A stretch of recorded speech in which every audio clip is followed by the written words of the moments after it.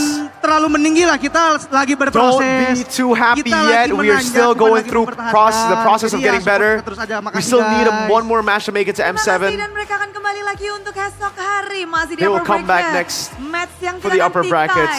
We will. Alter Champs, Alter Champs. Kodelwin dan semua super fans. They're all ready. Sambutlah kemenangan Alter Give it up for Alter Ego.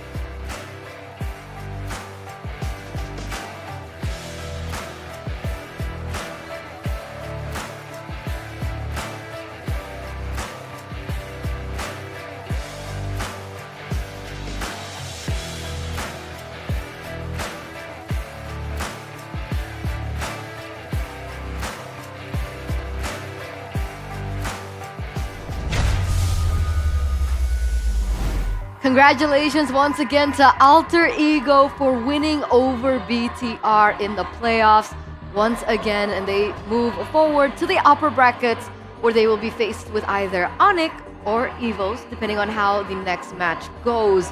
A sweet 3-1 victory for the three-face masks. Miracle, gotta ask, I'm sorry to put you on the spot all the time, but I mean, you're a world-renowned Giga Trooper. Yup. What you gotta say about that loss? This ain't the first time, baby. We are prepared for this outcome, and you know what? Upper brackets, not for us. Leave it to them. Leave it to the other teams, you know? It's okay. It's okay. Hey, it's okay. Remontada, more like Remonada. Hey, until we're out, we can't say that yet, because Remontada from the lower bracket, Steel PH1 for the lower bracket, just saying, you know? Just saying. All right. I think Sheffin was like saving that for quite some time to say that. Not really, I just came up on the spot. Really? Yeah. Smart. It's okay. It's his team that make it, so he can, you know, find creative ways to bash other teams. It's okay. Okay. That's Okay. For the player of the match, ladies and gentlemen, it is going to go to Yasuke, presented to you by the official tournament smartphone Samsung Galaxy S25 FE.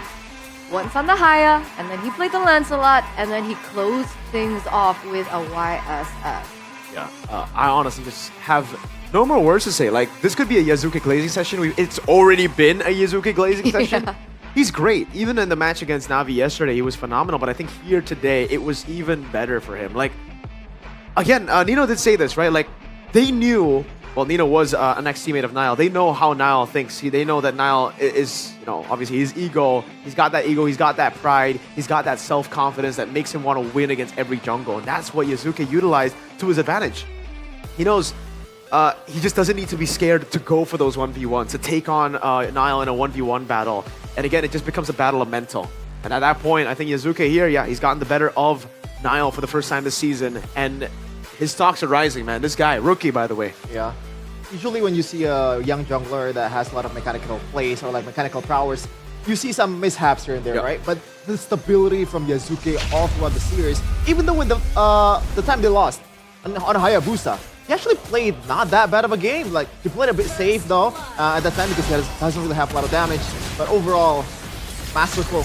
Just on every assassin, on every damage dealer, he is on one tonight.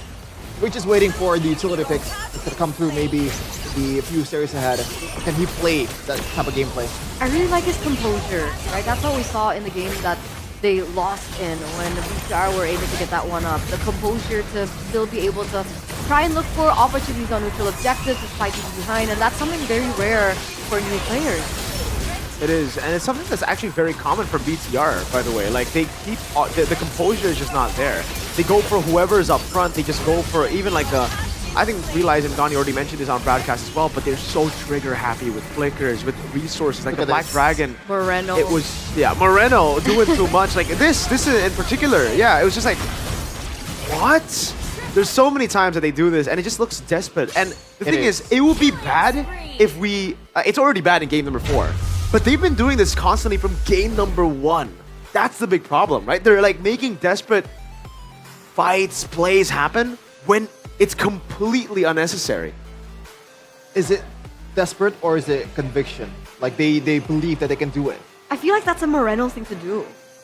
Like, he's very aggressive, no, as a mid laner. Yeah, but he was doing too much this game. That's the thing, though, right? Yeah. A lot of unnecessary chase from the whole team, especially Moreno too. Yeah. But on the other side, though, Alter Ego esports, like this is not the discipline that I thought of when I think of Alter Ego. We usually see like draw kind of gameplay. Even the players mentioned on the stage. We don't want to go through the same thing over and over again. We don't want to throw games in the late game. But in this case, man, they are super, super patient, especially in the objective game. They always face, forced error from BTR. When the Dragon is on, they go back. Cycle again. Dragon, go back again. We just do it over and over again until BTR, that doesn't really have a lot of resources and also gold to work with, make a mistake and we capitalize. That's why I said when we were, watching the game, they're playing so serious. Yeah, that was shocking to hear. Playing so serious. Yeah, it's not like they're fighting for M7, but that's true. Like in the interview, they did mention it. They were like, yeah, for the most part of the regular season, why we've been so flip-floppy is because of the passive, the Alter Ego passive that's been there from the start of Alter Ego's run in MPL. What, season 4? Yeah. I think it was season 4. It's a legacy. It's a legacy that they don't want to be reminded or remembered for. So they finally changed it, man. The discipline is amazing. And again, Zephyr, really got to give him props. This guy is amazing. But aside from Zephyr, you really got to give props to Styx too. Like, Styx, I think, has helped him so much. Oh man, I just realized that even in this game, they picked out a mid laner that has damage. It's not a Zushin. They picked out a marksman, right? This is also a bad late game comp. Bigatron by Vitality, they're playing super early. Early, yeah. Especially in the series, man. Sure. And when they don't have the handle on the game, like, it's just a dead sentence. Exactly. Even if they get a crossbow tank, like, it really does not matter. There's too much gold gap. The items are already stacking up for the opposing team. And like it or not, the longer the game goes, the Winter Crown is going to come too. Yeah. So the punish is not going to be there. And also Moreno is a single target mage. I mentioned it earlier, Turna. That was a good call, I think, initially towards the Kakura because it fares so well with the Kalea. Not in terms of like bursting towards Kalea. It's just a safe pick. And also there's a lot more target towards the marksman. There's two marksmen. But when you are down against this comp, it is still super hard. And by the way, shout out to Arfi. He picked out a bargain hunter instead of tenacity. Yep. Super brave. Yeah. Well, I think he knows that there's no threat. Again, like, that's why for me, it's just the Kagura, I understand, right? I asked you guys, why Kagura? Because, you deny the ultimate, but you yourself don't have a way to poke down these marksmen. But we're gonna take a look at the mic checks. Let's listen in to Alter Ego. Ayo guys, OTW guys. Ada gua. Goltin. Dia ulti ke gua guys, cover gua guys. Aman, cover gua. Gua ton ini. Rata sih. Nice, atas bisain. Satu web atas. Satu web. 2 gerobak ya atas kita ya. Ya. Ayo. Ayo atas. Pede ya guys, 1 web doang. Doain aja guys, fokus lock guys, Lock tower guys. Gua ton. Ya musuhnya kepisah. Sama. Coba kayak slur guys, sama-sama nggak ada jungler. Sini guys, dekat gua guys. Coba ton harinya tuh. Gua udah revi. Nice. Balik ya. Gua nggak bisa balik. Zuxin nggak ada apa-apaan. Oh, langsung harit. Gua harit. Flicker. Ini. Hilda. Harit nggak ada flicker ya? Tarik guys. Nggak ketahuan nggak. Bisa tahu. Gua tahu. Di zona. Bisa dapat Yuzong skill 3 Yuzong ya. Dia mau gamblingin guys. Yuzong. Kalian nggak ada ulti, gua balikin. Gua on. Gua mati. Lihat ton. Gua udah ulti. Mati. Kalian juga lu tarik halal ya, No ya. Iya. Sabar gua mid dulu. Dapat sabar. Aman. Gating. Bisa dipelikin pan. Gua dapat posisi nih guys. Sabar. Gua cancel. Wano dapat ton. Nice. Gua Bisain. Aman. Santai. Lanjut. Ini orangin aja nih. Mati nih. Nice guys. Chill ya. Udah pasien guys. Gak pulang lagi so. Nice. Sudah chill. Alhamdulillah rabbil alamin ya Allah. Nice. I love how grateful they looked. Yep. Like up on stage and the mic checks, you can see there wasn't no like what is it called? Like, ooh, you suck. What's that called? Taunting? Toxic. Yeah, toxic animosity. Stuff. Yeah. It's just like really pure. Like they're happy to be here. They're happy to be here now. Yeah. At upper bracket finals. It seems like for Alter Ego, life is always sunshine and rainbows, even though they lost. That's a good way to put it, man. For Nino or? Well, he might cry on stage. I've seen him cry a lot. Sorry, he got a nickname. Production came up with a nickname, Sorry. I don't know how that sounds, man. I same. Not a fan of the nickname. But hey, when you look at an athlete like football player that doesn't perform, like, he's sorry as hell, bro. Like he's always like sorry ko. Yeah. But Elwin must be very happy. Oh, he must be. Go Ed on the other hand. I don't know what he's doing. My goat. MPL. You know what? Bring them together in the low bracket as we stream here. That'll be fun. Exactly. Imagine both of them yelling at each other. Like, I'll take that. And you know what? Set up a ring afterwards for them to box. Yeah, that sounds good. That's we how already we can had make up for viewership. Yeah, we got OG already making a announcer debut there, so yeah, we can do it again for Co-Ed and Co-Delwin. That'd be cute. I forgot what I was about to say. We're about to be 3 black and white soon, man. Oh, I was about to say, wait. We've been right this entire time, by the way, in terms of predictions, until today. Everyone went BTR? Yeah. Wow, you guys suck. I'm just a fan. Why do I keep believing that BTR can win? Hey. Why? Hey, I don't like that negativity. It's true. It's facts, man. What do you mean? They won Season 7. Top 2. That's one in your books? That's one. Season 12. Top 3. Season 14. Known from last season, 14. boys. In 14. What an achievement. Season 14, top 3. What an achievement. It's similar to Geek Fams. We were top 2 in M Series, not in MSC. No, you weren't. No, like we qualified in M Series. MSC is bigger now. Top 6 player. MSC is bigger now. We were top 6 nice in the prize world. pool you got there. Is MSC an international though? It is an international. Oh. Back then it was not. Back then it's it was not not a world championship. Oh It is yeah. Yeah, I forgot the wording. Well, yeah. It got a bigger prize pool though. Back then, but it's not a world championship. But it's a not mid-season world cup. championship. God dang.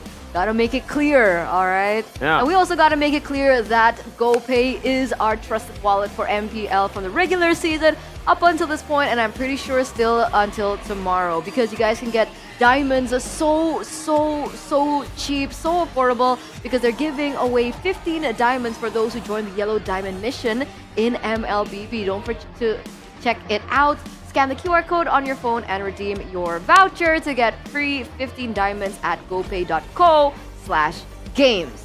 Now, you might think that 15 diamond is, why would I want to do that for 15 diamonds? The thing is, when you're using yellow diamonds, you have to use at least one actual diamond, so it works out for you, bro. If you're in the play, this is the place. And hey, 15 diamonds might not sound like a lot, but you do that 1,000 times. What is that?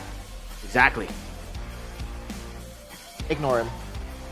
But what? You get 15 diamonds 1,000 times, that's 15,000. That's amazing. You know, it's like the small stack builds up to a big one. Yeah. Oh, I thought it was 1,015. What? Anyway. 1,000? What? 1,015? How the... Huge QR code. Don't forget that's to scan it so you guys can claim your diamonds, broskies. I didn't know that you had to use real diamonds to go use the You don't need to use real life diamonds. You use real diamonds in game, yeah, not real no, diamonds. I know, as in, like, that's the what I diamonds meant. on the ring. Yeah, I meant. Oh, okay. Because you don't know how it's like to struggle, it turned out. Oh, you don't know how it's like to not get given by Mutan Hey, 20k diamonds. At least you get to see bridges now, and you know what it looks like. Oh right? my lord. So that's Oh my lord. Oh my lord. But also, if you guys vote for your champion, GoPay, they're giving out hundreds, minus VTR, millions worth. All right, so 1,000 lucky dinners, lucky winners. Dinners? Every day. See? Hey, so don't forget to vote with your favorite team in the playoffs through the Vote Your Champion app. I voted VTR, so right now it's not looking too good for me. But hey, for you guys who voted Alter Ego, y'all doing good. Of course, there are also other prizes like MLBB skins, GoPay coins, headphones, and power banks so that your phone doesn't go off when you're eating dinner. Eterna doesn't need that though because she's privileged. Yep. She's not a winner, she's a dinner. Yeah. Imagine, like... Pagani said I was a snack.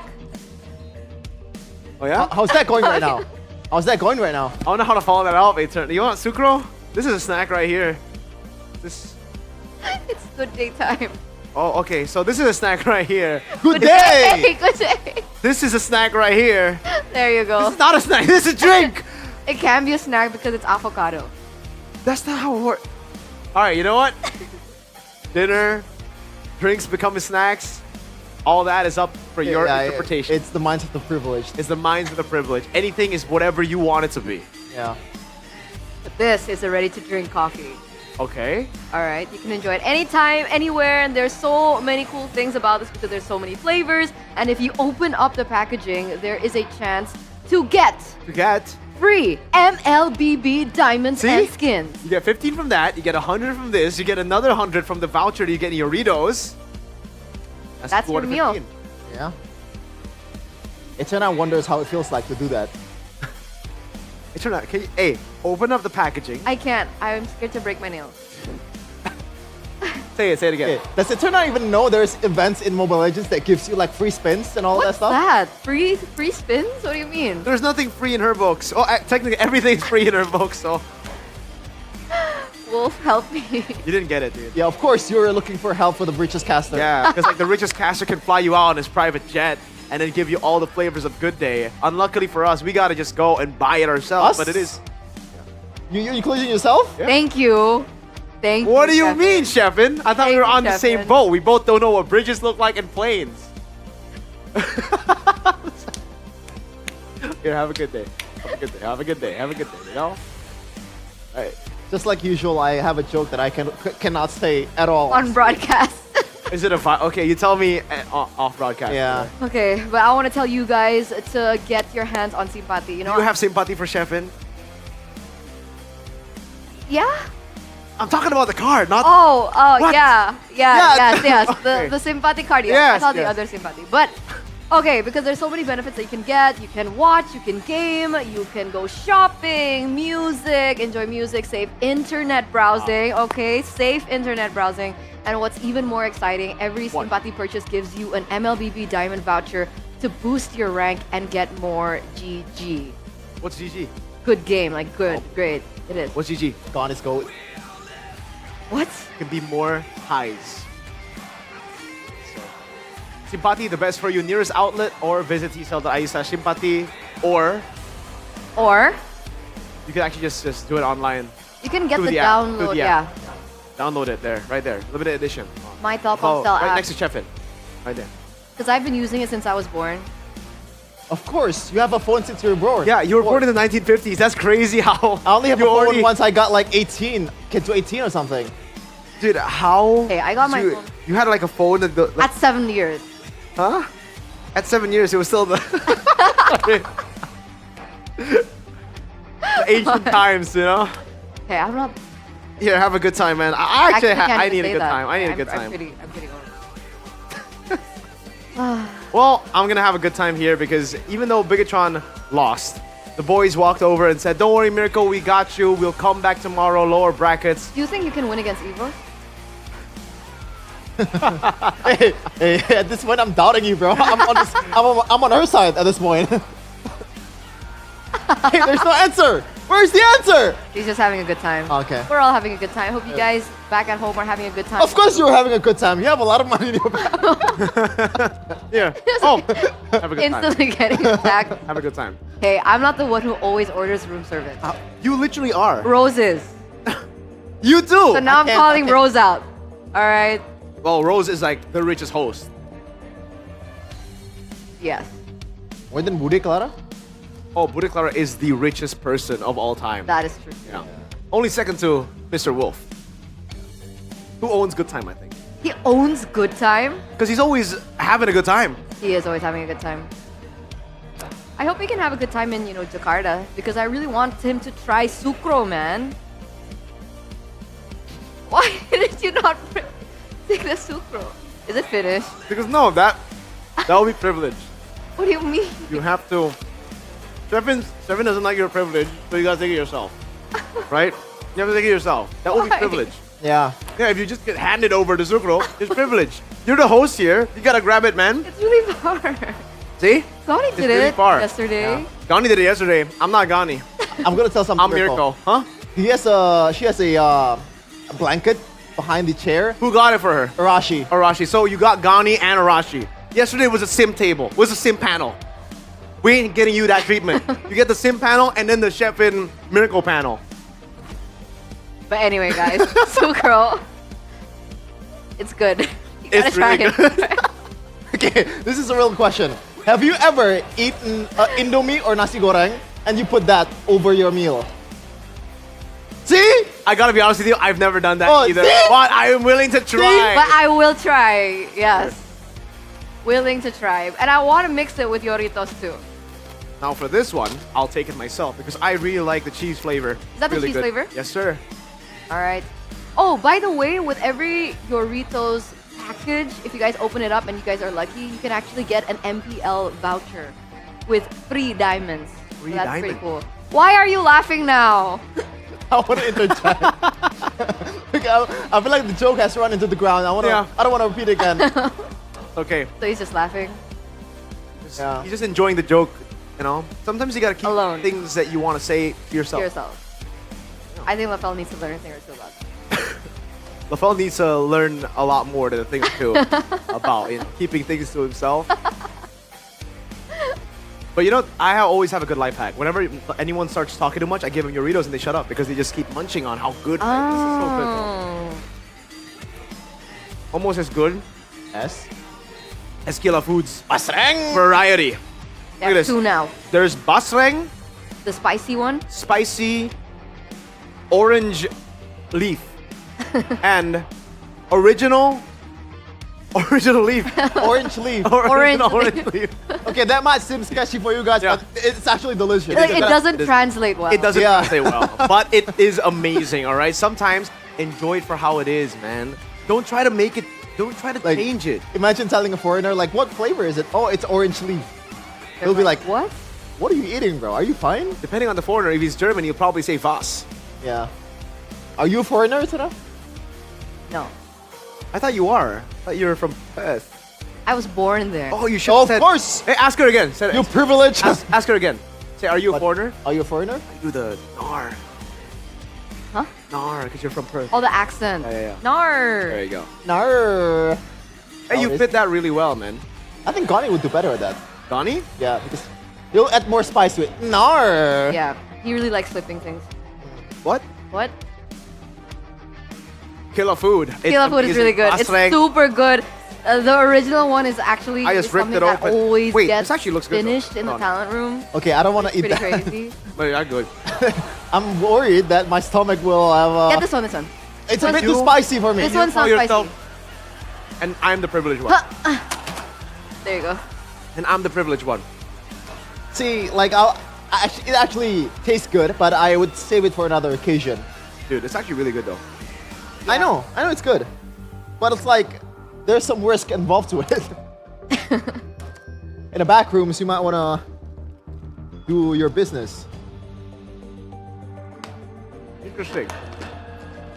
Speaking of business.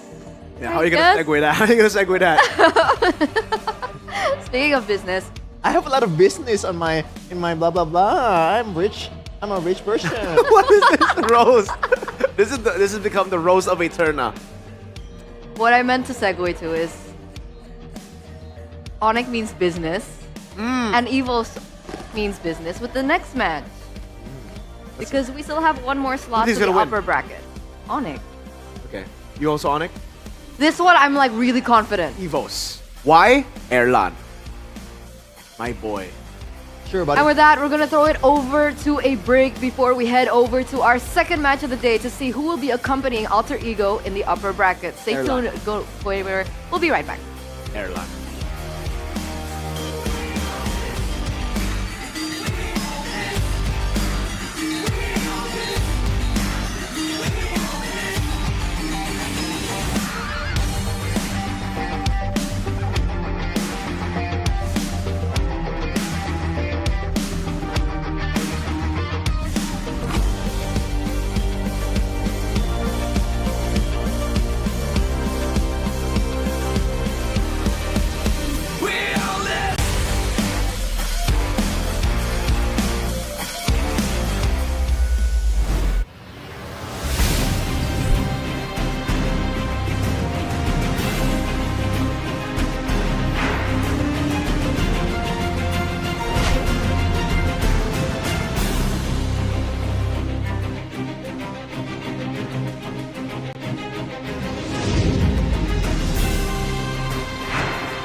Demi apa? Dari plot twist, serunya nggak habis-habis. Samsung Galaxy S25 FE.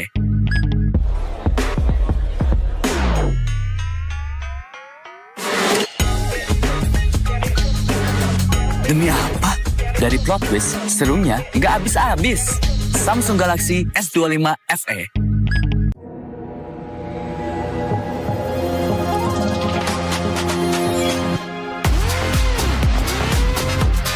Demi apa? Konten no light bisa jadi so bright.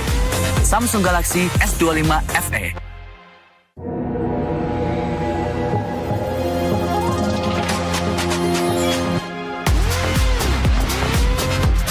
Demi apa? Konten no light bisa jadi so bright. Samsung Galaxy S25 FE. Oke, sampai bareng dulu ya.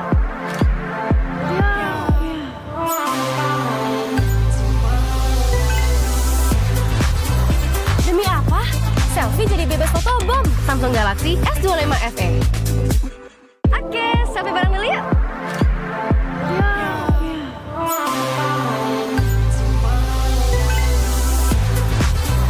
Demi apa? Selfie jadi bebas fotobom. Samsung Galaxy S25 FE. So good, I can't stop. Let's see the photos. Show me. It's moving my feet as soon as it drops. So you can fight it, but that music don't stop. We can make it even better. Ooh, send me that.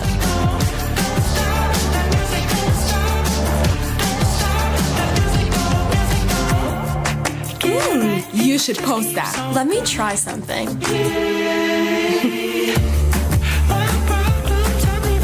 Look at mine. Oh, cute.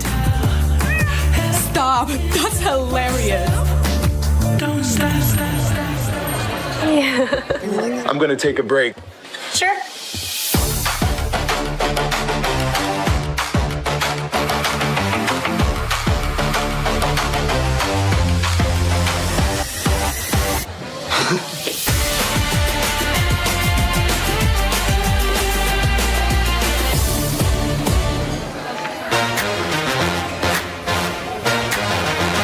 Look at this menu.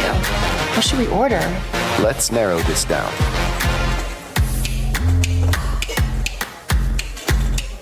What is this?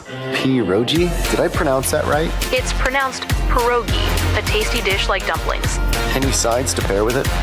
Something light? In the mood for fresh, the beet salad would be a good choice. Sounds good.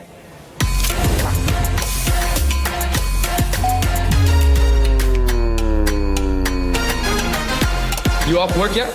Guys, I'm done. Finally. All right, you ready? Ready? Let's go, come on. What's this noise? Wait, one more thing. Look at this ice cream drop.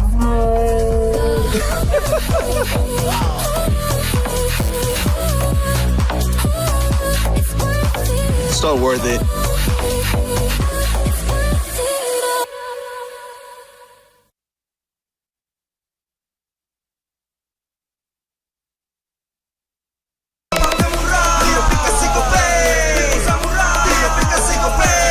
Walau yang lain terus berubah, Gope konsisten, kasihnya pasti murah.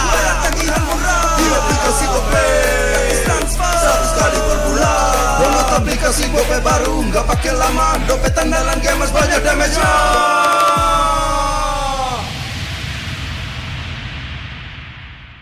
Good day MPL, yo. Good day MPL, woo. Good day MPL, woo. Good day MPL, yes. Good day MPL, woo. Good day MPL, yes. Good day MPL, yo. Good day MPL, oh. Aku udah nonton. Fix, Hijin tuh jahat ke Minjun. Hijin kan emang gak mau pacaran sama Papamu, mamamu, biarkan mereka. Di granat! Boom! Ya, gue kena ghosting. Terus ditinggal nikah sama Hijin. Padahal mereka udah cium. Anak yang nakal. Saatnya kau dan aku Pakai simpati buat nonton, musik, games, belajar, sampai belanja. Bisa pilih benefit sesuai keinginanmu. Tenang. Menang kalah, mabar bisa good time. Wah, good time Mobile Legends Bang Bang. Enak coklatnya, bikin semua bisa good time. Ini nih mainnya.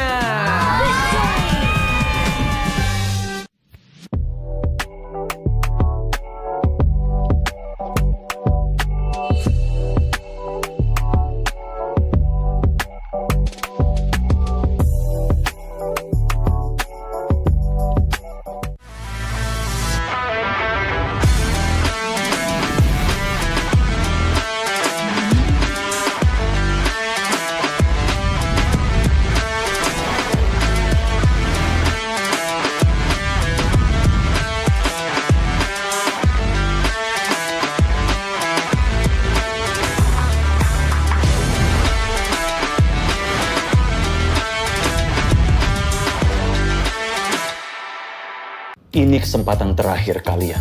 Laksanakan. Saya Ayu. Kelihatan.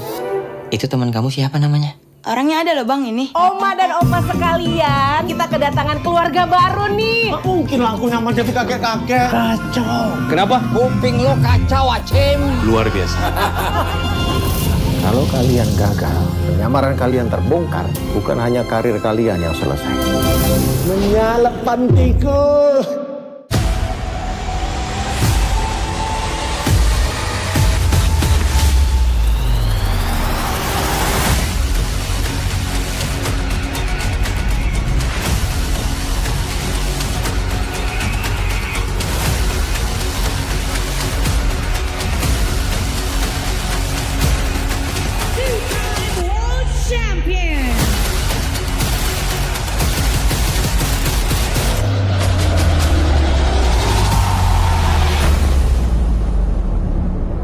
Experience the future of events with NICE, where every detail is crafted to inspire and connect.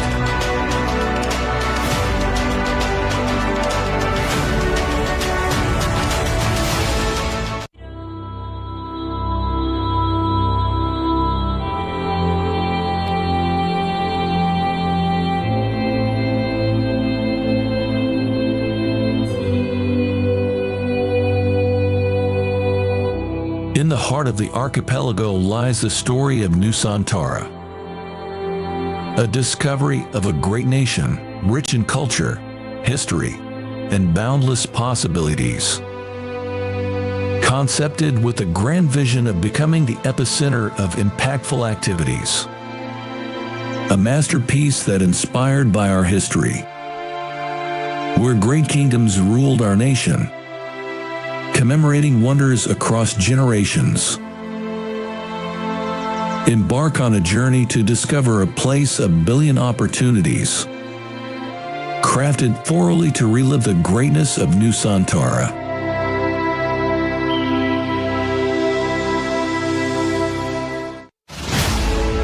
Introducing Nusantara International Convention Exhibition, also known as NICE. Built on 40 hectares of land, with a total building area of 30 hectares, making NICE the largest project with the ambition of becoming a catalyst for business development in the greater Jakarta area. With a leasable area of more than 130,000 square meters, NICE is set to become the largest MICE venue in Indonesia. As we take you on a journey around its stunning facade, you'll see the embodiment of elegance and innovation. Designed to be Indonesia's premier MICE destination, NICE stands as a beacon of architectural excellence and modern design. The sleek and contemporary lines of NICE's exterior are complemented by state-of-the-art facilities, making it the perfect venue for international conventions and exhibitions events. Each element of the facade reflects our commitment to creating a world-class experience for all visitors. NICE consists of 3 main buildings with total of 55,100 square meters of exhibition space spread into 11 halls. Designed to provide exclusive experience and unrivaled flexibility for organizers to deliver the best experience while enjoying the atmosphere of NICE. The exhibition buildings at NICE is seamlessly integrated through a luxurious and centralized atrium area that spans 15,000 square meters, where all activities can be connected and brings fully integrated exhibition experiences. Surrounded with various hospitality selections, hotels, commercial and retails, and more attractions of lively and vibrant PIC 2 area. NICE is set to become not just MICE destination, but also a tourism excellence. NICE is not just a building, it's a symbol of growth and prosperity, aiming to elevate Indonesia's position in the global MICE industry. With its strategic location in PIC 2, NICE is set to become the epicenter of business and cultural activities, driving positive impacts throughout the surrounding community. Experience the future of events with NICE, a masterpiece by Industri Pameran Nusantara, a joint venture company of the esteemed Dagang Sedaya Group and Salim Group, where every detail is crafted to inspire and connect.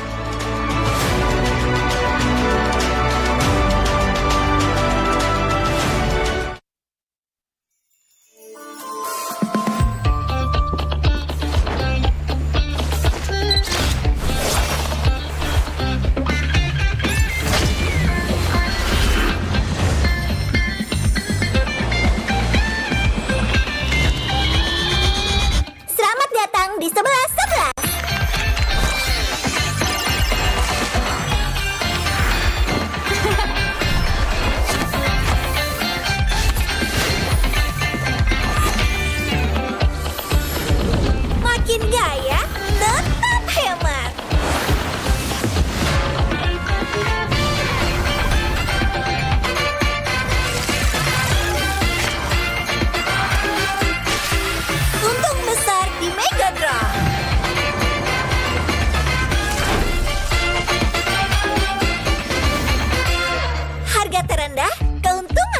lagi.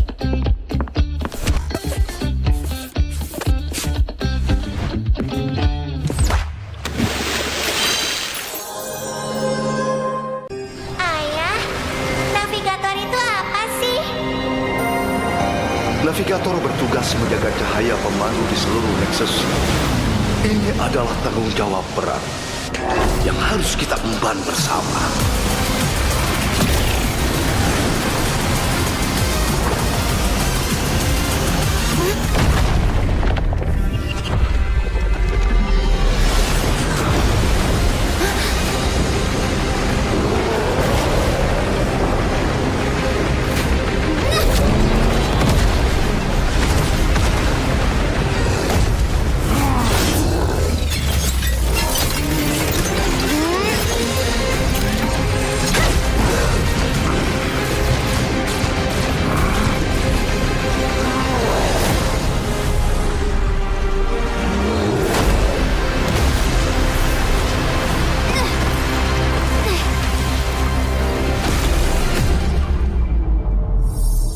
Ayah,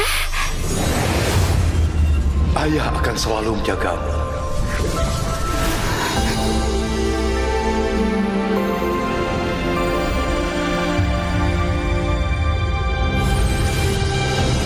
target dikonfirmasi. Cahaya memusnah. Siap, maju.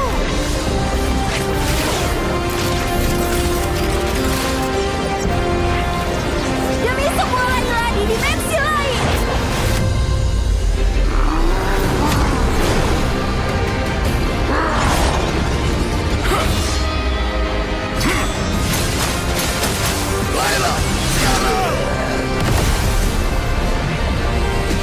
Cahaya pemandu tidak akan bisa dipadamkan karena aku adalah navigator.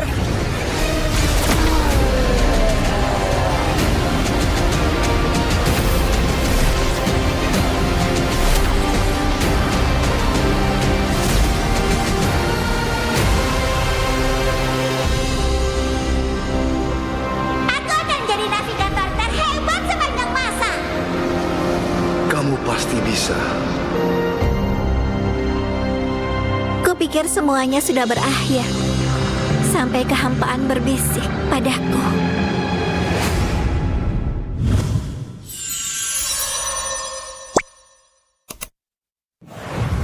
Welcome to MCGG Rising Stars.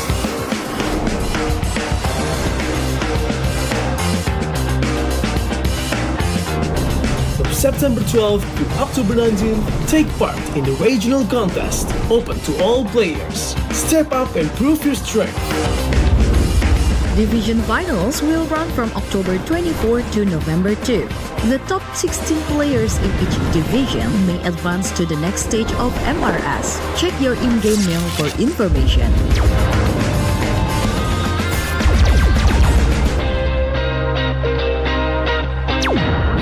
The S3 Finals group stage kicks off from November 8 to November 9. The top 6 players from each group will qualify for the S3 Finals semifinals. The semi-finals will be held on November 15. The highly anticipated grand final arrives on November 16. The champion will earn a direct qualification for the first MCGG World Championship. The battle is on and the world is watching.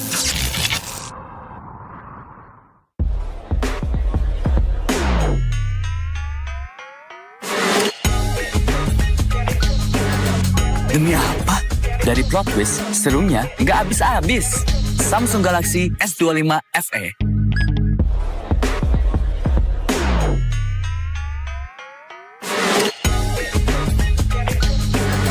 Demi apa? Dari plot twist, serunya nggak habis-habis. Samsung Galaxy S25 FE.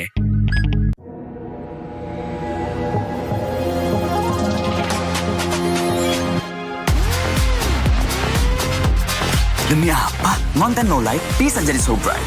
Samsung Galaxy S25 FE.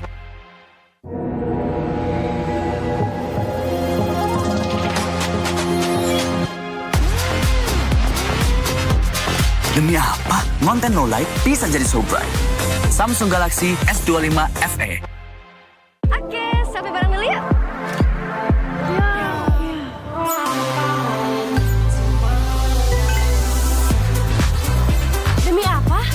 Selfie jadi bebas foto bom. Samsung Galaxy S25 FE. Oke, selfie bareng dulu yuk.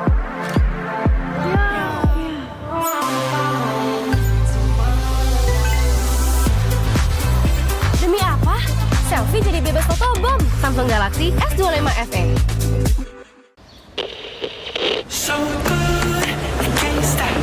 Let's see the photos. Show me. It's more than my fear as soon as it drops. So you can try to fight it, but that music don't stop. We can make it even better. Ooh, send me that.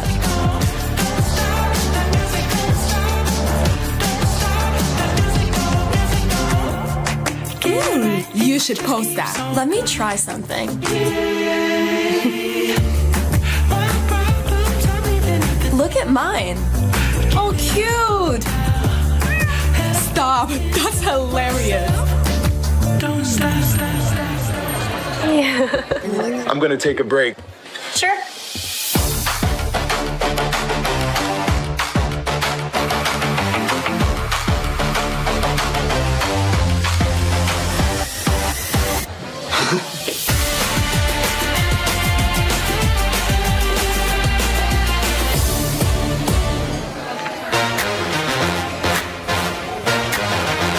Look at this menu. What should we order? Let's narrow this down.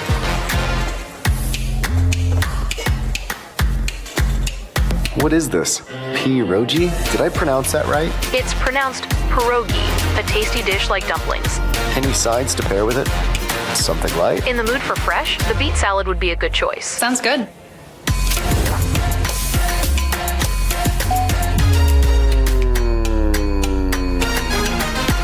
You off work yet? Guys, I'm done. Finally. All right, you ready? Ready? Let's go, come on. What's this noise? Wait, one more thing. Look at this ice cream drop.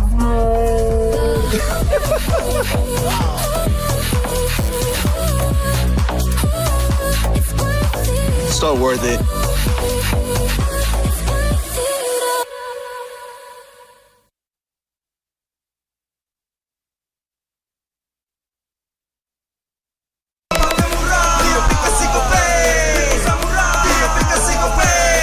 Walau yang lain terus berubah, Kope konsisten, kasih yang pasti murah. Bayar tagihan murah di aplikasi Kope. Transfer 100 kali per bulan. Download aplikasi Kope baru, nggak pakai lama. Dompet andalan gamers banyak damage-nya.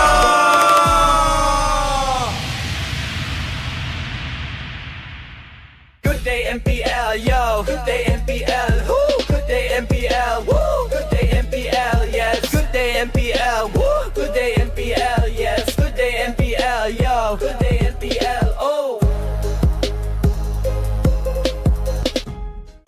Aku udah nonton. Fix, Hijin tuh jahat ke Minjun. Hijin kan emang gak mau pacaran sama Papamu, mamamu, biarkan mereka. Di granat! Boom! Ya, gue kena ghosting. Terus ditinggal nikah sama Hijin. Padahal mereka udah cium. Anak yang nakal. Saatnya kau dan aku. Pakai simpati buat nonton, musik, games, belajar, sampai belanja. Bisa pilih benefit sesuai keinginanmu. Tenang. Menang kalah, mabar bisa good time. Wah, good time Mobile Legends bang bang. Enak coklatnya, bikin semua bisa good time. Ini nih mainnya.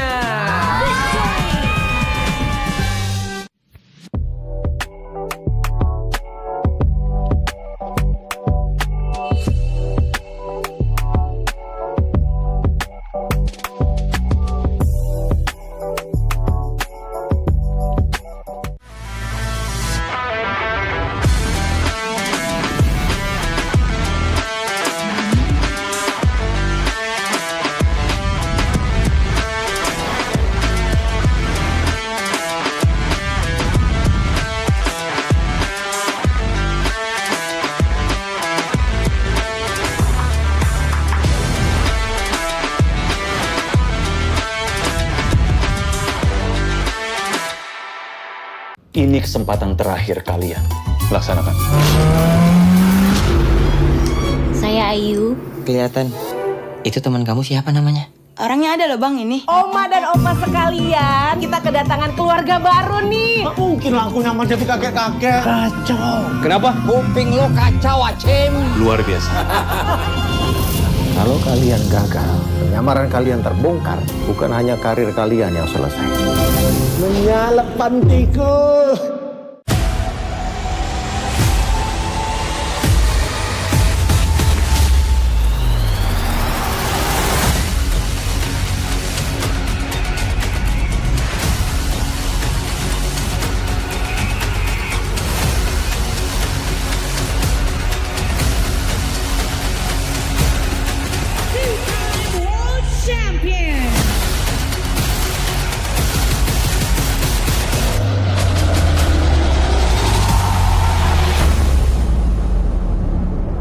Experience the future of events with NICE, where every detail is crafted to inspire and connect.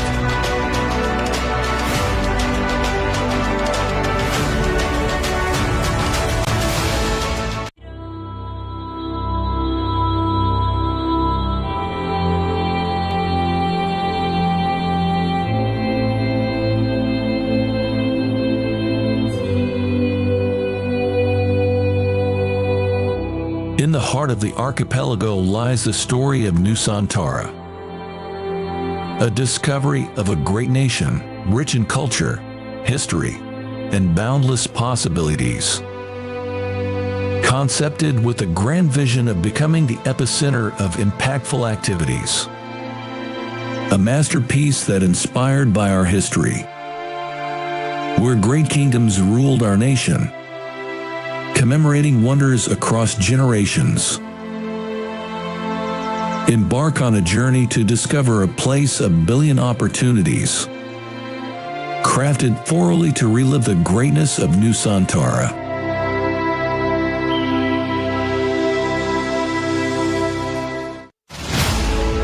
Introducing Nusantara International Convention Exhibition, also known as NICE. Built on 40 hectares of land, with a total building area of 30 hectares, making NICE the largest project with the ambition of becoming a catalyst for business development in the greater Jakarta area. With a leasable area of more than 130,000 square meters, NICE is set to become the largest MICE venue in Indonesia. As we take you on a journey around its stunning facade, you'll see the embodiment of elegance and innovation. Designed to be Indonesia's premier MICE destination, NICE stands as a beacon of architectural excellence and modern design. The sleek and contemporary lines of NICE's exterior are complemented by state-of-the-art facilities, making it the perfect venue for international conventions and exhibitions events. Each element of the facade reflects our commitment to creating a world-class experience for all visitors. NICE consists of 3 main buildings with total of 55,100 square meters of exhibition space spread into 11 halls. Designed to provide exclusive experience and unrivaled flexibility for organizers to deliver the best experience while enjoying the atmosphere of NICE. The exhibition buildings at NICE is seamlessly integrated through a luxurious and centralized atrium area that spans 15,000 square meters, where all activities can be connected and brings fully integrated exhibition experiences. Surrounded with various hospitality selections, hotels, commercial and retails, and more attractions of lively and vibrant PIC 2 area. NICE is set to become not just MICE destination, but also a tourism excellence. NICE is not just a building, it's a symbol of growth and prosperity, aiming to elevate Indonesia's position in the global MICE industry. With its strategic location in PIC 2, NICE is set to become the epicenter of business and cultural activities, driving positive impacts throughout the surrounding community. Experience the future of events with NICE, a masterpiece by Industri Pameran Nusantara, a joint venture company of the esteemed Dagang Sedaya Group and Salim Group, where every detail is crafted to inspire and connect.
bertugas menjaga cahaya pemandu di seluruh Nexus.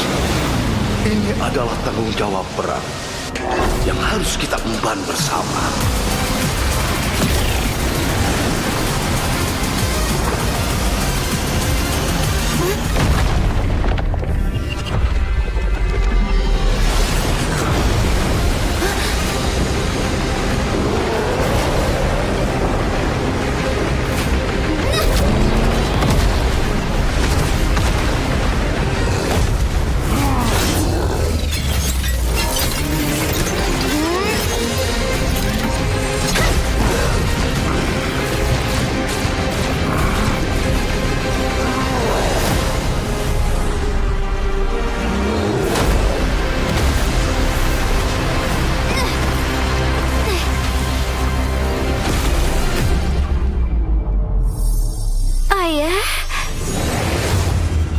Ayah akan selalu menjagamu.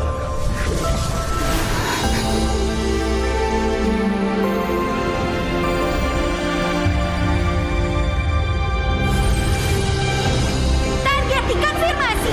Cahaya memusnah. Siap, maju.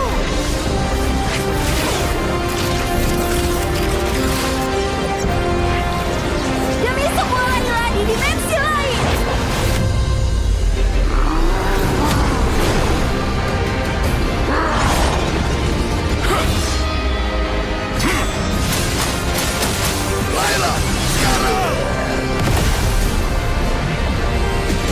Cahaya pemandu tidak akan bisa dipadamkan karena aku adalah navigator.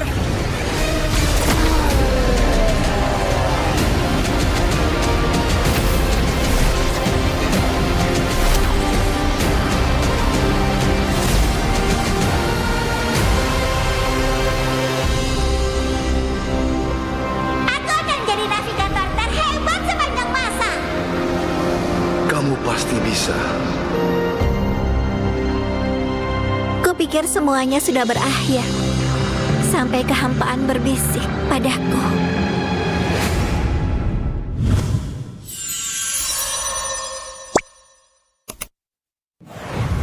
Welcome to MCGG Rising Stars.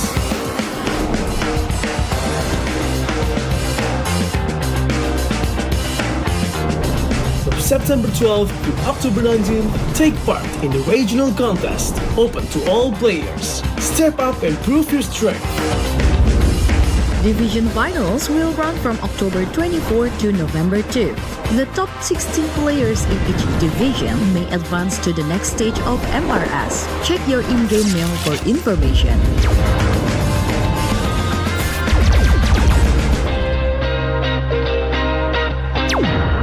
The S3 Finals group stage kicks off from November 8 to November 9. The top 6 players from each group will qualify for the S3 Finals semifinals. The semi-finals will be held on November 15. The highly anticipated grand final arrives on November 16. The champion will earn a direct qualification for the first MCGG World Championship. The battle is on and the world is watching.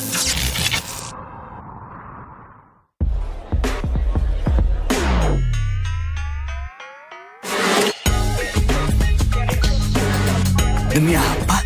Dari plot twist, serunya nggak habis-habis. Samsung Galaxy S25 FE.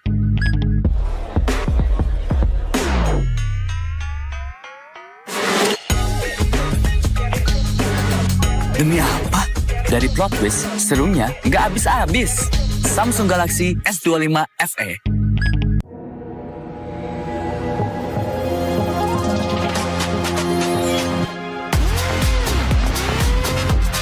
Demi apa? Konten low light bisa jadi so bright. Samsung Galaxy S25 FE.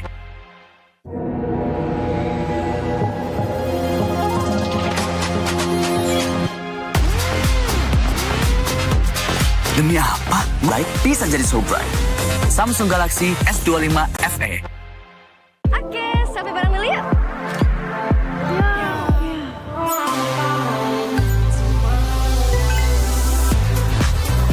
Demi apa? Selfie jadi bebas fotobom. Samsung Galaxy S25 FE. Oke, sampai bareng dulu yuk.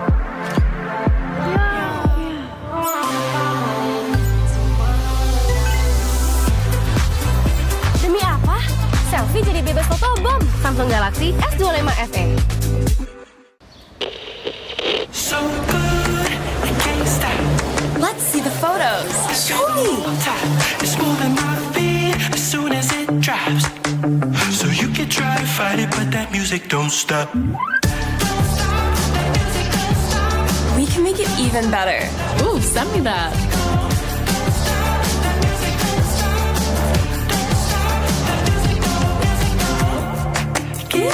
You should post that. Let me try something.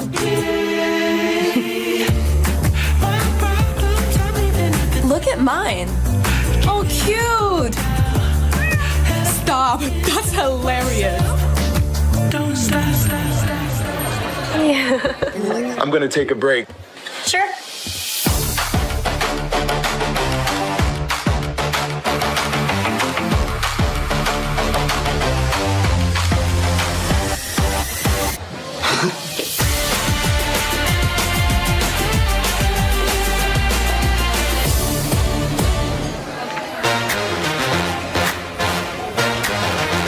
Look at this menu.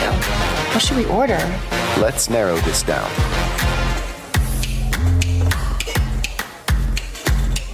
What is this?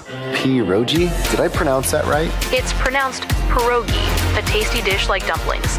Any sides to pair with it? Something light? In the mood for fresh, the beet salad would be a good choice. Sounds good.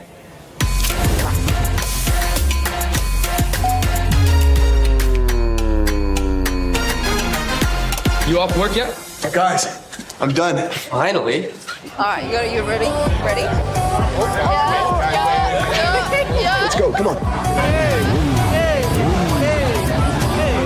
What's this noise? Wait, one more thing. Look at this ice cream drop.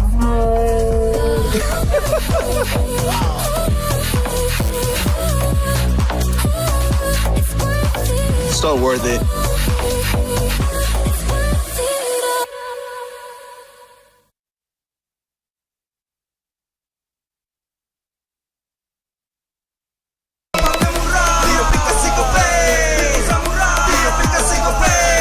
Walau yang lain terus berubah, Gope konsisten, kasihnya pasti murah. Tagihan murah, di aplikasi Gope, transfer 100 kali per bulan. Download aplikasi Gope baru, nggak pakai lama. Dompet andalan gamers banyak damage-nya.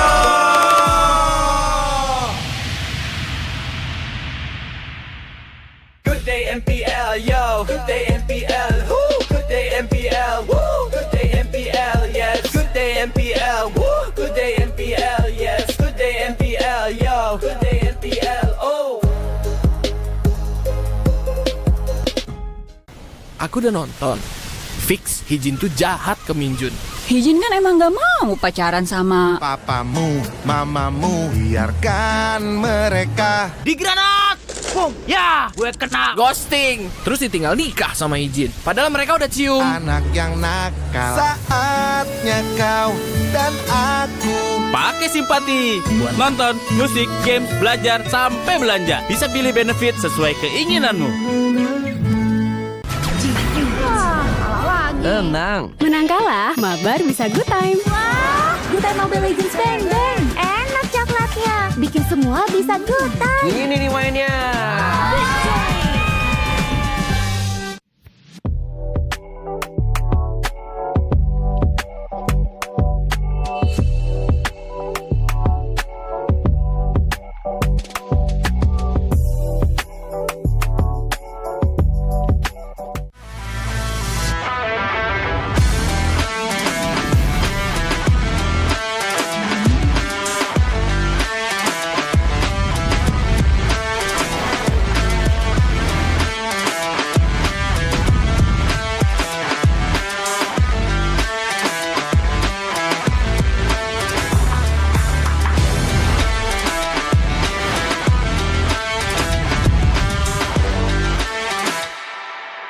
Ini kesempatan terakhir kalian.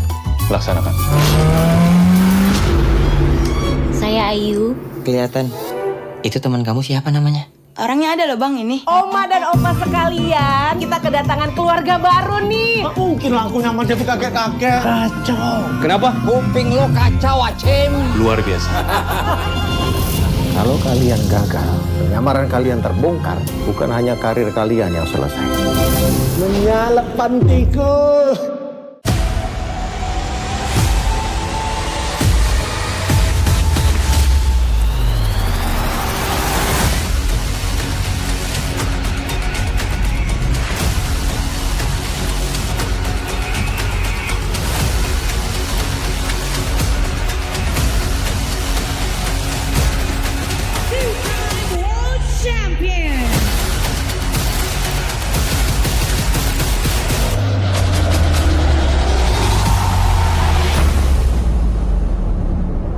Experience the future of events with NICE, where every detail is crafted to inspire and connect.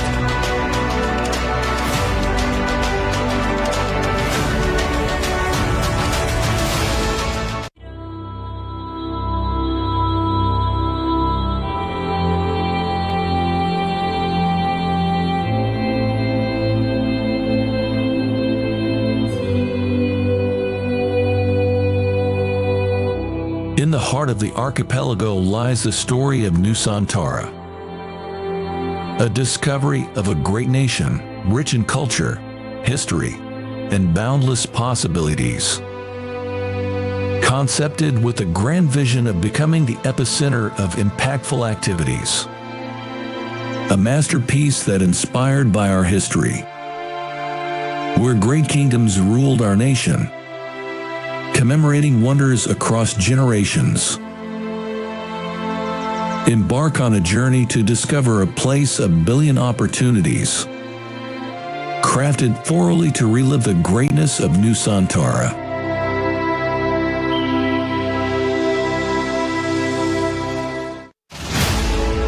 Introducing Nusantara International Convention Exhibition, also known as NICE. Built on 40 hectares of land, with a total building area of 30 hectares, making NICE the largest project with the ambition of becoming a catalyst for business development in the greater Jakarta area. With a leasable area of more than 130,000 square meters, NICE is set to become the largest MICE venue in Indonesia. As we take you on a journey around its stunning facade, you'll see the embodiment of elegance and innovation. Designed to be Indonesia's premier MICE destination, NICE stands as a beacon of architectural excellence and modern design. The sleek and contemporary lines of NICE's exterior are complemented by state-of-the-art facilities, making it the perfect venue for international conventions and exhibitions events. Each element of the facade reflects our commitment to creating a world-class experience for all visitors. NICE consists of 3 main buildings with total of 55,100 square meters of exhibition space spread into 11 halls. Designed to provide exclusive experience and unrivaled flexibility for organizers to deliver the best experience while enjoying the atmosphere of NICE.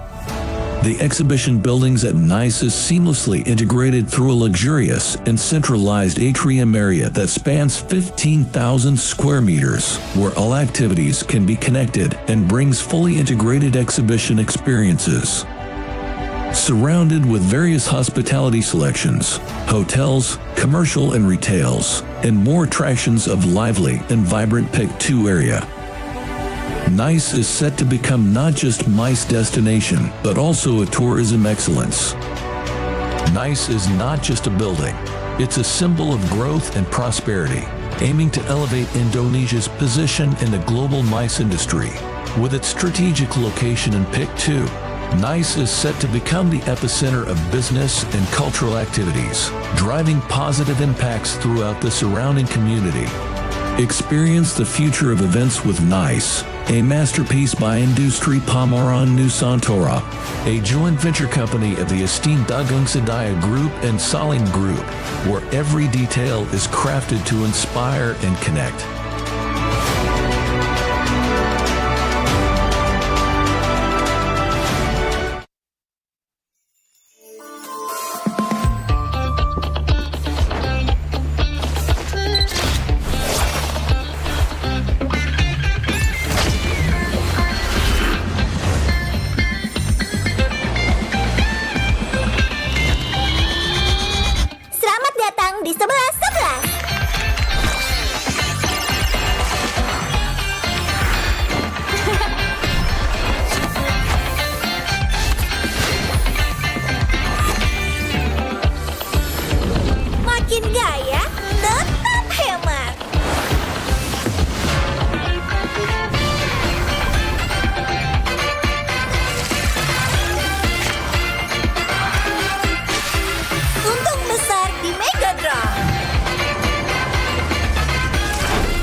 Navigator bertugas menjaga cahaya pemandu di seluruh Nexus.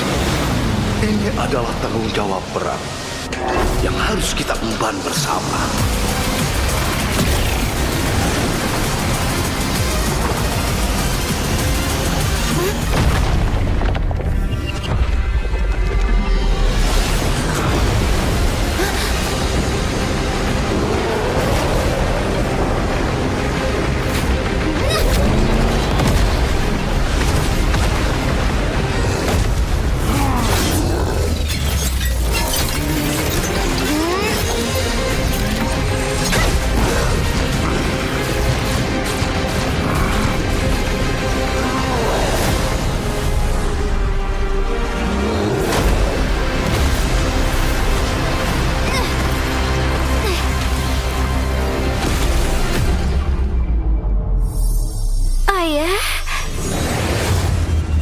Ayah akan selalu menjagamu.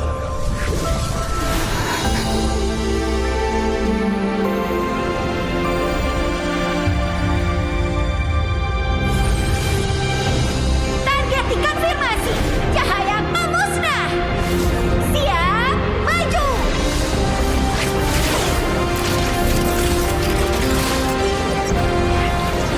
Demi semua adalah di dimensi lain.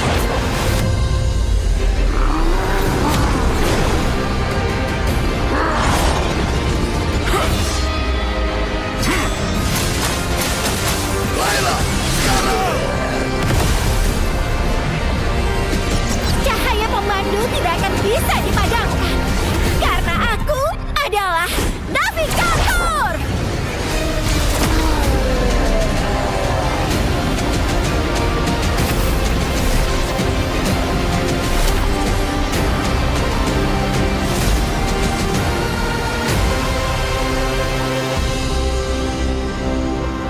Aku akan jadi navigator terhebat sepanjang masa.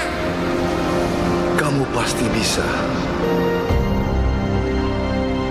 Kupikir semuanya sudah berakhir. Sampai kehampaan berbisik padaku.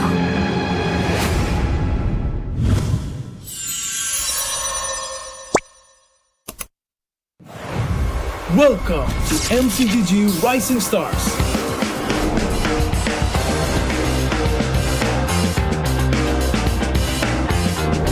From September 12 to October 19, take part in the regional contest, open to all players.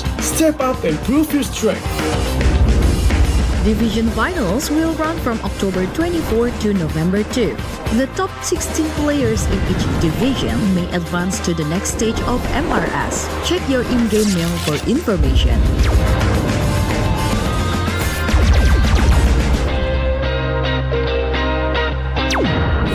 The S3 Finals group stage kicks off from November 8 to November 9. The top 6 players from each group will qualify for the S3 Finals semifinals. The semi-finals will be held on November 15. The highly anticipated grand final arrives on November 16. The champion will earn a direct qualification for the first MCGG World Championship. The battle is on and the world is watching.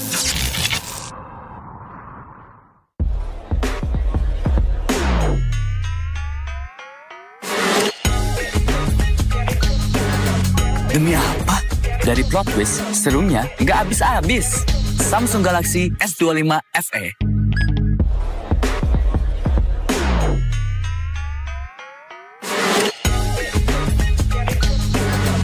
Demi apa? Dari plot twist, serunya nggak habis-habis. Samsung Galaxy S25 FE.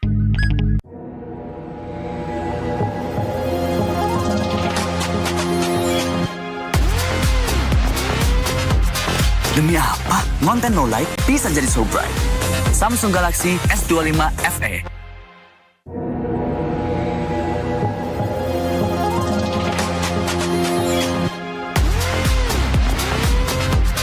Demi apa? Konten no light bisa jadi so bright. Samsung Galaxy S25 FE.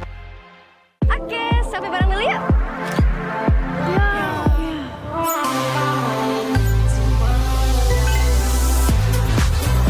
Demi apa?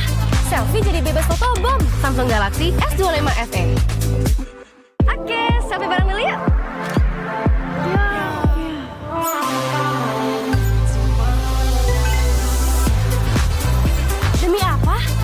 selfie jadi bebas foto, bom! Samsung Galaxy S25 FE. So good, I can't stop. Let's see the photos. Show me. It's more than my feet as soon as it drops. So you can try to fight it, but that music don't stop. We can make it even better. Ooh, send me that.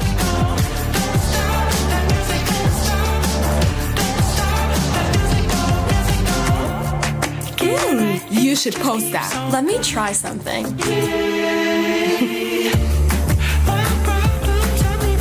Look at mine. Oh, cute. Stop. That's hilarious. Don't stop. I'm gonna take a break. Sure.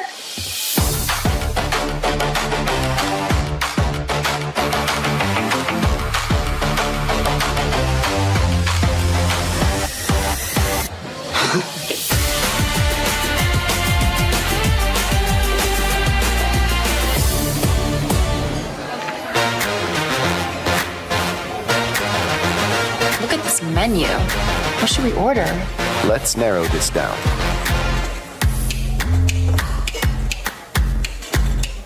What is this? Pierogi? Did I pronounce that right? It's pronounced pierogi, a tasty dish like dumplings. Any sides to pair with it? Something light? In the mood for fresh, the beet salad would be a good choice. Sounds good.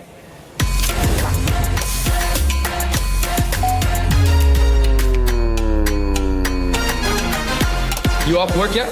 Guys, I'm done. Finally. All right, you ready? Ready? Let's go, come on. What's this noise? Wait, one more thing. Look at this ice cream drop.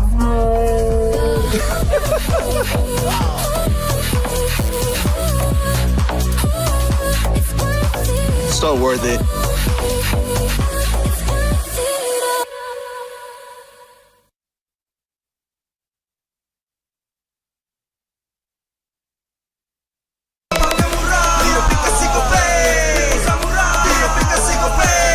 Walau yang lain terus berubah, Gope konsisten, kasihnya pasti murah. Tagihan murah di aplikasi Gope, transfer 100 kali per bulan. Download aplikasi Gope baru, nggak pakai lama. Dompet andalan gamers banyak damage-nya.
Demi apa?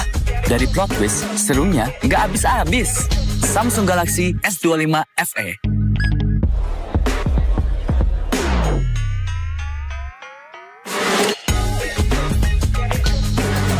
Demi apa? Dari plot twist, serunya nggak habis-habis. Samsung Galaxy S25 FE.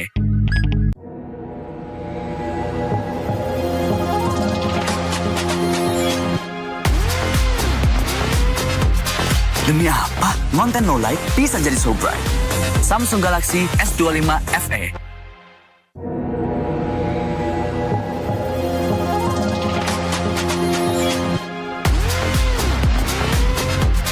Demi apa? Konten low light bisa jadi so bright.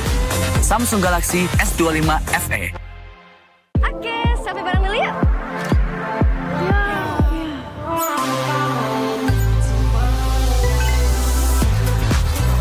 Demi apa? Selfie jadi bebas fotobom. Samsung Galaxy S25 FE. Oke, sampai bareng dulu yuk.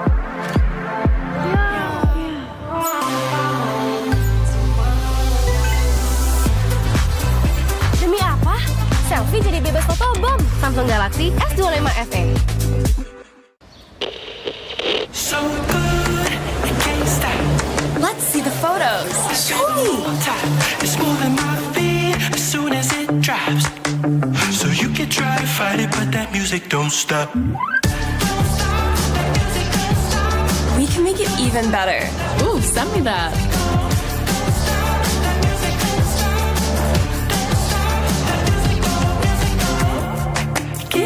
You should post that. Let me try something.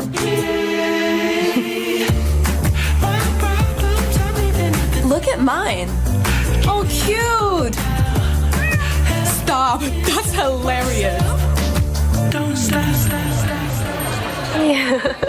I'm gonna take a break. Sure.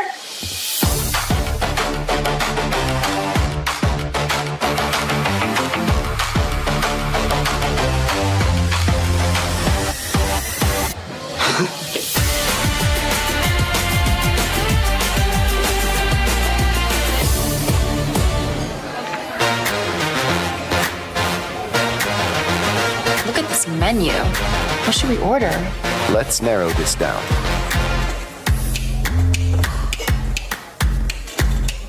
What is this? Pierogi? Did I pronounce that right? It's pronounced pierogi, a tasty dish like dumplings. Any sides to pair with it? Something light? In the mood for fresh, the beet salad would be a good choice. Sounds good.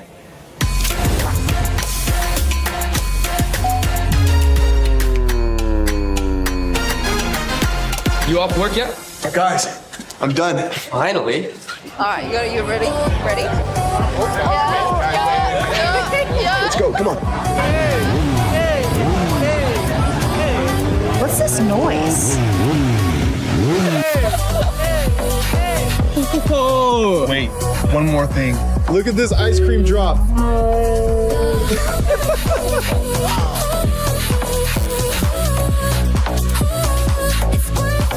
So worth it.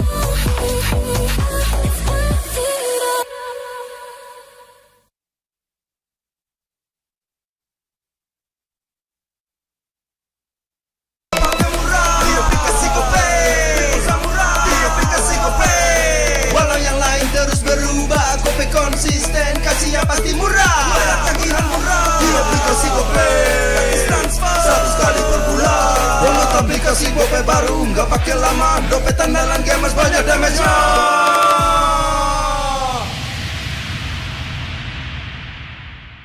Good day MPL, yo. Good day MPL, woo. Good day MPL, woo. Good day MPL, yes. Good day MPL, woo. Good day MPL, yes. Good day MPL, yo. Good day MPL, oh.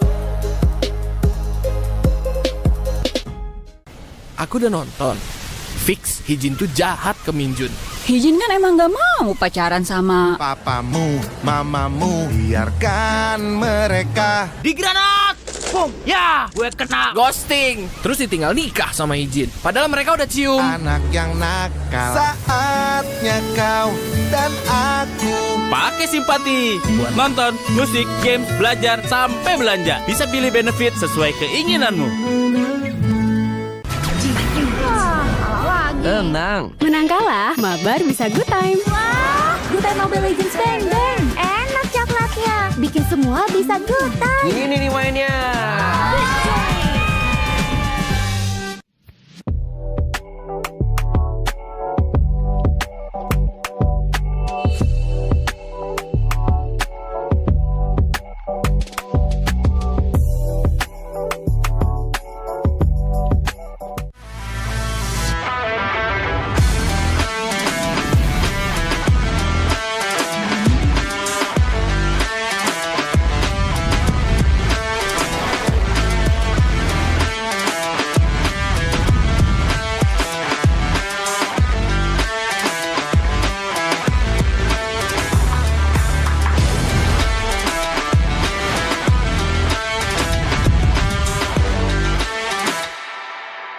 Ini kesempatan terakhir kalian.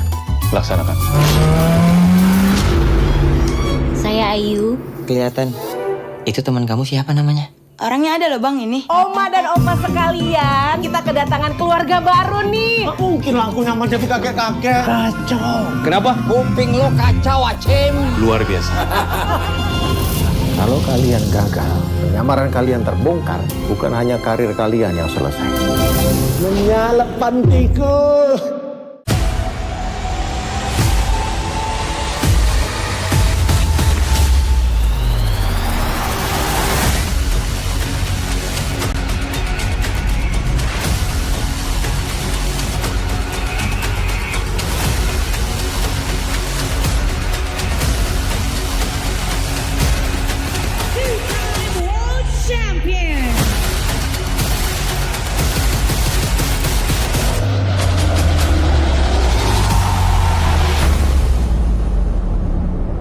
Experience the future of events with NICE, where every detail is crafted to inspire and connect.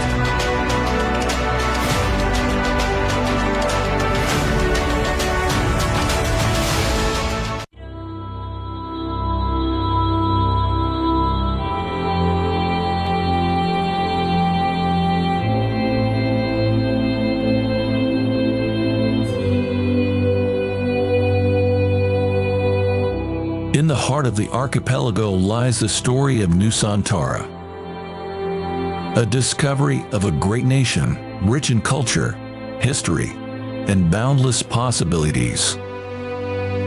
Concepted with the grand vision of becoming the epicenter of impactful activities. A masterpiece that inspired by our history, where great kingdoms ruled our nation, commemorating wonders across generations. Embark on a journey to discover a place of billion opportunities, crafted thoroughly to relive the greatness of Nusantara.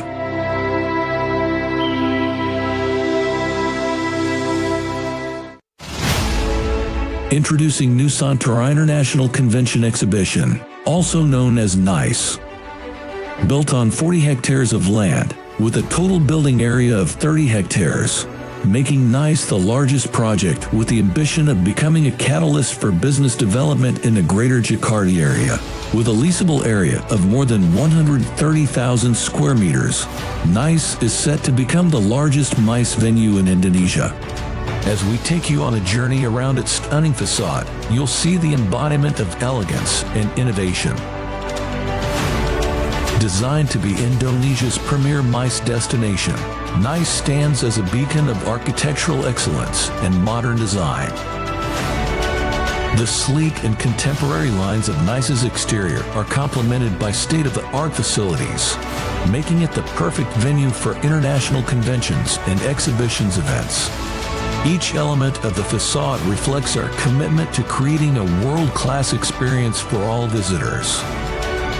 NICE consists of 3 main buildings with total of 55,100 square meters of exhibition space spread into 11 halls. Designed to provide exclusive experience and unrivaled flexibility for organizers to deliver the best experience while enjoying the atmosphere of NICE. The exhibition buildings at NICE is seamlessly integrated through a luxurious and centralized atrium area that spans 15,000 square meters, where all activities can be connected and brings fully integrated exhibition experiences. Surrounded with various hospitality selections, hotels, commercial and retails, and more attractions of lively and vibrant Pick 2 area. NICE is set to become not just MICE destination, but also a tourism excellence. NICE is not just a building, it's a symbol of growth and prosperity, aiming to elevate Indonesia's position in the global MICE industry. With its strategic location in Pick 2, NICE is set to become the epicenter of business and cultural activities, driving positive impacts throughout the surrounding community. Experience the future of events with NICE, a masterpiece by Industri Pameran Nusantara, a joint venture company of the esteemed Dagang Sedaya Group and Salim Group, where every detail is crafted to inspire and connect.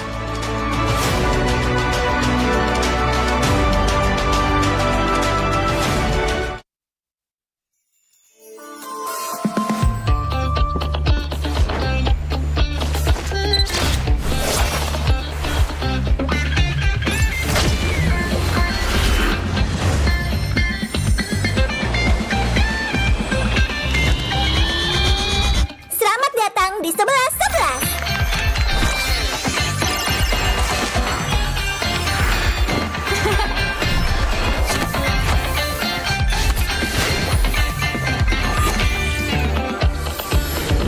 Makin gaya, tetap hemat.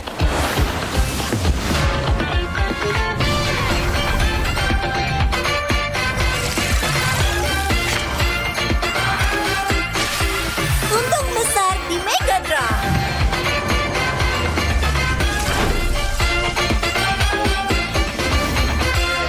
Harga terendah, keuntungan tertinggi.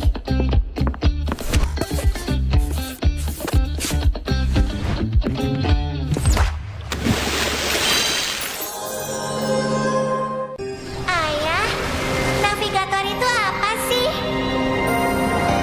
Navigator bertugas menjaga cahaya pemandu di seluruh Nexus. Ini adalah tanggung jawab berat yang harus kita emban bersama.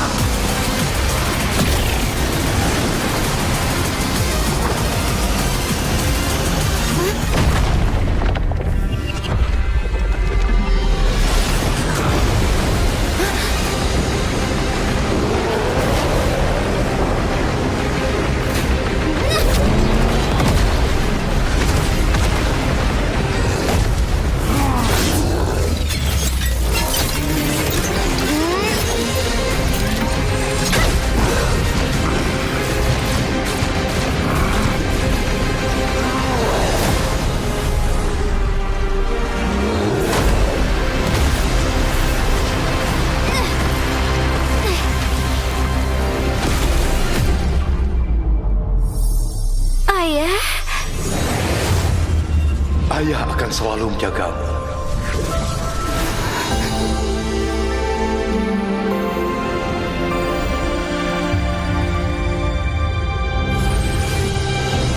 Target dikonfirmasi. Cahaya pemusnah. Siap, maju.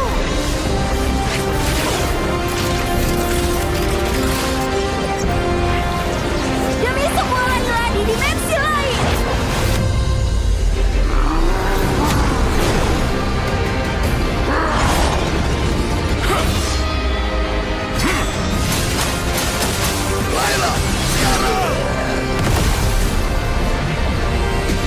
Cahaya pemandu tidak akan bisa dipadamkan karena aku adalah navigator.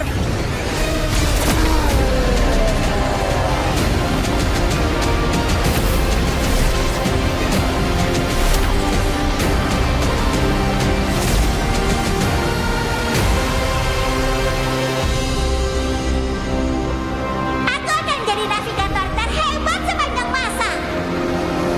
Kamu pasti bisa. Kupikir semuanya sudah berakhir. Sampai kehampaan berbisik padaku.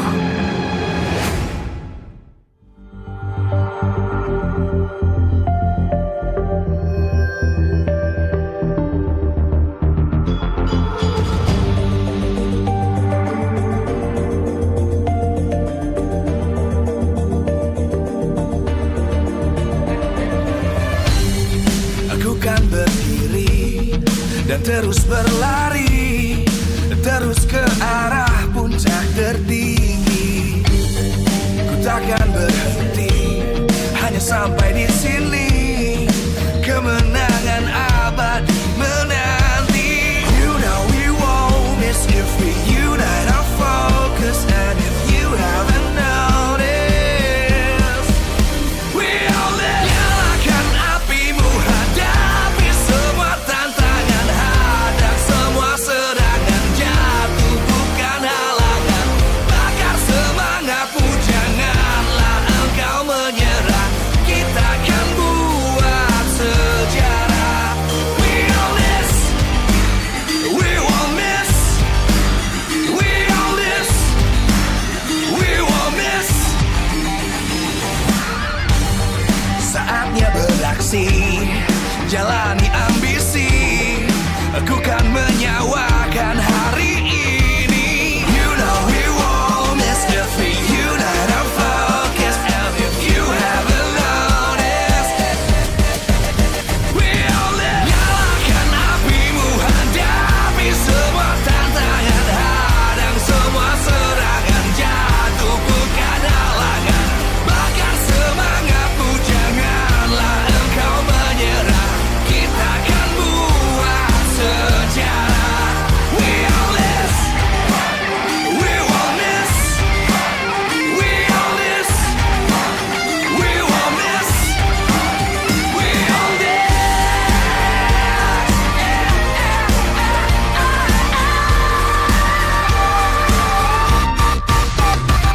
Nyalakan apimu, hadapi semua tantangan, hadang semua serangan, jatuh bukan halangan. Bakar semangatmu, janganlah engkau menyerah. Kita akan buat sejarah. We all this.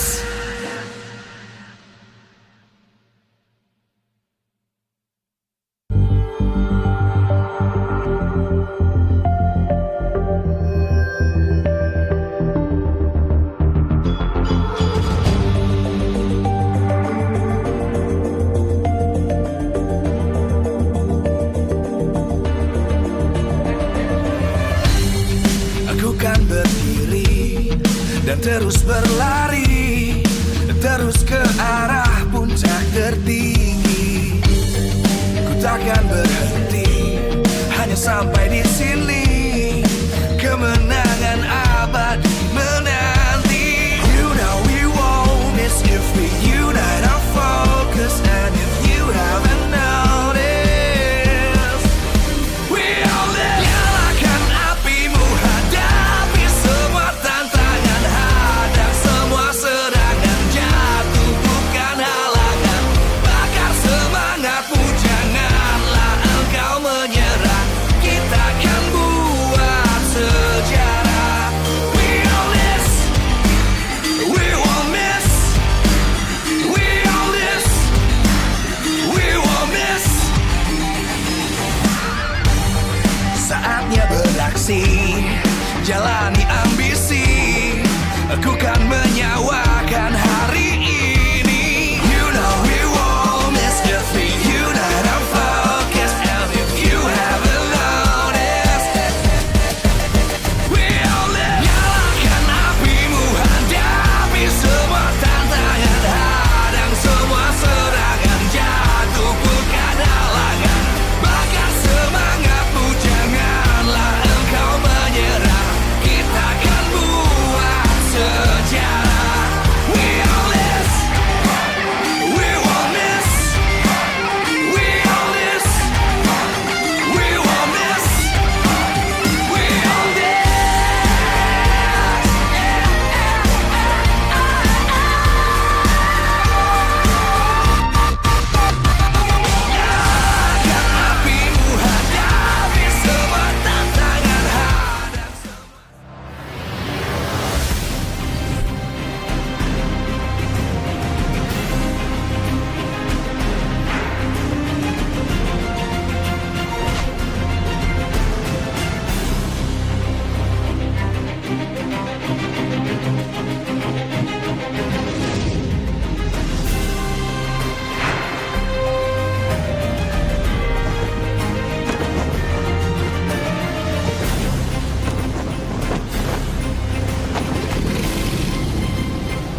Live from Nice Pick 2, MPL Season 16 Playoffs is powered by Moonton.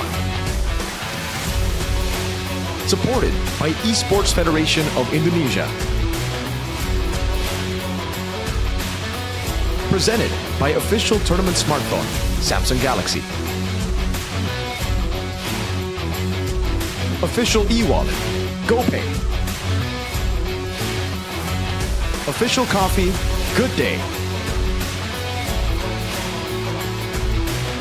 We own this.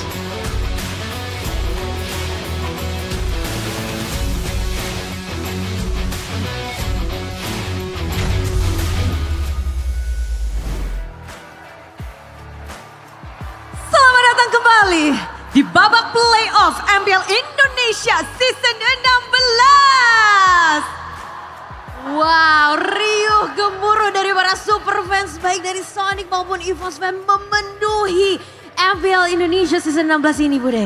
Yes, betul sekali karena kita melihat bahwa ini akan menjadi tayangan perdana bagi ONIC dan Sonic pun sudah tak sabar bagaimana Sang Raja Langit akan berperform. Karena ini adalah panggung yang berbeda dibandingkan regular season. Mereka memang menjuara regular season tapi kali ini lawan mereka adalah tim EVOS yang mereka benar-benar mengaung di match kemarin dengan kemenangan yang begitu dramatis.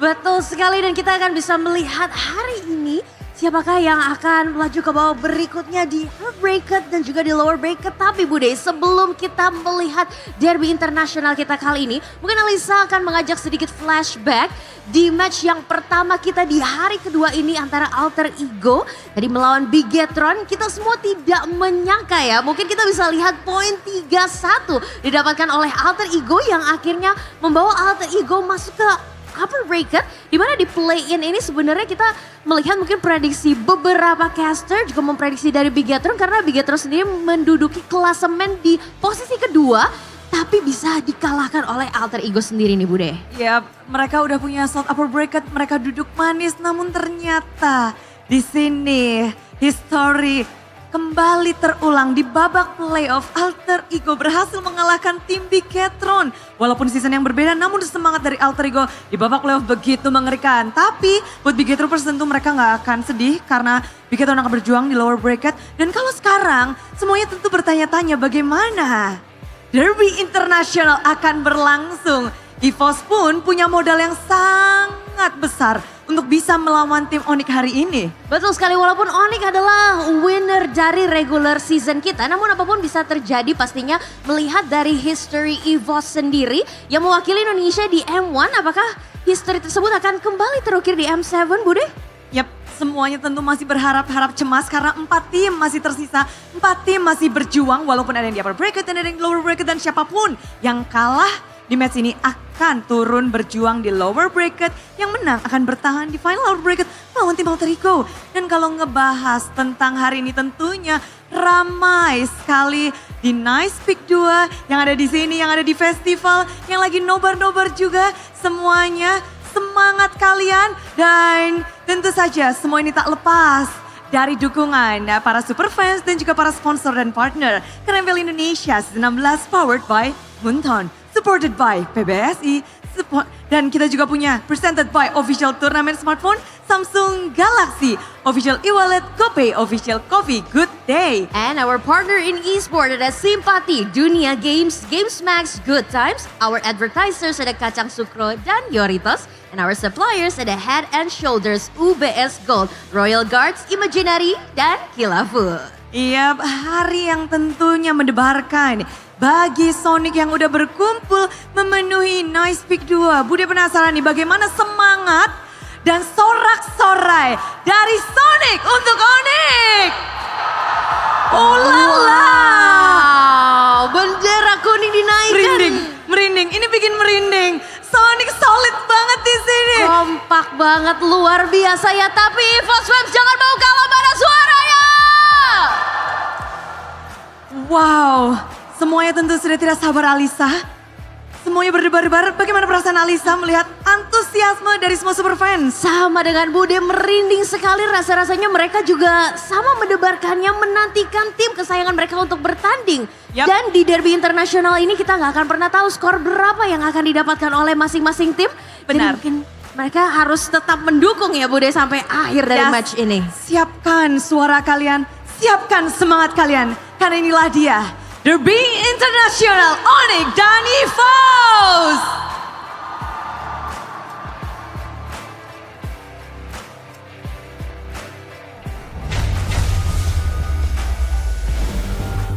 The crowd is ready and the stage is set.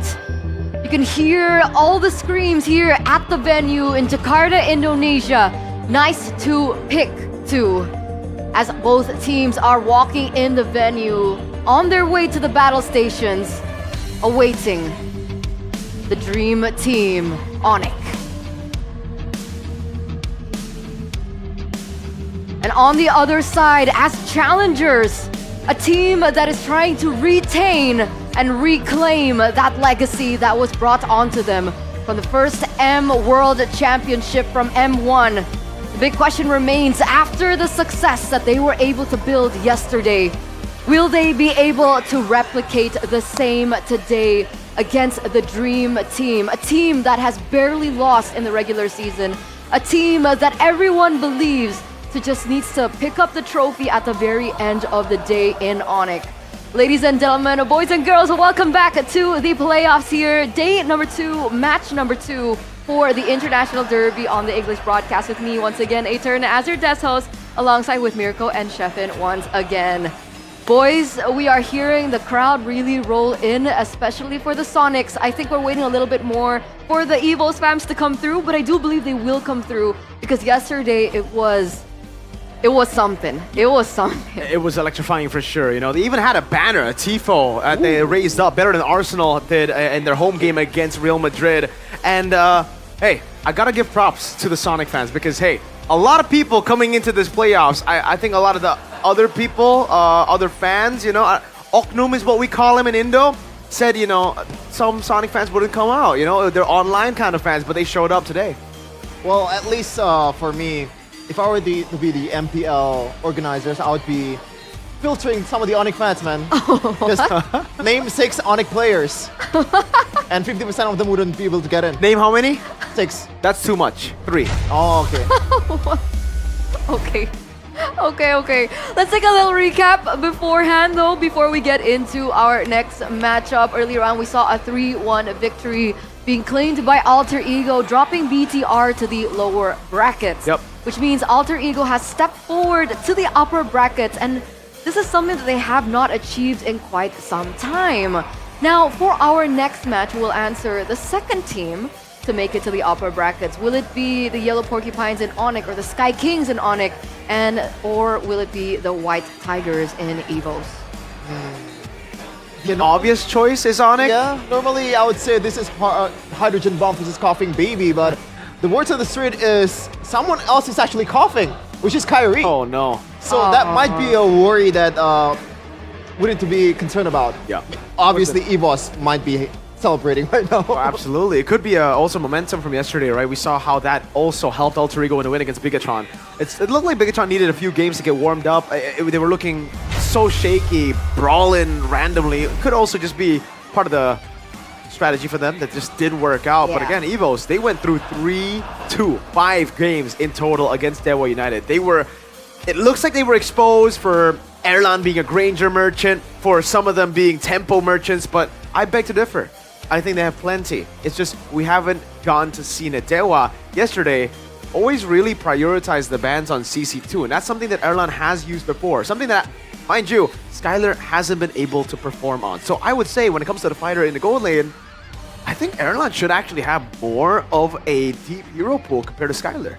Any thoughts on that? I mean, to be fair, it's not only CC on the gold lane, right? There's other heroes out there. He can play the Cho, he can play the Esmeralda, which is, I believe, it's the first hero that Skylar used in MPL Indonesia. The non-gold lane. Yeah, so maybe you can expect more of that coming from ONIC because in the regular season, one of our concerns for ONIC is the fact that Skylar is not really flexing towards the fighters. Maybe this time around he'll be able to adapt because he needs it. Yeah, he has to. He has to be able to be as versatile as possible in order to aid and make the drafting phase just a little bit easier, right? We've seen a lot of teams really have a little bit more of an edge in the drafting phase. And speaking of this edge, I'm wondering which EVOS we're going to be seeing today. Is it going to be the EVOS with Sway Low, or is it going to be the EVOS with Roundel again? If I were to, place a bet, I think it would be Sway Low, just because Sway Low looked very loose coming into the game as a super sub, right? Like usually you see Roundel, he was already shaken on stage. Sway Low didn't feel any of that pressure. It feels like this is his stage. It feels like on the Lunox as well, especially, by the way, this could be a reference to the whole Lancey pick Lunox situation in MPL Philippines. He's like the Indonesian version of Lancey. Give him Lunox first phase, and he just does well. He knows the limits of that hero. I gotta say, I might see a world where Roundel is still playing. Because the original plan is Roundel being the mid lane, right? And this is versus ONIC. So I gotta say, maybe there is some doubt in the management. Can we even win against ONIC? Let's just treat this as kind of like experimental lineup thing. Well, if we can take a clue into what we're looking at right now, it looks like the poster shows the Keras lineup, which is the lineup with Sway Low. So is that a hint to maybe Sway Low now being a part of the main five instead of Roundel? I guess we'll just have to wait for the official team lineup later on. But talk to us about these two lineups, right? We have the Dream team on one and we have the Keras team on the other. What are the winning conditions for EVOS to be able to win up against ONIC? Oh man, it's very hard to pin down like the individual things because there's just plenty, right? ONIC have been the perfect team throughout the season, so I'd say show up. Right now, it's all about showing up on stage, right? It's all about performing in the playoffs. You can be really good in the regular season and then fumble. We just saw that from a particular red team. Can ONIC live up to the expectations they got? At this point, even if they drop a game, it's already them failing to meet expectations. The expectations around this Dream Team lineup is ridiculous. Yeah. I feel like it starts with the belief on yourself, right? A lot of teams, I gotta say, in the regular season, I don't think coming into the matchup against ONIC, they believe that they can win against them. So just take, a page out of Niall's book. Believe in yourself. Know that you are better than the opposing team, even though factually it's not really true.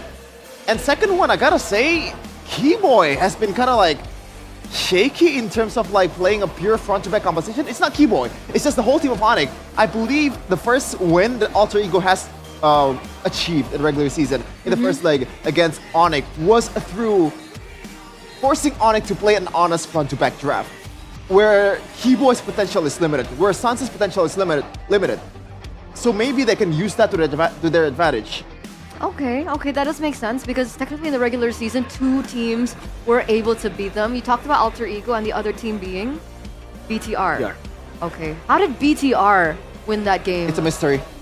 It's a mystery now, but if you look at the regular season, I think they just played the fundamentals better, right? They played the fighter gold lanes, they shocked Skylar, who was again stuck on the normal gold laners at that time. Now, within the time period of that loss towards the break of playoffs, and now, they should have already, fixed a lot of those errors, a lot of those weakness points.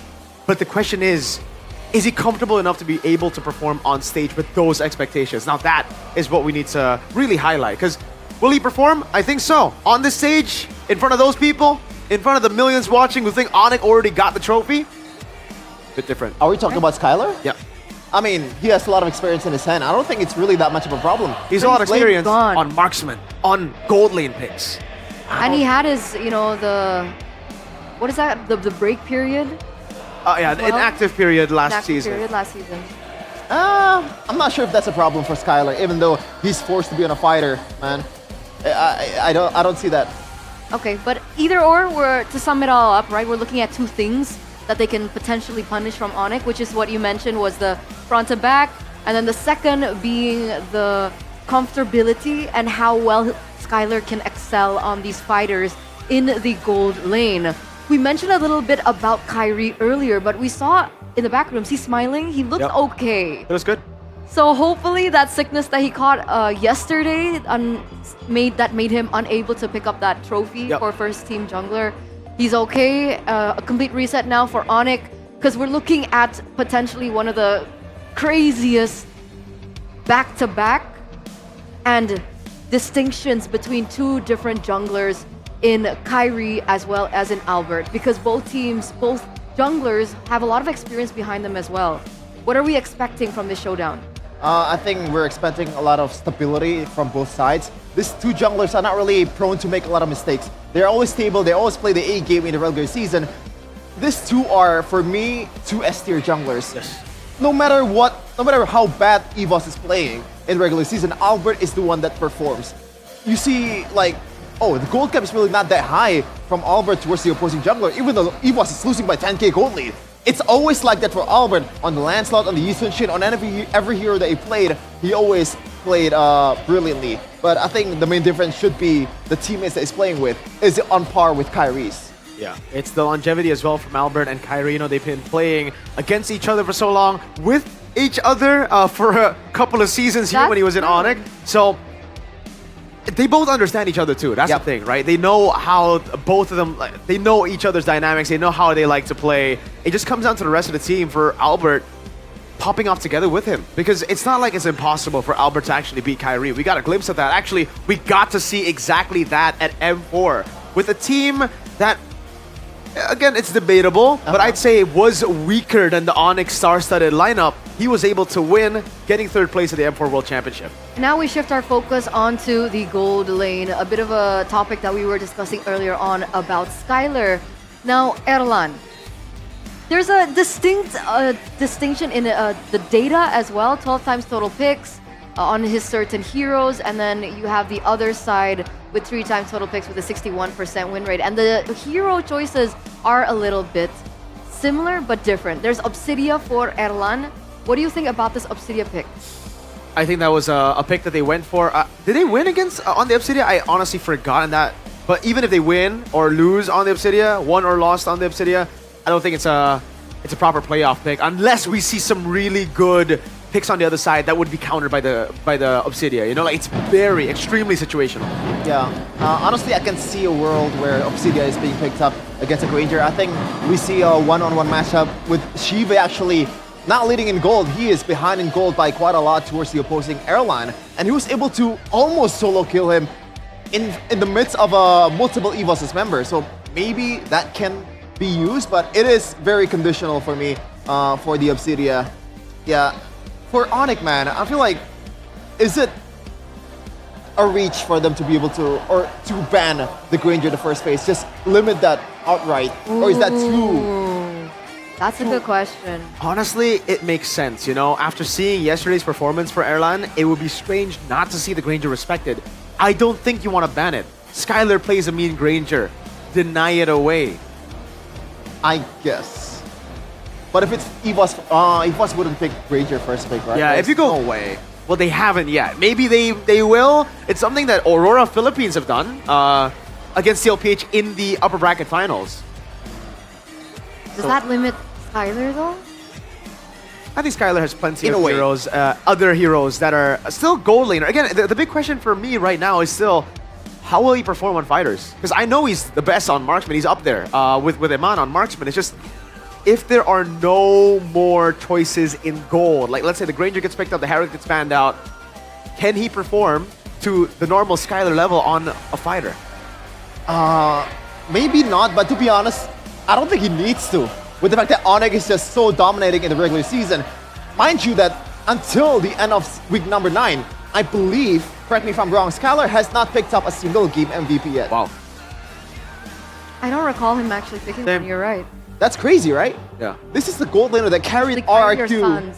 It's always an ONIC problem, man. Back when he had CW and Boots, they were amazing players, but they were always the ones that were forgotten. Why? Because they have such a strong trio mid. And again, if the trio mid wins out super early and they get like a massive goal lead around first few neutral objectives, it's done. That equals to Skylar win too, right? Exactly. But I think, especially looking at how EVOS dealt with, there was very early game-centric drafts, they should be able to pull it off. ONIC have shown to be quite vulnerable in the drafting phase to those early game tempo picks of EVOS. Okay, so those are the things that we are going to be looking at. We saw earlier on though, the Tifo. Sonics. What is it called? Tifo. Tifo. Yep. Oh, it's called a tifo. It's a banner, Tifo. Oh, it looks sick. It looks sick. Tifo or Aerith? Aerith? What's that? Is this a reference? No, it's Tifo or Aerith. That's. Oh. I still don't get I'm reference. sorry. Oh, really? Yeah. Never mind. Just move on, please. I think. Okay, if Miracle doesn't get it, I definitely won't get it. Prince Skylar. But Skylar. Prince yeah. Skylar. Skylar. What is he on? Was that a Yuzong? But I mean, earlier we saw the win rates, and technically it does make sense that the win rates are very high.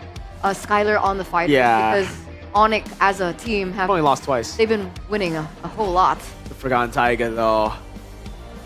Stick Nick, by the way. Hey, thank you. It was improv. It was like I was like, I didn't expect it to pop up in that game either. I was just like, all right, let's just cast. All of a sudden, gets a Savage in game number 1, and again, reminded me a lot of like how we forgot about him because of his shaky performance, because of all the drama. I hope they're opening their eyes now because this could have been what you had. You've had this for a while now, by the way, EVOS. It's just 4 seasons too late. Yeah, and I think I saw Brands on one of his streams pretty much passing the torch to Erland. You know, he doesn't want to play anymore, just giving the chance towards the young He even guns. said, like, if I play, we'll lose on the stream. He said his cloud is washed. Oh, that's really sweet. But it sounds like the team is ready. We're gonna throw it over to the team entrance for both teams. Welcome to the International Derby. Through a season of turbulence and trials, they have clawed their way back from the depths of doubt. The White Tigers, once the pride of a generation, now stand reborn at the gates of the MPL ID Season 16 playoffs. It is time to remind everyone that they are the sole holders of the ever-coveted M Series trophy in Indonesia. They have defeated Dewa United Esports just yesterday, and now they will ascend and challenge the Sky Kings. Will they be able to do so? This is EVOS! Will they roar loud in the face of doubt? Will they pounce forward in times of desperation?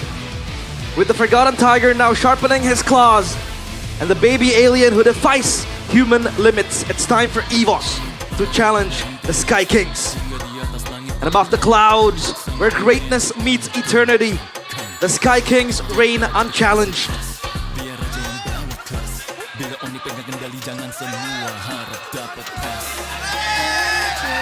Twice, they've conquered Southeast Asia. Their crowns forged in the fires of MSC. Yet the heavens still whisper of an unfinished dream. For all their glory, all their gold, the Sky Kings still gaze towards the one prize that eludes even the gods, the M Series crown. They are still the team to beat. Will they be able to defend their title? This is ONIC! Descending from up in the skies, chasing not only victory, but immortality itself. This is ONIC against EVOS, both with international accolades. Who will be the ones to bring all the victory, all the glory home? And it seems like glory gonning has been very, very strange for EVOS. Let's take a look at the coaching staff for both teams.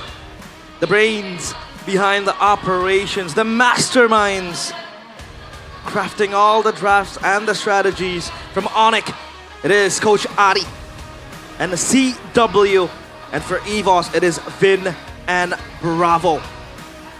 This will be a battle for the ages. A victory here means that they will increase their odds in securing a ticket for that M7, a match where they have to beat Alter Ego, who is currently waiting in the upper bracket finals. Will it be ONIC or will it be EVOS? Let's witness it together.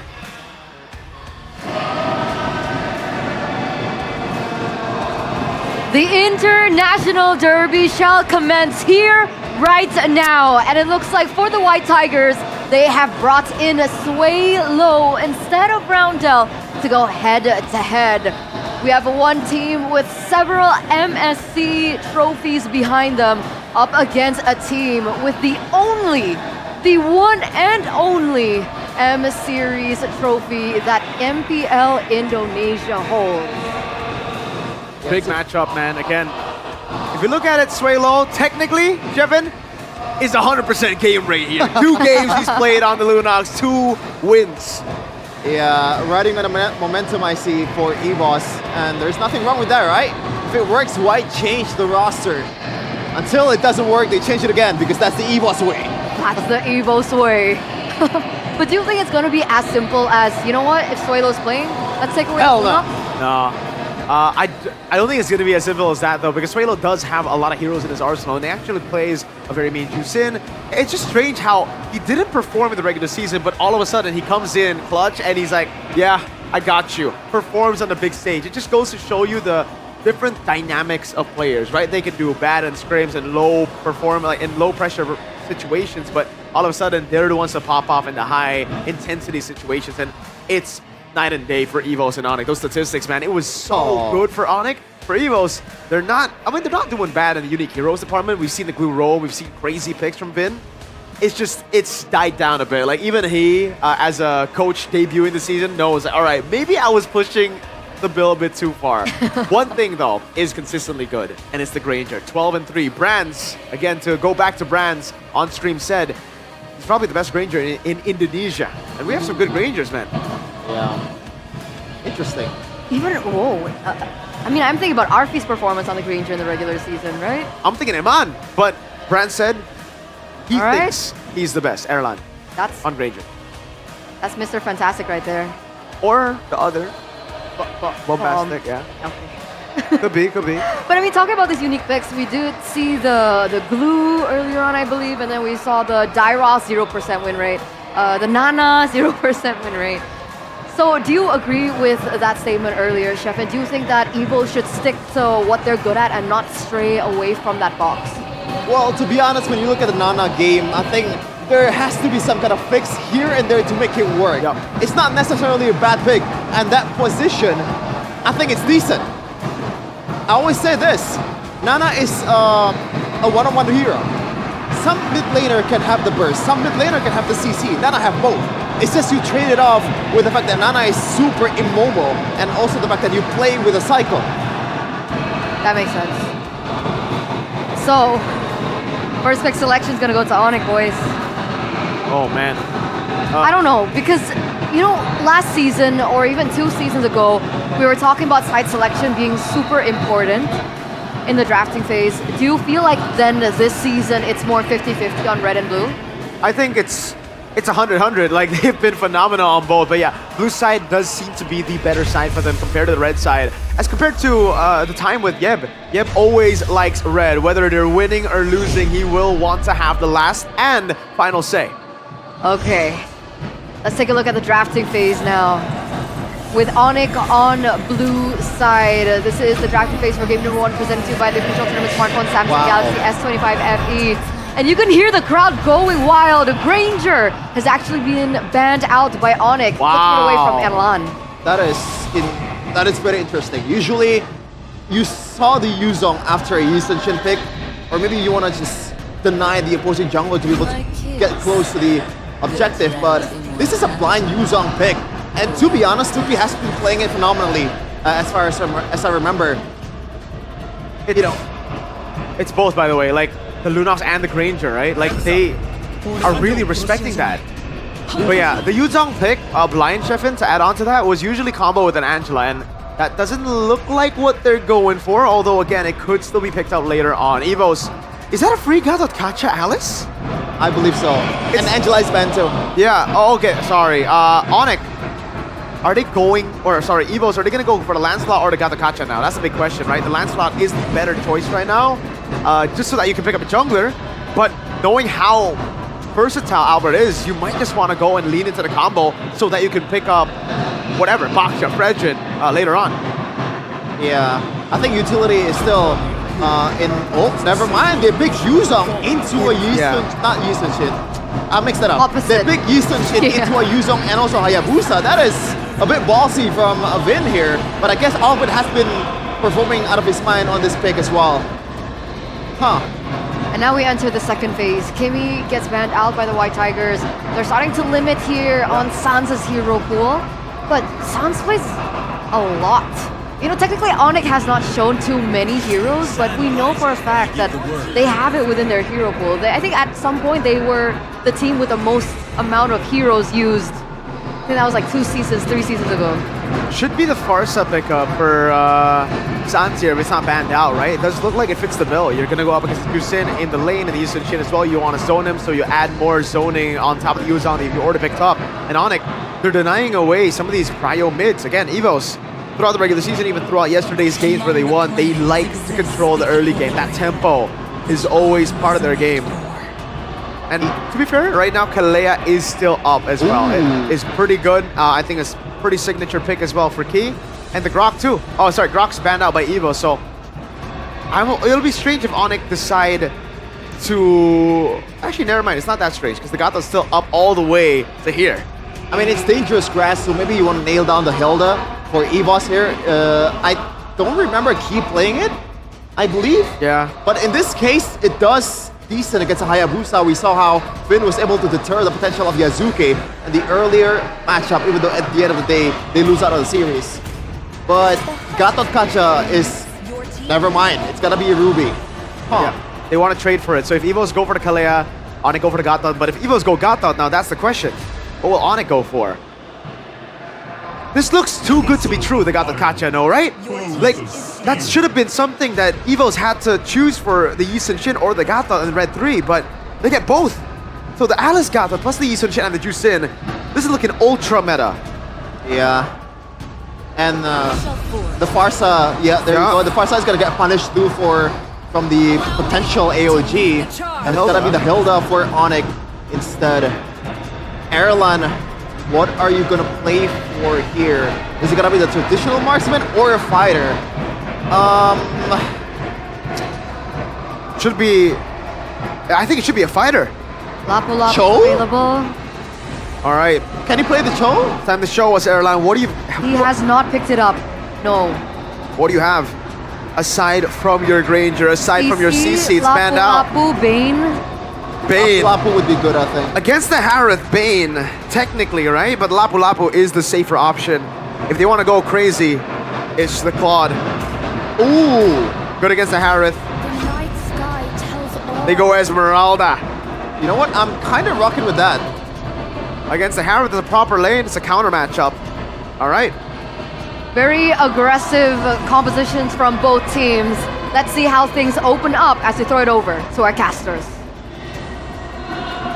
Welcome to the International Derby. It is EVOS against ONIC in a battle for the ages. The fans are in the building, and we are to realize Goni to accompany you guys. What do you think about this matchup? Everyone's going wild.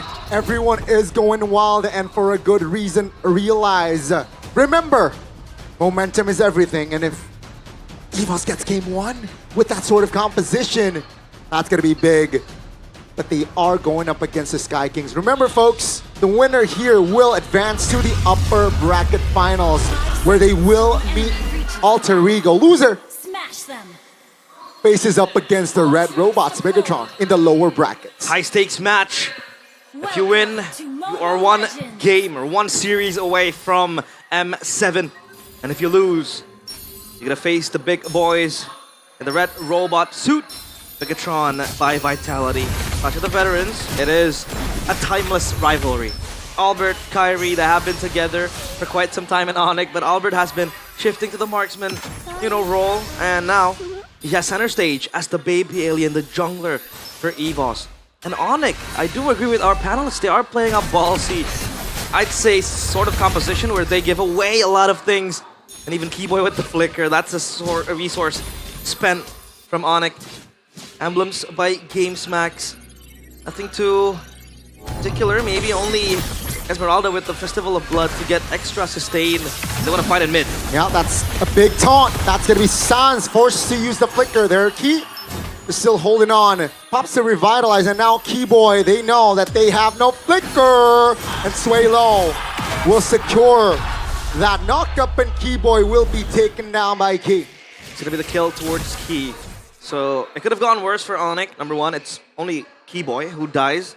And number two, the kill is going to go into Key's pocket. Play low. Oh my goodness, that's a quick punish. That's a big compensation for ONIC. They took down the mid lane, the super sub yesterday.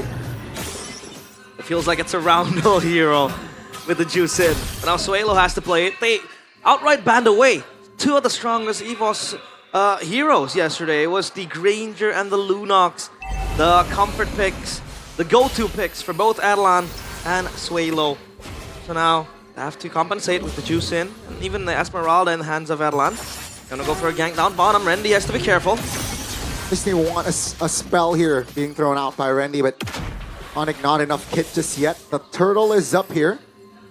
And both teams are playing it slow. Both junglers looks to clear their respective camps first. They were trying to blow a resource from Rendy, or from one of the laners of EVOS as well, because an objective is coming close. The turtle is also available. And ONIC, it seems like they have less prio compared to EVOS. Kyrie is here, and Lutpi is hiding in that bush. Dangerous grass. Might open up a flank angle for him. He gets spotted out, pops the Black Dragon form. Yeah, that's going to be the Black Dragon form here, just to zone away. Yi Sun-shin is nowhere near though. Take a look at the Yi Sun-shin. Good mobility. The Yi Sun-shin cuts the rotation off Skylar. That's going to be a kill, an important one from EVOS. Great read from Albert. It makes you question, was it worth it for ONIC? They left Skylar all alone in a world of hurt, and Albert was able to take down his former teammate, the newly ascended player into the Sky Kings realm. Talent prediction by GoPay. Again, most of the talent prediction so far in the playoffs, Gani, has been unanimous. 3-0 for me, 3-0 for you, 3-1 for Eternite and Miracle. For the and last Jeff match in. though, I think it was 0% for all the talents. Alter Ego is able to defy the odds and prove us all wrong. Maybe EVOS has something to say in this series. A bit of a statistic here for all the records. ONIC players with these heroes. So yeah, I think Lutpi is one of the most known players to pick up the Yuzong.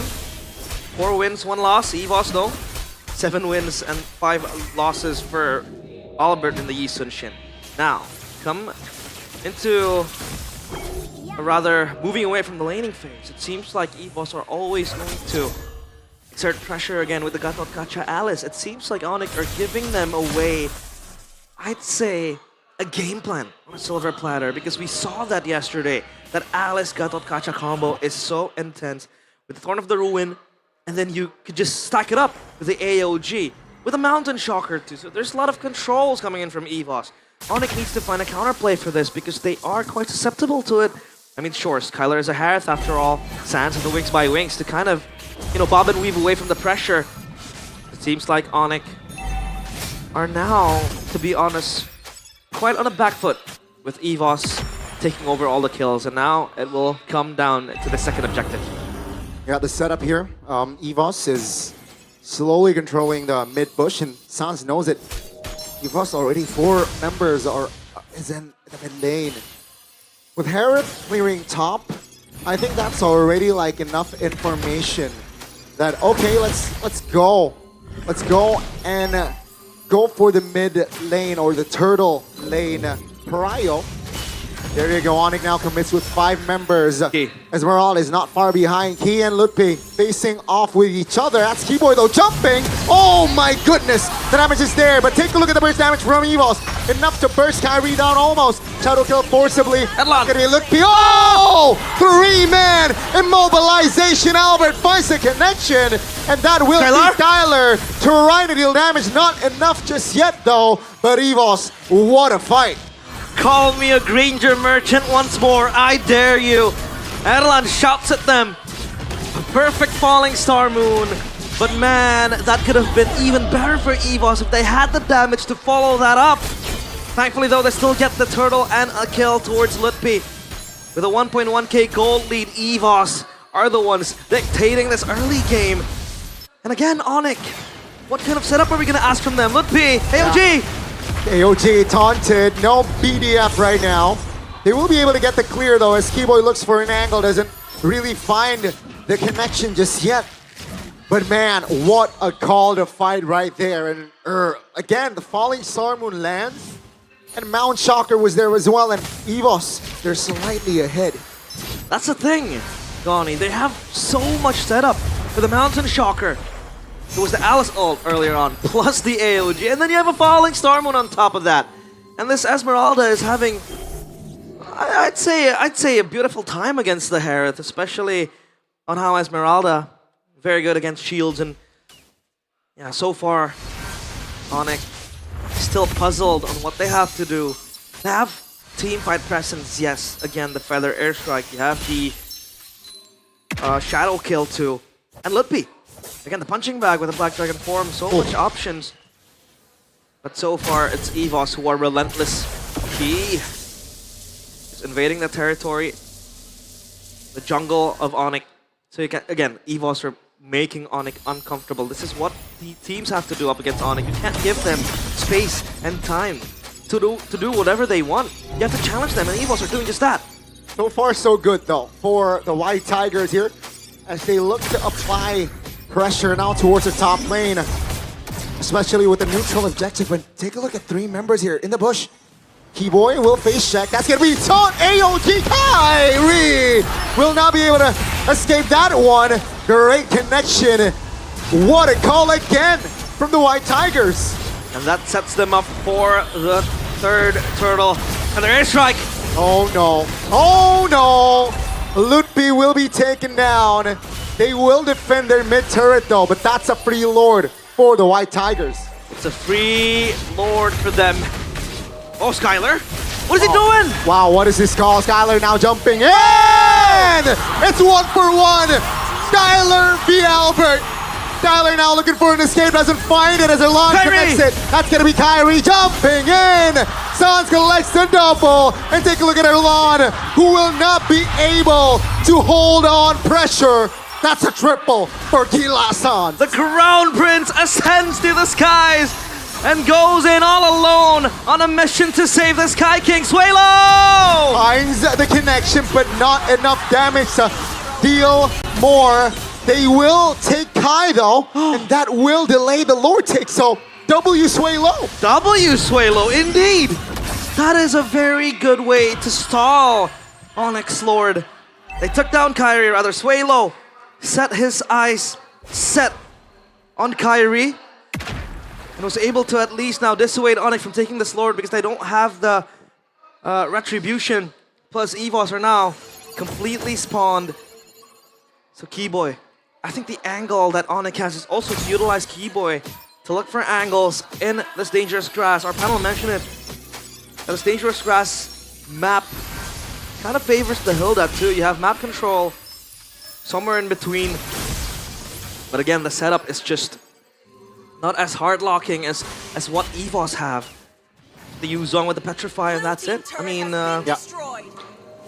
Now ONIC, they have to bank on just protecting Mr. President, and that's protecting Skylar. Because Skylar, when it reaches the late game, the Hereth will be insane. I mean, so far, I like the calls from the side of EVOS, right?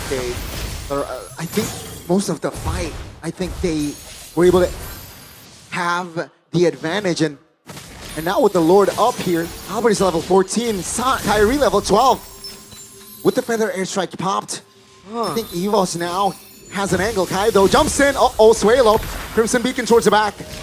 Quad Shadow is not available for Kai. That should be information for EVOS. What's their plan? A bit too premature there from Sans. I think it was trying to open up the bush and maybe just dissuade EVOS members. Now they don't have the feather airstrike for this fight. It could be botched for them. The Lord. That's gonna be the Lord. Focus now. Now that's gonna be Lutfi taken off the board as a distraction. Kai picks up the Lord. That's gonna be EVOS though looking for the collapse. EVOS looks for an angle. Sans still with the wings by wings looking for good positioning. EVOS take 2 members, but they lose out on the Lord as they look to collapse on towards the mid turret. Skylar is there to provide the clear. Will find the clear for now. And EVOS now, what's their play? Seems like they will focus on towards the bottom side of the map. At least that's the kill towards Lutfi and Keyboy. Could have been worse. Could have been Kyrie. Could have been Skylar. But this Hereth is safe. As of now, quite safe as well. if EVOS look for a dive angle through Rendy, maybe even Erlan jumping into the back, but I don't think it's wise enough to do just that. Now the Lord, though, secured by ONIC, so it's still a slight win for them. Bullish Crystal for Skylar. This Harith is going to hurt, so they have something, or rather they have to do something, EVOS, to address this Harith. Again, it has to be the Esmeralda keeping that Harith at bay. But if it spirals out of control, then the Harith is just unstoppable then. Lord up top will be cleared by Albert. So far, again, EVOS looking for angles to pressure ONIC. Look at how ONIC respond. They go down bottom, they clear that wave and possibly make it crash to the bottom side structure. It's how they're able to pick up scraps and just get trades all across the map. Erlan will answer, so ONIC sticking S5 ain't even not the best answer too, right? AOG, on a Choker, and then you have an Alice, so it's hard for ONIC at least, but there are the gods of the game for a reason. That's gonna be the taunt. Black Dragon form committed.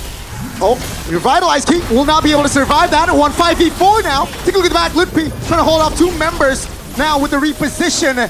Keyboy and Skylar, take a look at the mid lane. Rendy is quite vulnerable, but ONIC now says hello towards the mid lane. They will find the structure, but man, EVOS a little bit too late there on the disengage. Finally, they barge into that mid lane. It was long overdue. Getting that structure, the first ever in the mid lane. So at least that's something very, very valuable for ONIC. Now they have access into the river too, deeper inside of that. Oh, not to Choker, pops. Hans just recalls in front of that. He doesn't give a damn, man. He's the GOAT in the mid lane. So, yeah. Up top, they have a wave. Crashing to the turret. No EVOS though. It seems like all their initiations has been very, very good. Their decision making as well, very mature. Now they need a huge set. Either from Rendy, and then he can layer that down, like I've mentioned before. But ONIC, they seems like they're aware of that situation, plus the fact that they're pretty safe, to be honest. Like Hayabusa, and then you have the Harith too. EVOS, it's time to fight for the Lord. ONIC is close by, but Kyrie is down bottom. Does EVOS have this information? I think they're baiting it out, right? They're teasing with the Lord, and now the bottom side is actually good for ONIC, so... Yeah, slow push. Now with Keyboy sent to scout, holding off that bush, that should be enough to gather some information. Skylar, not shown yet on the map here, if you're on EVOS' perspective. There you go, finally Skylar shows, so... Wait. Now with Skylar showing, what's gonna happen here? Yisun-Chin is still in the bottom side of the map. Yep. Yisun-Chin shows what's the call here for ONIC? They have to address the side lanes. It's pushing for ONIC. And now they can start the Lord because the Yisun-Chin is so far back. But he hasn't shown himself yet. He has the Black Dragon form ready. This might be the fight where ONIC really, really needs to win. Because this is where they might just turn things around. I mean, the goal lead is swinging in their favor. Yeah. They're just teasing it. It's just a dance. Yeah. And no one is committing. And now, obviously ONIC, the pressure that they have, EVOS are invited to take this part. Albert hasn't shown now. I mean, now they know where Albert is. A minute ago, they're not sure. That's why they let go of the Lord. That's the Black Dragon form popped. Now Rendy in the mid, around the Lord as well. That's going to be, oh, great zone. Albert was nowhere near the Lord, but Litpi and Keyboy is trying to hold off. Keyboy first one to fall alongside Rendy. 1-for-1, but Litpi holding three members. So long! Kai finds the connection, and Albert will be shut down by Litpi. And Litpi was the difference maker in that play. As EVOS, they will lose out on 3. My goodness, the Sky Kings again and again. What are mere mortals to them? They win that fight, get the Lord, get out. It seems like EVOS were about to win that because Keyboy was solo, they had no front line. And the Esmeralda plus Rendy as the Alice was able to pull back a few of the members backside. Do they want to go for the kill? Not just yet there. That Watch Shadow doesn't land. Now with this Lord, I think ONIC will have more grounds to cover here. Let's see though, with the item check. Oh, full items for Skylar. Yeah. That's alarming for EVOS. Even with the CE, extra safety too. Kyrie though, quite slow in terms of the farming patterns. Or rather, the farming pace. I mean, yeah, Albert has been able to get 8 kills, so that is self-explanatory, but I think he's gonna go for the last item as well. Now though, the Lord's gonna march down bottom. They have a wave pushing up top. It's pretty good for ONIC. Do they want to crash into the mid lane turret? Because as of now, no one's touching the top side. It's gonna be a slow push for ONIC into that last inner turret. Yeah. Black Dragon form. They want the far lane. The Lord will charge. Black Dragon for the zone. Shaman for spot. Feather airstrike. Took a look at the AoE from the side of ONIC. It will be enough to take 2 base turrets down, and ONIC will be happy. Their call is, yeah, let's not fight. Let's just take the turrets. Take it slow. And that was why they left the top side turret, rather the top side wave, to just push on by itself. Because as they were taking down the mid and the bottom side, that top side just crumbled as the minions came pushing in. So EVOS now are in the back foot. Look at that gold difference, 5.2k. It was 2.4k for EVOS a few minutes ago, 4 minutes ago, and now EVOS need to make something happen. They need a big set again. They need Rendy to again be the difference maker, because he was the one who sealed their victory yesterday against Dewa in that reverse sweep. With the Alice as well. It's a strong pick for most of the EVOS players. Santa and Lutpi, they are relentless, unflinching in the grass. They are turtling right now as they are behind in gold. 18 minutes though, so soon the gold won't be relevant, quote unquote, right? Yeah. Say the 23rd minute mark. Let's see if EVOS is able to hold on that long though, because in 30 seconds, ONIC will focus down the Lord. What's the call for EVOS? Endless battle for Kyrie. Extra damage, true damage as well. He needs to cut down through Erlan and through Rendy. Very tanky too. He is also there. Look at Sans. He's a Farsa. He can do it. Whatever he wants. Has the Wings by Wings to reposition. And he opens up the map as well for ONIC, confirming a few members are down in the bottom side jungle. Lord spawns, and it is going to be an Evolve Lord, seems like, as Rendy is close by. Again, fishing for that angle. Key Boy on the grass.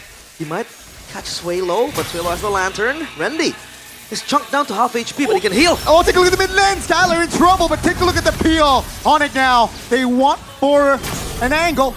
Farsa, Wings by Wings there just to bluff.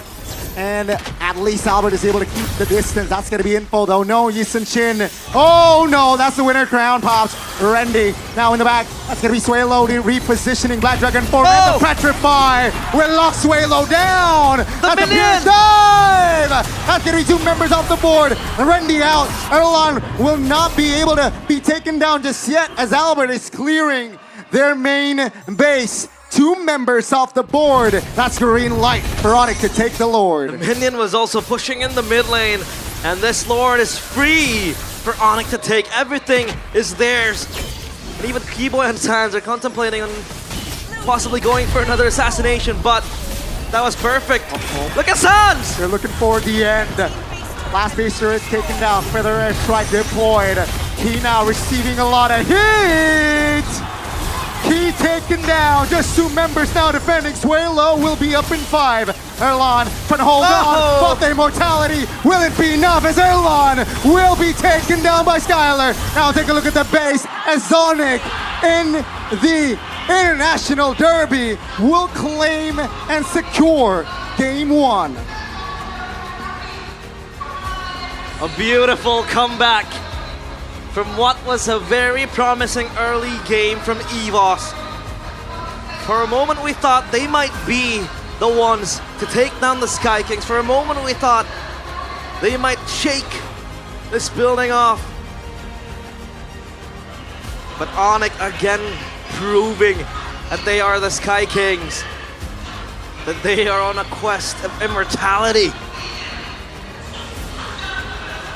Man, Skylar with the Harith again showing up when needed. he has been criticized ever since he made his way into ONIC, that he hasn't been in form, that he has always been in the shadows of Kyrie, on the back of the shadows of Sans. But he proves that he can also be that big game player. We can't forget he has, or he used to be, the crown prince for RRQ, and now among the gods he stands. And among the gods he will fight. What a game from Skylar. And what a turnaround from ONIC. Clean connection and the chemistry is still there. EVOS back to the drawing boards. But my goodness, ONIC, they look solid. Game 1. They do. They look very, very clean. Even if it wasn't really a clean game, rather early game. And for EVOS, it's back to the drawing board. Do you want to go to one-dimensional with the composition again? We talked about the set needed to really go in. But Esmeralda pick, I thought it was gonna outlast the Harith, but in turn it just got bursted down like it did not have an HP bar. Well, ONIC left the Gatotkacha Alice open. We thought they were challenging EVOS, and they did. They challenged EVOS. Player pocket picks, player comfort picks will go on from there. Man, 1-0 EVOS. They have to reset. Meanwhile, ONIC are very, very strong now. What do you think, panelists?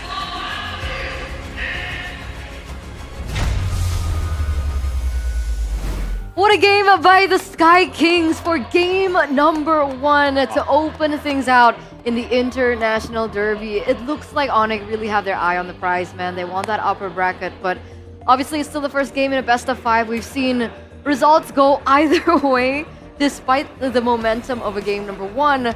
But let's break that down a little bit more, because backstage I was hearing you guys talk about the draft being a little lackluster on ONIC, but how were they able to win?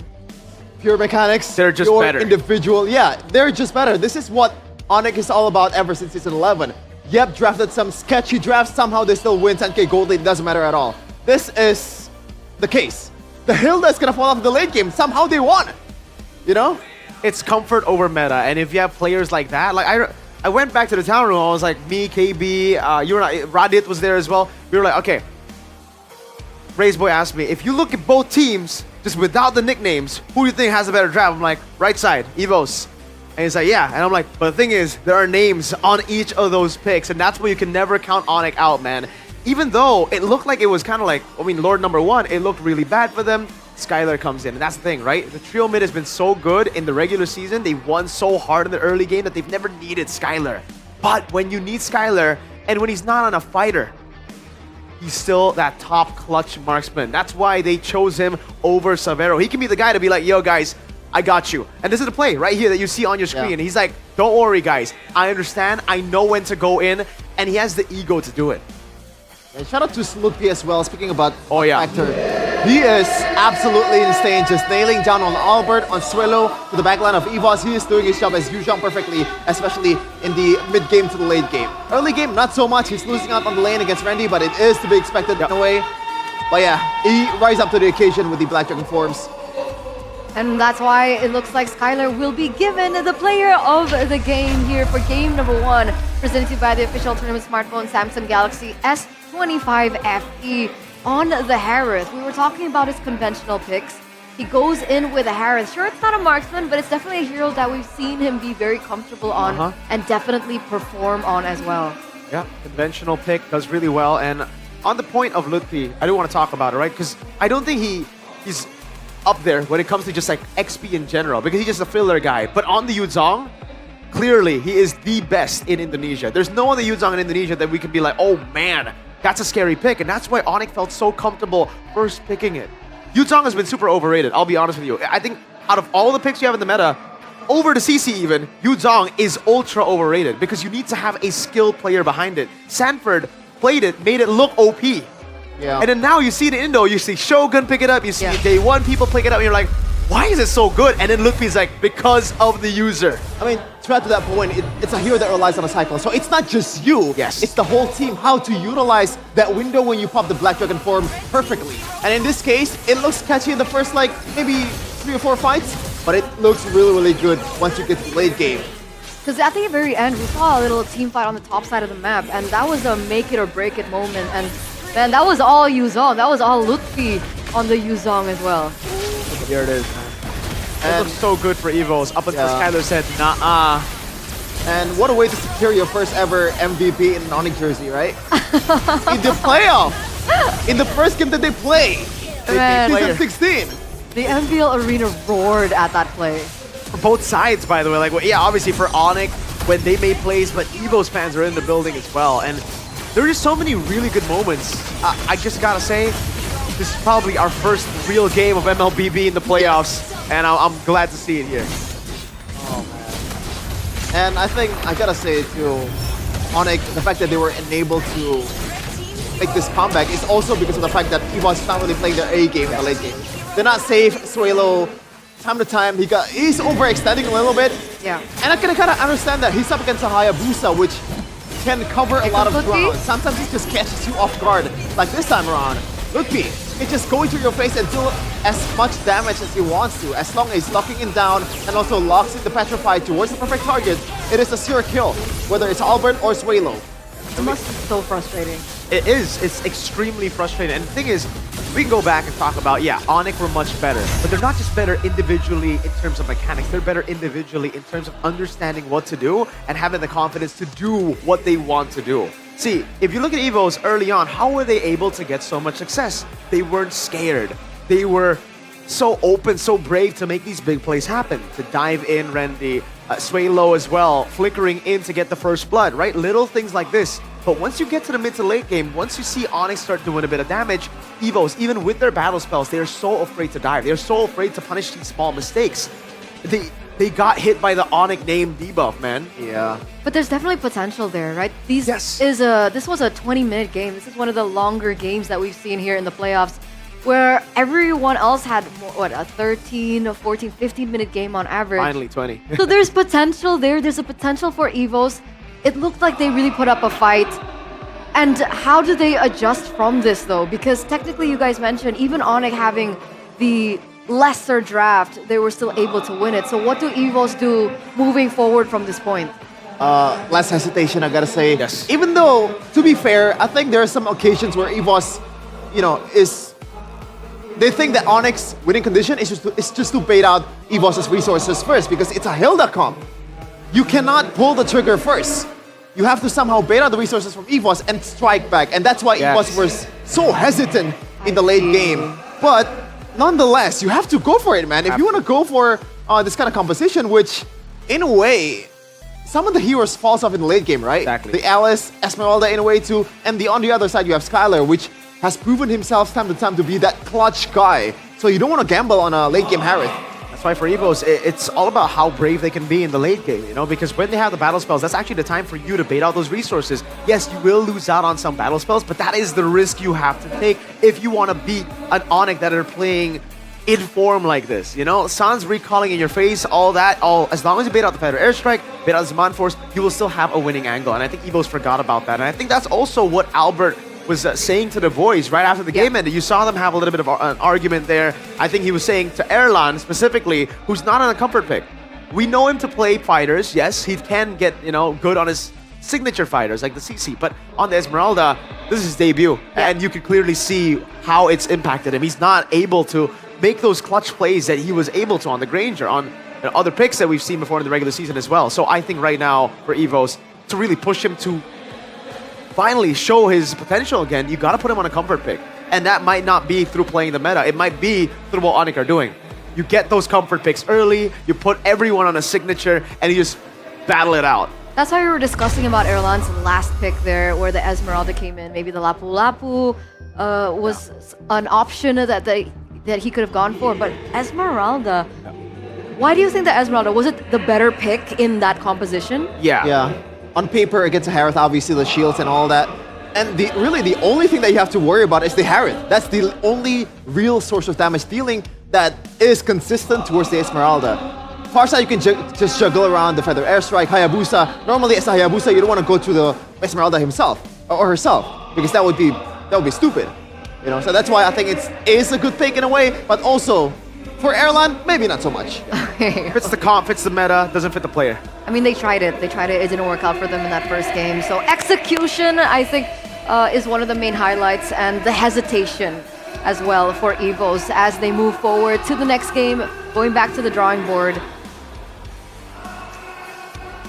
But that's the thing again, because if we're coming into the second game, we can't expect a similar comp, right, from ONIC. I think we might. ONIC are the type of guys to, you know, double down and be like, hey, if it ain't broke, don't fix it, we'll go again. Unless EVOS choose a different side, maybe things could be different. I think the blue side should be the take for EVOS.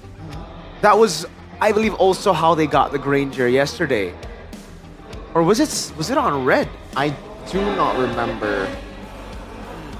A mixture of both. All right, but the Granger is taken out, the Lunox as well, and this is where there's going to be some big problems, right? When they're not on their comfort picks, that's why ONIC really shut it down. They're like, okay, in the playoffs, it's different. It's not just about what meta picks you get. It's also, again, Lunox and Granger. Your comforts that you got 2 back-to-back wins with yesterday against Dewa, we're not letting you have it. But at least EVOS, in the early game, their execution was really, really good, man. I cannot believe Keyboy, Sans, and Kari as a Meteor gets gapped against not even Albert. Albert was not there. It's only Key and also Suelo. Suelo just dodging all the Sans skill shots. Kyrie was not able to punish the way that he usually is. By the way, rare underwhelming game from Kyrie on Hayabusa. Usually on Hayabusa, he's the guy that executes. He sets the expectations too high. I think at some point of the game, he was like 2 levels below of Albert as well. 3 levels 3 below. levels at some point. It really was. Maybe, is it a unwell factor, maybe? Might be, but I think it was also because of the better early game draft for EVOS. You know, they were able to punish a lot. It's just, again, they couldn't close out and they couldn't close down on the lead. They couldn't like get over the 3K threshold. It was always held down by the individual farming of every single one of them. As well as, you know, earlier on, Sans on the Farsa. Yeah. He's playing a Farsa as if it wasn't a vulnerable hero. See, and I don't understand how that happened. That's what I'm saying about the Farsa pick. You know, like we're talking here about it being vulnerable. Well, it's also the user, obviously, but that's the Farsa. That's the Farsa. That's why I wanted the Farsa for BTR instead of the Kagura. And it's also, you know, the same with Airline Point, right? Comfort over meta picks. Farsa might not be the most meta hero right now, but when you think of Sans, it's Farsa. When you think Farsa, it's Sans. That's true, that's true. Even, I think 2-3 seasons ago as well, Farsa has been one of the best heroes that Sans has utilized. But speaking of Sans, we're looking at yet another amazing mid laner, Sanji. Just got the award for MPL PH. How does Sanji compare to the rest of the mid laners in MPL Indonesia? And does anyone compare? I mean, the closest is gotta be Sans. Mechanically, I gotta say, Sans has a bit of an edge towards Sanji, but the synergy with the team, with how much understanding that Sanji has over the macro of TLPH, I think that puts Sanji over Sans currently for me. Yeah, I agree. I think overall Sanji is the better player, but in terms of just purely mechanics, I think so. Also just a bit of more flair in game recalls. I think both of them have that undercover. But yeah, Suelo, Hijume, still a Farsha. Moreno, depending on the day, depending on his mood, depending on, you know, a lot of different factors. He can be, like when he's at his peak, he's amazing. When you see him play like that earlier, you're like, oh man, he's not even better than Hijume. Yeah. But we are looking at the story of Sans, the Gila Sans. Welcome to the Sans. And I think even earlier on in the interview that they had with Bude, was it with Bude earlier on? They're like, you know, I don't think Sans is human. And it really does make sense. Seeing his journey from the first time he locked in MPL Indonesia, the way that he changed roles and the way he performed on different roles. You could see that first. All the way from MDL, by the way. That's MDL Season 1 with Victim. That was KB's coaching debut and his first ever trophy. I don't know if you guys remember, but the debut of Sans was magical. I think he got like 4 game streaks of 0 death on 4 legendaries as well. On multiple heroes. Season 5, yeah? I forgot the exact season, but it was so good. And that was on Jungle. Now he's a mid laner. I think it was the Roger, Claude, Kimmy's. Those are the Sans' heroes. So even back in the day, he was already an amazing player. And that's the thing about amazing players, right? Because a lot of the players that we're seeing in MPL Indonesia, they do really well in like the first few seasons. Then they really fall off. Who are you talking about? I'm not naming names. Not naming names. It's English desk, bro. Come on. Still not naming names. But for Sans in particular, he's been around for quite some time. And he's still the golden standard of the mid laners here, especially in MPL Indonesia. He's not the golden standard. He is the best mid laner to have ever touched a game in Indonesia. Not just mid laner, the best player. He's the best player that has ever touched a game for Indonesian. Yes, I agree. Even, no disrespect to the EVOS players who won M1, but like Sans on an individual level is ridiculously ahead of anyone, any other Indonesian. Because there's a monstrous region out there that we don't compare. Yeah. we're already happy in our own world. That's we don't fair. want to compare to outside. We live in a bubble. Our There's little bubble. nothing outside of Indonesia. Oh, Piala President. He won Piala President? Oh. Or did they get to go to Piala President? For season 3, it was ONIC Kage. It was still with Udil, so I don't think Sans was part of the Piala President run. Or was he like not sure sub in the roster? Don't think so. I think he was still with Sans at any point of his life will not be benched. Okay. Must be nice. Technically, he was benched by Albert. I mean, but wasn't he like sick? Just like 2 games, bro. 2 games, and then he became a mid laner. So technically, Albert forced him to. Oh, is that Mr. Dean KT? OMG with Mr. Hamdan and Friska, and that's Sandy, and I do believe that's Budak in the team at Galaxy Zone. Guys, if you want to meet your idols, right? If you're a huge fan of Mr. Dan Kate, you guys can sit over in the Samsung Galaxy Zone if you use your Samsung Galaxy device. So you're telling me if I use my S25 FE and go there, I can sit with them? Yeah. I can take a picture with Mr. Dean? Yeah. Do we you call can him even Mr. take a Dean? picture of Dean. Yeah. But wait, can we call him Dean? Or is he gonna be like, dude, what the heck? That's kind of weird. You can just try. Call me Dayan, bro. Say to his face. You can call him Kate. Oh, Kate? KT? Yeah. So is KT because of Rekt? R-E-K-T? I think so. But doesn't make sense because Rekt is an actual word. Dean KT is just... Like Yan. He has the most memberships of anyone in Indonesia, right? Yeah. How does he keep them happy, man? You wanna take a page out of his book? Yeah. There's a lot of things he does. And there's a lot of things EVOS need to do after that game because it's like, damn, we really tried our best. We did everything that we could, and the portion of the game where we had power spikes, and still they held on. Skylar did that whole thing where he 1v3'd us.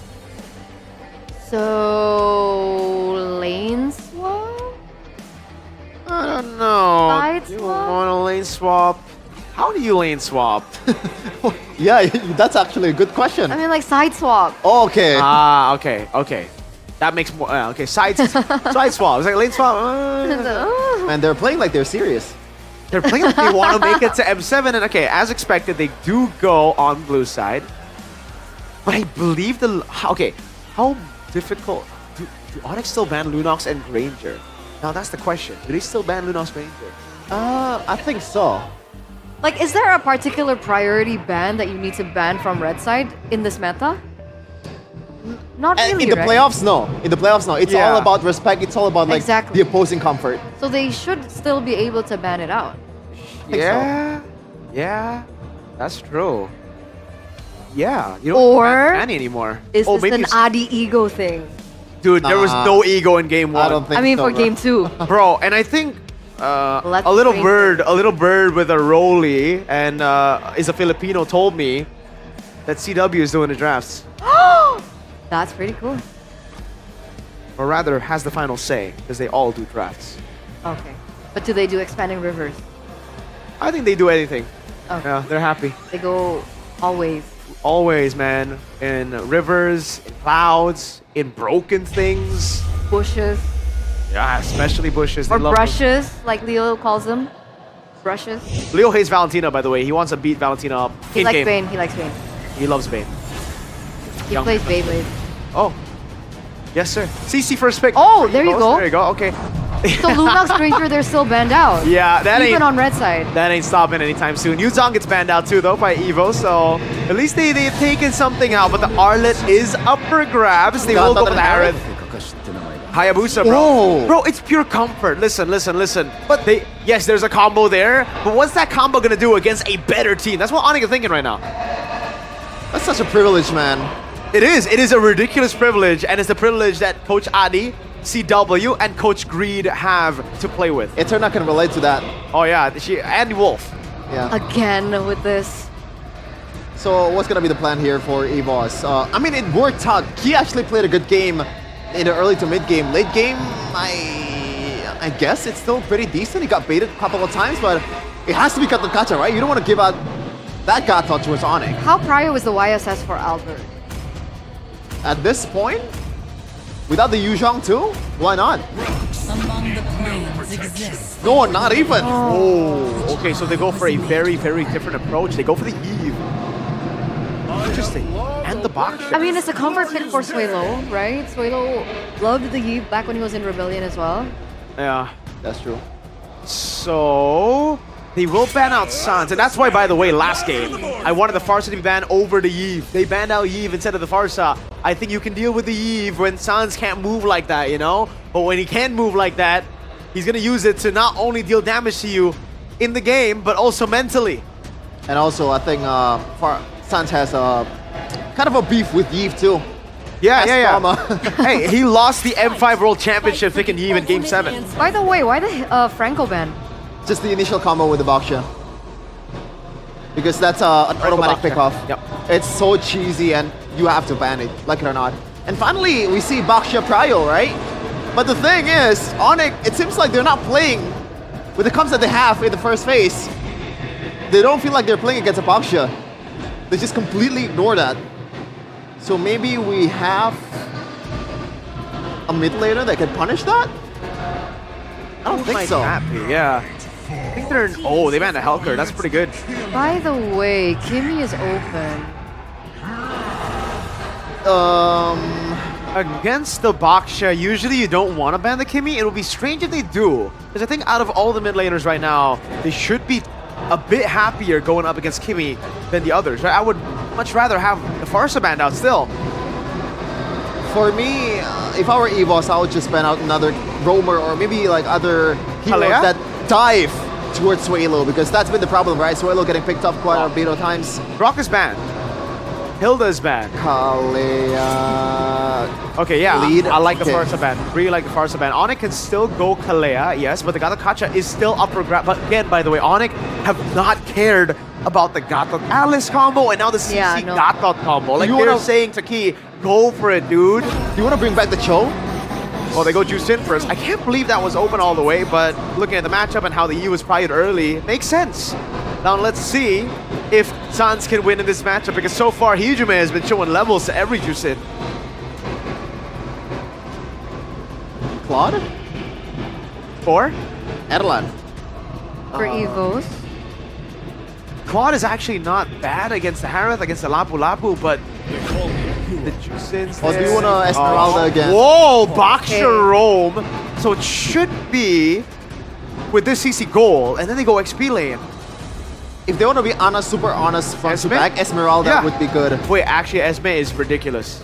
I love the Esmeralda against Lapu Lapu too. Again for Erlan or No, for XP. PC goals?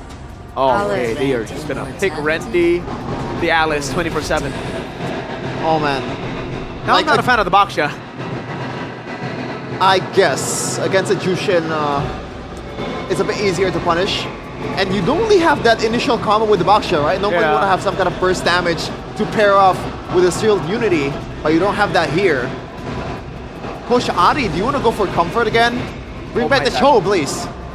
Do you really want to go Cho against this? Yes, I don't care.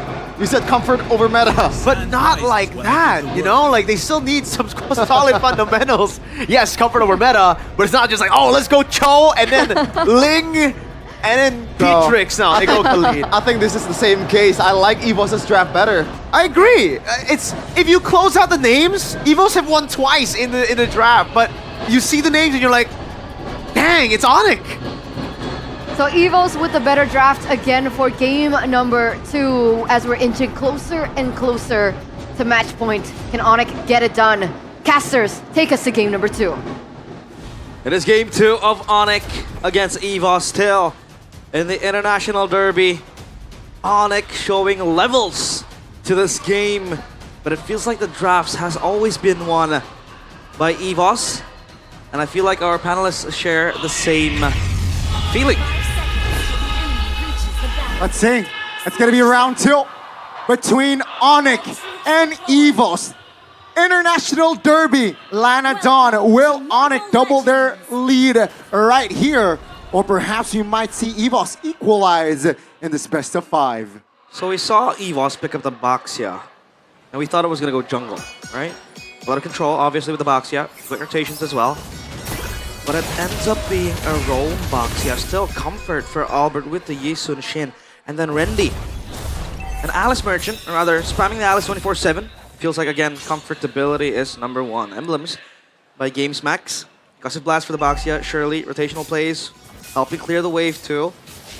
And going for agility there for the Juicin in the hands of Sans. We saw a few Juicins today. Go for the pull yourself together, but I feel like Sans also needs to match up Key's movements around the map. But the mid prior the Gani, I feel like with the Khalid and the Juicin, it's kind of, you know, it kind of favors ONIC quite a bit, but, you know, EVOS, they have rounded themselves up with a very solid draft, especially now. CC down bottom and the Yves as well, very strong picks for both players. Well, Rendy, he is kept company here. He's just gonna bully Lippy back as the Alice pretty strong at this stage of the game. Albert has level 4, so he might have access to the Mountain Shocker. Vision could be opened, especially with the Baxia. So the vision game from EVOS is actually very, very strong. And even Key is posing up top, or rather down bottom, in this bush.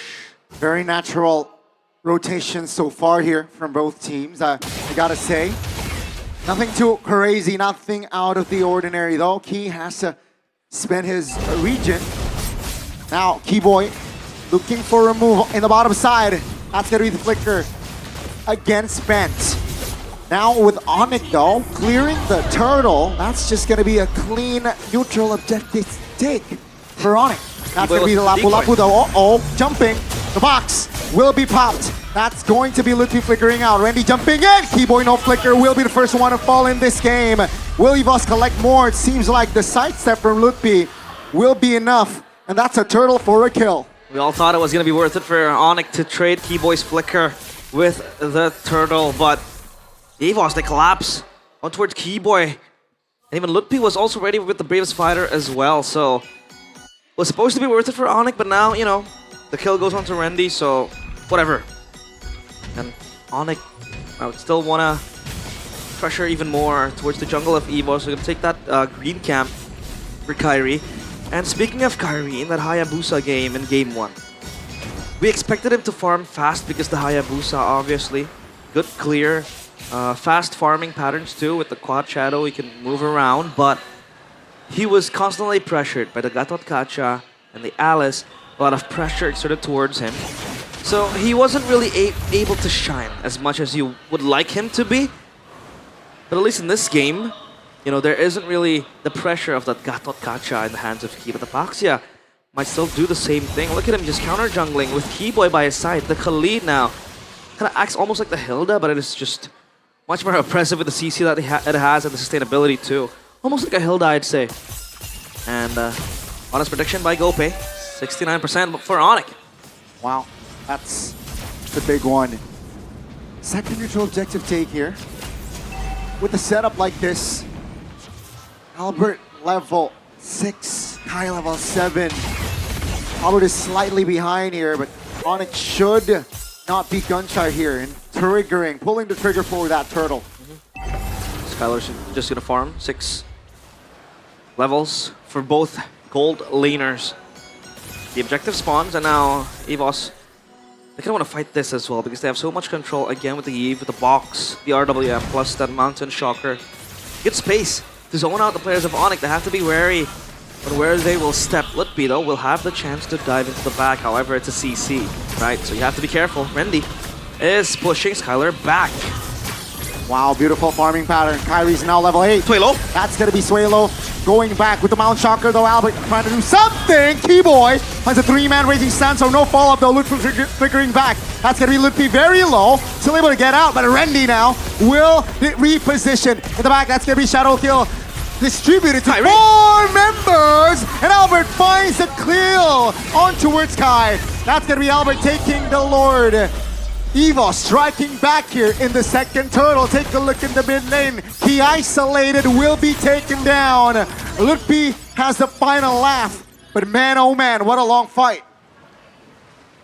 Well, I'm quite baffled as how Kyrie was picked off right there. Did he quad shadow back to a shadow? Did he just misstep? I can't quite conclude that. We'll have to get a replay for that, but yeah, Kyrie falling right there just made it even worth it for EVOS. But look at the gold lead still swinging in the hands of ONIC. 600k, rather 600, excuse me, 600k is a lot. But yeah, Kyrie, we're gonna farm fast. It feels like it's the same story again with the Hayabusa in hands of Kyrie. Albert gets a lot of prio with the Yisun Shin. And he farms very, very fast. His teammate is always behind him. And Kyrie with the Hayabusa. Gonna need more avenues to go in. Suelo. Suelo will not survive that one. Shadow Kill this time around will be enough to take him down. Take a look at Sans! With the flicker, he's able to find the outplay. Gila Sans, but Keyboy trying to hold on. Will not be able to. And now looking for the counter play. That's gonna be a knockup from Sans, but not enough to take this Boxia down. This Boxia is tanky, man. Very, very tanky. That was a trade towards Keyboy. Only a single kill towards Suelo, which I think is quite worth it as well for ONIC. Now glowing one secured. So again, that extra bit of anti-heal for EVOS. The Chusen has it as well. Now, Lapu in the hands of Lutfi. I think it'll be the catalyst for most of the fights that's going to happen for ONIC. Again, having to dive. Because the Yve, when it opens up the box, the RWM, he is quite vulnerable. And then you have the Khalid who can dive in. And then you can have Lutfi. It's the Lapu to just jump into the back. And with all CC immune, I think he wouldn't really care about the RWM, right? But still, he has to be careful. Turtle spawns now, and ONIC is where they will try to get this back. But Randy, look at him, just screening away ONIC. Wow, that's a great move from EVOS. Now Lutfi looking for a flank. That's going to be Lutfi stunning Albert down under the turtle. Kai Faizanego take the turtle down.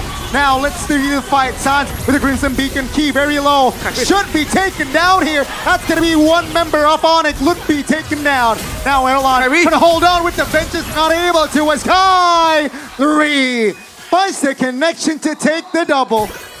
Oh!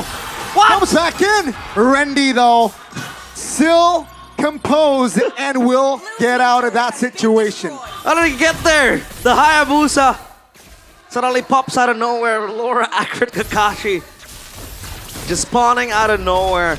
But that was right on time, and Kyrie was able to get a lot of value from that replay by Samsung Galaxy S25 FE. This was initially a good fight because Lapu or Lutfi was able to stun Albert and render him immobile. But look at that Shadow Kill, plus on top of the Zaman Force, Skylar was able to deal the damage. And why did I say it was so worth it? Because the Sky Piercer arrived on time for that fight for Kyrie. He's now on 20 stacks, I believe. 20 or 30 stacks will have to get confirmation, but as of now, ONIC, they're not stopping down the tempo. For Sans spawns here, he knocked up. Real Word Motivation committed. That's going to be P going down first. 2 members off here. That's going to be Randy taken down as well. Now it's not a fair fight, but Skylar will be the trade. It's a 5v4 now. As ONIC, they have something left in their tanks. Finds Erlon. Suelo isolated and will be taken down. 4 members of EVOS are down and dead as ONIC will take more of the space. We're talking about Kyrie playing Hayabusa in this series with a lot of constraints. He wasn't able to farm properly. He wasn't able to outclass Albert, at least in game number 1. Game number 2, he's now steamrolling. That's 40 stacks on the Sky Piercer and more will come. And that is very good against the strong lineup from EVOS. Keyboy has to run. No flicker. That should be a free kill. They can't stop that, but take a look at the Lord. It's Prio to buy ONIC. The distraction, but ONIC, they're being patient here. EVOS might take the... They reclaim the river. Wait. With the 5v4 now. That's a stun kite! God! That's gonna be the Lord free. Take a look at the mid lane. Ludpi isn't able to find the connection. 2 members off the board earlier for ONIC and EVOS. They will take it. That is so strange. ONIC, they are not familiar with making mistakes, but I think that was a bit of a slip-off coming in from them. Yeah. Kyrie, I think he shifted back to that Cloud Shadow, but it was on top of an Alice ult. He was immobilized. He couldn't move anywhere, and that was also the Lord on half HP. So when EVOS were able to clear that front line and get a few members of ONIC, they went onto the Lord, and that was as easy as ABC. Easiest Lord for EVOS. It's gonna spawn up top. ONIC, how will they respond to this? And Kyrie, he loses a stack of that Sky Piercer, but it's all gonna be okay. But not okay for ONIC because EVOS, they have Prio in all 2 lanes. I mean, look at the CC down bottom just farming. Game fact by Gopay with 8 assists in game 2. Keyboy officially becomes the player with the most assists in MPL ID since 16. Rather than MPL ID, it seems like we'll have to take a look at that again, but as of now, ONIC, wow, they have to hold EVOS's roar. Yeah, that's gonna be the mid structure falling. Keyboy, oh, stunned up, taken down! You gotta be careful, Keyboy! That's gonna be ONIC now, 5v4, they commit the fight with the 7 Force. No, Key receiving a lot of damage, will survive! Tyler will be the one to fall as the EVOS, they will roar this time. Take a look at the gold depth now. It is heavily for the White Tigers. My God, EVOS challenging the Sky Kings. Their fangs are sharp, ready to bite back. They roar to life. With that single blunder in the Lord Pit, they translate it into even more. This is a snowball now coming in from EVOS. And ONIC are a bit in pandemonium, upheaval, and chaos. Taking down all the core members of ONIC and EVOS. Now they will sit comfortably with this 3.2k gold lead. Where do they go from here now? Because EVOS, again, so much control. Rendy, top of that is going to be very careful. Sans has to pump the ultimate. Great reaction to pop that Crimson Beacon, but that's it as well for EVOS. 40 seconds on the clock here for the next Lord to spawn, and EVOS, all they gotta do to equalize and get this game is stay composed. If we check at the items, take a look at the items, right? BOD on its way for Albert. Yeah. ONIC, they got to stay disciplined. He wants maximum damage. Even the boxer going for the Twilight Armor. Physical damage reduction. Or rather, physical defense, excuse me. And Divine Glaive for Sway Low Kyrie. Gotta be careful, man. Trying to beat up the Watch Shadow here. The backup's coming. The backup is definitely coming. Watch Shadow popped. Now with the jukes, Kai made it out. ONIC looks for a counterplay as the Lord is now up in the bottom side of the map, and both teams will disengage to shift their focus towards that part of the map. And Kyrie has to reset here. He was taken down quite low. He's gonna go back. He's not gonna clear the top side wave though. They're gonna fight in the mid lane, however, that's just a little bit of a skirmish. And EVOS, they call dibs on this Lord. Will they blitz this or will they play it patient? Now that they have the far lane, the Lord will be resetted surely, right? But Ludpi denied the reset. Real world relation pop Ludpi. Oh my goodness, the Lord is now committed and will be taken down by Albert. They got Ludpi, they got Kai, and they got Keyboy, and they got the Lord. The heavens break into two. The skies come falling down as the White Tigers roar to life. ONIC on the back foot, backs against the wall. EVOS looking for the equalizer. The crystal is exposed, and the minion is coming. They want to end now. They don't want to wait for the Lord. They do have enough firepower to do it. My goodness, EVOS. They strike back and make the series into a 1-1. EVOS, with their grit and their efforts, are able to defy the laws of the skies. The Sky Kings left speechless in game 2. It was all set up for them, for ONIC to succeed in that game. Kyrie was steamrolling with that Sky Piercer. He was going in, destroying each and every EVOS member. But I think that was the blunder in the Lord. Keyboy taken down. Keyboy taken down. They looked and they hesitated. They hesitated. They looked desynchronized. Yeah. Not on the same page. You gotta ask these questions because ONIC is a team known to be on the same page, excuse me. And a few mistakes leading to another mounts up to become EVOS a success. Beautiful game 2, recovering from a horrendous early to mid game. And is this where it gets real? Is this going to be the momentum shift for EVOS, capitalizing on this win? And even in the regular season, in the international derbies, you could see EVOS picking up game wins, right, against ONIC, and this seems to be the same case in the playoffs. And they knew they had to go in for the biggest prize in the Land of Dawn, and that was the crystal. That was the end. Man, Albert though, with the Yisun Shin. Wow. Moving mad. ONIC, they need to reset. Yeah. And EVOS, this is their time to pounce back. Panelists, what do you think? ONIC have learned the hard way that their run here in the upper brackets is not going to be as easy as EVOS strike back. The White Tigers strike back for game number 2 to equalize the series. Unpack this for us, boys. I mean, we said the better draft was on EVOS, dude. Like, they had the better draft. ONIC just needed to play better, and they did up until that Lord. One mistake. I mean, throughout the game, you could already see how much easier it was to execute for EVOS. It was just that, again, ONIC were just so much better at picking up those small little, mistakes, punishing them, and then getting the lead. But you make one mistake, Kyrie gets shut down, and it just instantly changes everything. It makes the easier to execute composition, bang, a click happens, and then even the comfort for Erlan. He was on Esmeralda. It's a fighter, it's meta, it's a comfort. We've never seen it on him. CC, on the other hand, something we also expected in game number 1, but it was banned out, unfortunately, comes out, and you can see how much more comfortable, how much braver he is in this game. I think one of the points that ONIC trying to emphasize in that draft earlier is the mid trio, right? Yep. The Khalid, the Jushin that does not lose at all in the mid. And also the fact that in the opposing side, it's a Baxia and also a Eve. That's just a playing ground for Kyrie. And it was, But when you get to the big fights, when you get to the 5v5, it becomes a whole new playing field. And shout out to Albert, always performing his best performance for EVOS. No matter how bad the team is playing, he's always there, man.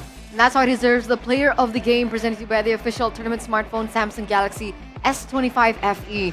Even in game number 1, despite them losing it, he was still able to keep things toe-to-toe. Very, very clean, very close as well. And in game number 2, because of that space that was given, he only died once, by the way. Yeah. 617 on the YSS.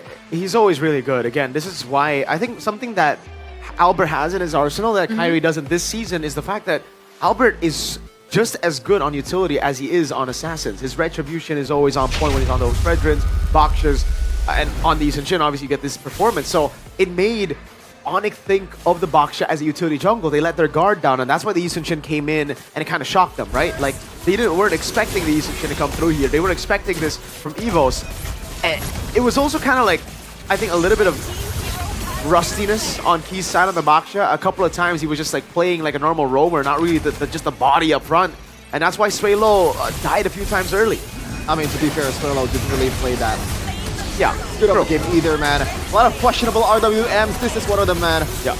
Like, still though, it is, at the end of the day, a winning matchup for Swaylo towards the Jushin. It's a winning matchup for Erlan against the Harris. It's a winning matchup too, for Alice. To be honest, for Alice. Yeah. So they drafted 3 losing lanes against EVOS. I think it's kind of a disrespect. Also, a belief towards the player. It's a mix of both. But EVOS, ONIC cannot do this again. You have to put some more respect towards these players, especially Albert. Absolutely, and you think they learn this pattern from the regular season? I think Realize mentioned it as well, that they lost a few games here and there against EVOS. But this really is a wake-up call, not just for the players, but also for the coaching staff as they're drafting from Game 1 and Game 2 into Game 3. Yeah, I think more so than the players, though, because it does seem like the plan is all of them thinking about it together. Again, when we talk about ONIC in the draft as well, it's not just the pure coaching staff decision now. I think the players have a lot of say as well as to what gets picked, and then the coach is like, all right, if you are really confident playing this, let's go for it. Because the proper amount of respect has been given. It's not like they're giving away the Lunox, the Rangers away in the draft. Well, not yet at least, right? They have proper respect. Yes, the picks look disrespectful, but it is the comfort that got them the win in game number 1. So it was just the players losing track of what made them so successful in game number 1, what made them so successful in the early game of this game.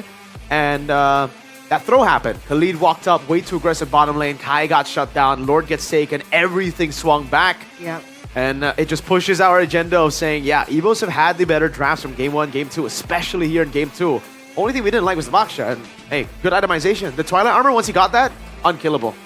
Yeah, literally. I mean, Skylar has a lot of burden on his back in this game. He's the only sole, I guess, like consistent damage dealer. Yeah. And you can't really solve all these problems, all of these frontliners at the same time. Exactly. You have Alice, you have CC, you have Baksha in front of you. Yeah. Like, you cannot do that, especially with the fact that he hasn't secured a Divine Glaive just yet. I would have preferred a rush towards it before the Holy Crystal. Agreed, agreed. Yeah, it is what it is. I mean, you can see, in the early game, Keyboy had a massive, or it should have been massive, Raging Sandstorm towards 3, but No the follow-up. fact that, yes, no follow-up, and, you know, not much damage that ONIC can follow it up either. Yeah, what were they banking on? Only Sans as well. I guess the Lapu Lapu can dish out that burst damage, no? They're banking on just winning on the early game so hard and outclassing their opponents so that they can, so that they can purely go off momentum. Which is EVO's thing to do, by the way, usually. But now we're seeing it from ONIC, yeah. The Baksha is also technically a way to deal with the Harith, if you're thinking about it now, right? Because like we were talking about how, okay, we don't want Kimi on the other side just because, again, the Baksha is good against the Kimi. It's as good against the Harith. Harith, once a Mon Force, not enough to take him down to half HP after Twilight Armor. Even if he went Divine Glaive Shepard, he would have the penetration, but not the base damage. So it's a lose-lose for Harith, for Skylar here. They needed both, and they needed that snowball early for that. But it didn't happen. Yeah. Huh, unfortunate. I guess the snowball was expected as well because Hayabusa Kyrie made Sky Piercer, right? They expected to stomp through, and then the shutdown came in, boom. Half your stacks, well, not half, but like, yeah, big chunk of your stacks gone, big chunk of the momentum gone, map control gone, and you need all that. Again, like, if you have losing lanes, you can't actually play in the side lanes. You saw Kyrie play in the side lanes almost getting soloed by Baksha. He doesn't win those. He should have. Yeah. Unfortunate chain of events for ONIC, but this is a step in the right direction for EVOS.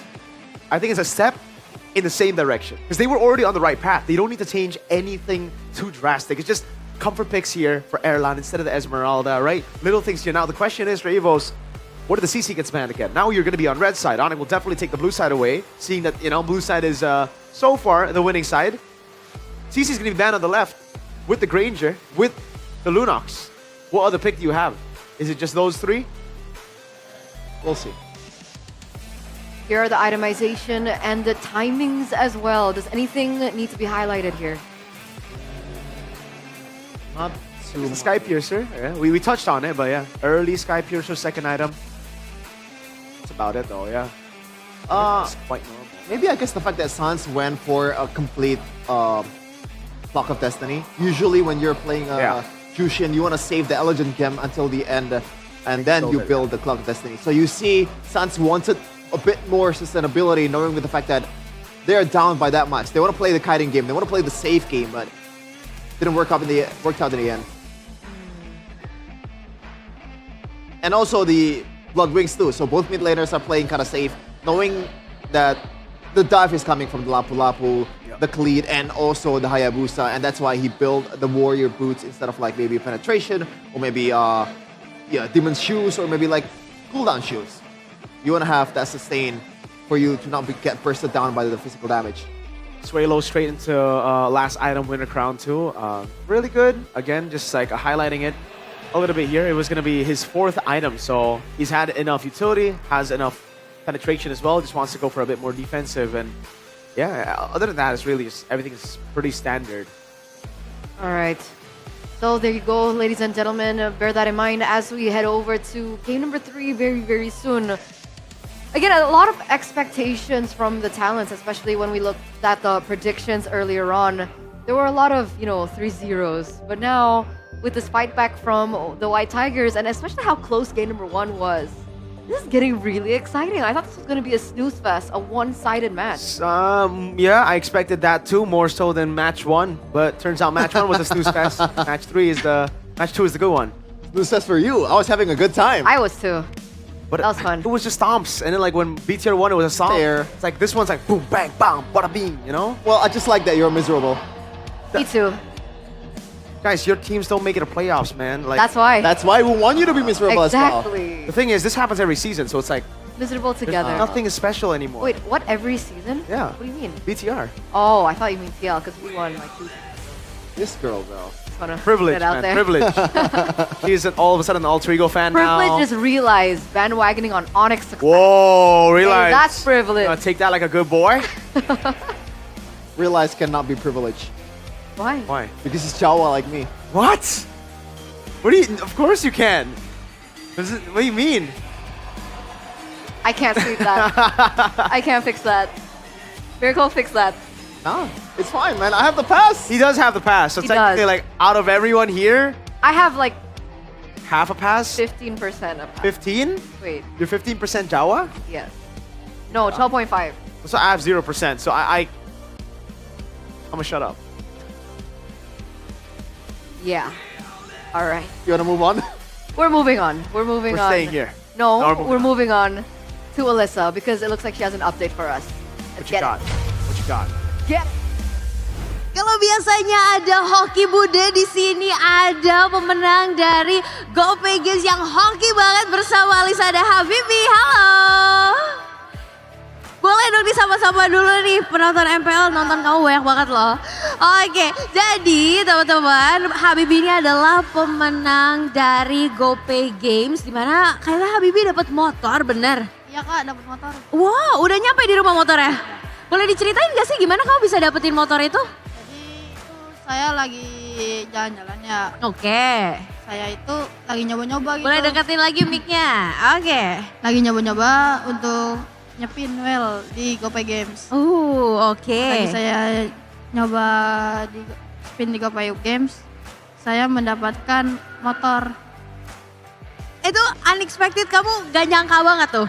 Gak nyangka banget. Terus ekspresinya pertama waktu dapet gimana? Saya sih kaget kak, habis itu senang. Oh senang dong ya pastinya. Tapi kamu emang sering top up di GoPay Games? Sering. Sering top up tuh buat apa? Buat main apa tuh? Buat main Mobile Legends. Wih, buat main Mobile Legends. Emang kamu ngikutin MPL juga? Iya. Siapa tim favoritnya? EVOS kak. EVOS fans, wow. Ini rame banget, kamu berarti salah satu dari pendukungnya EVOS. Gimana tadi ngelihat gameplay mereka nih? Bagus banget sih kak, beneran. Bagus banget ya. Kamu yakin gak kira-kira tim kesayangan kamu ini bakal jadi juara dan mewakili M7 mungkin? Mungkin banget. Mungkin banget ya.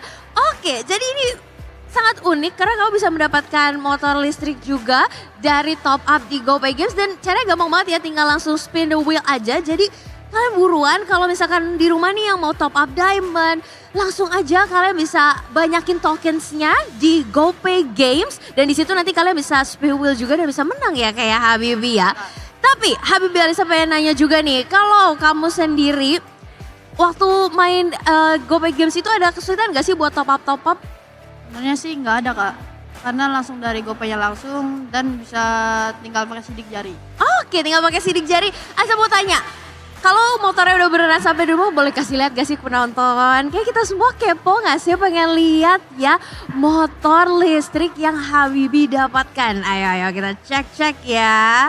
Ini beneran real loh guys, Habibi udah dapat sendiri motornya.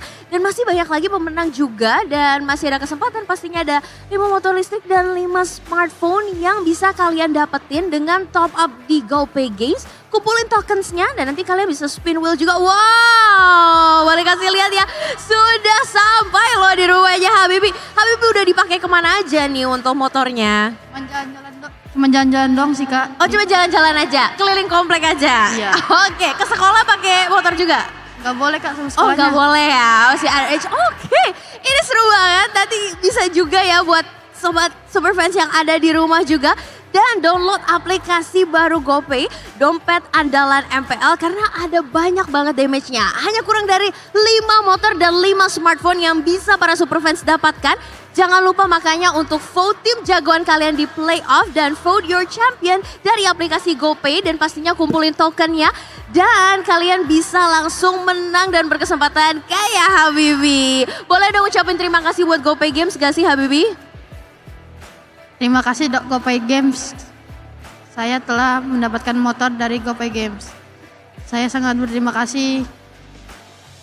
Sangat berterima kasih ya. Thank you so much GoPay Games. Dan terus top up. Jangan lupa dukung dan voting kesayangan kalian. Dan kita akan melihat apakah EVOS atau ONIC nih yang menang habis ini. Pasti EVOS lah. Pasti EVOS lah. Kita akan lihat apakah EVOS Waves ataukah Sonic yang akan merayakan kemenangannya hari ini. So panelis silakan take it over.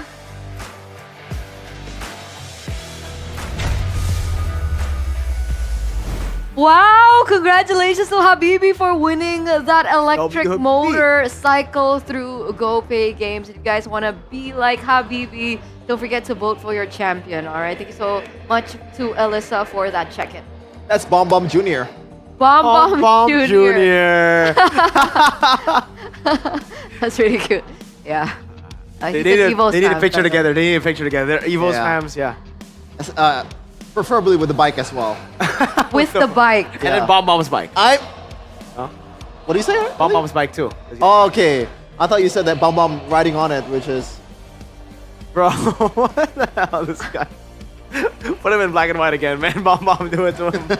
This is karma for all the days where he got black and white. Okay, the treatment. Yeah. Oh, man. It's alright, you know. I think I won't ever be joining you because we're winning this season. Sure. That's what you say every season. Exactly. I mean, once in a while, it's gonna happen, right? At some point. Yeah. It happened for TL. If you're immortal, if you can hold out for another 200 years. Nah. What? Changing my identity and supporting a different team. Really? No, of course not. BTR to forever, man. Best team in the world. Unless they disband, and that's not on me. You know what? What if they disband right now? Which team you jump ship off to? He'll jump ship to UBS Gold, right? Because he wants to secure a proper future. Exactly. That's not allowed. Why? Why not? That's too easy. You gotta struggle a little, Eterna. Why? You gotta struggle a little. Yeah, she doesn't know the privilege right now. No. Be privileged. How much UBS gold do you have right now? A lot. When did you buy gold? When there was the vending machine. Oh, okay, so it should be good because right now gold just dipped. And it's time to actually buy. So guaranteed 100% authentic, 100% safe, and 100% profitable. Come on, start saving with UBS Gold Bars today. With just 200,000 IDR, you can already start saving with UBS Gold Bars. And it's super convenient because... It's here, Eterna. No. I have my own. You have your... Wait, is this it? See? Not this one. See? Yeah. This is not mine. There you go. Oh yes. My lord, dude. You know?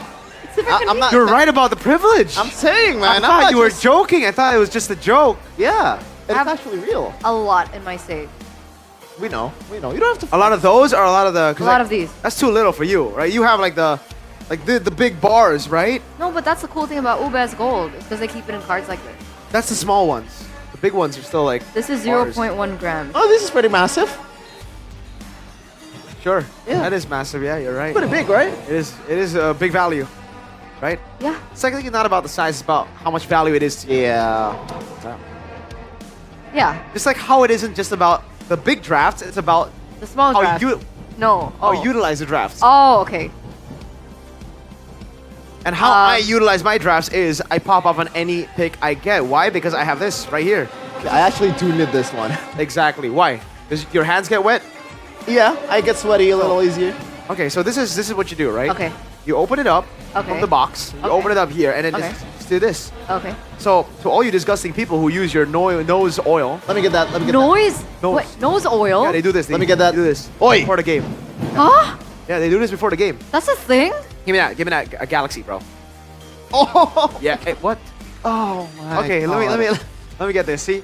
Dude, it's actually so smooth. Like, seriously. I don't know how to explain it to you guys, but it's so smooth. Here. Right. It's like swiping on air. Here? What's the other thing? Huh? What's the other thing? Oh, there are finger sleeves here, but we actually only have the royal dust. So here, one for you. I'll take the big one. You take. Why is this so big? Oh, what- there's sizes. Yes, there are. This one's huge. That one. Well, this one is huger. Oh. You have the smallest one. Wow, so fun. But if this is lore accurate, we should trade Miracle.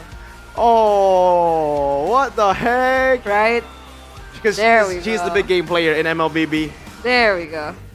Oh, wow. It's humongous. Oh, it's MPL certified. It's also used by pro players, guys. Yeah, they use it on stage, by the way, chat. Just enjoy the 70% discount. Uh-huh. Go towards the website or any marketplace. Mm-hmm. And I actually want to Check it out. I'm bringing this Because home. don't forget that with every purchase of the Royals card, you guys will be able to get a gaming card, and it contains MLBB diamonds. So you improve your gameplay, but you also improve your coolness with skins, I guess. So this is 30 grams, 60 grams, and 120 grams. I'm a 120 kind of girl. What's that? 120 grams. Ah, okay. Well, I am a sleeve man. Oh, Like it my smells sleeves. good too. Is it? Does it? Oh. I'm glad you're enjoying the Aw. Royal Guard, man. Ooh. Your segment with Gani and Arashi yesterday.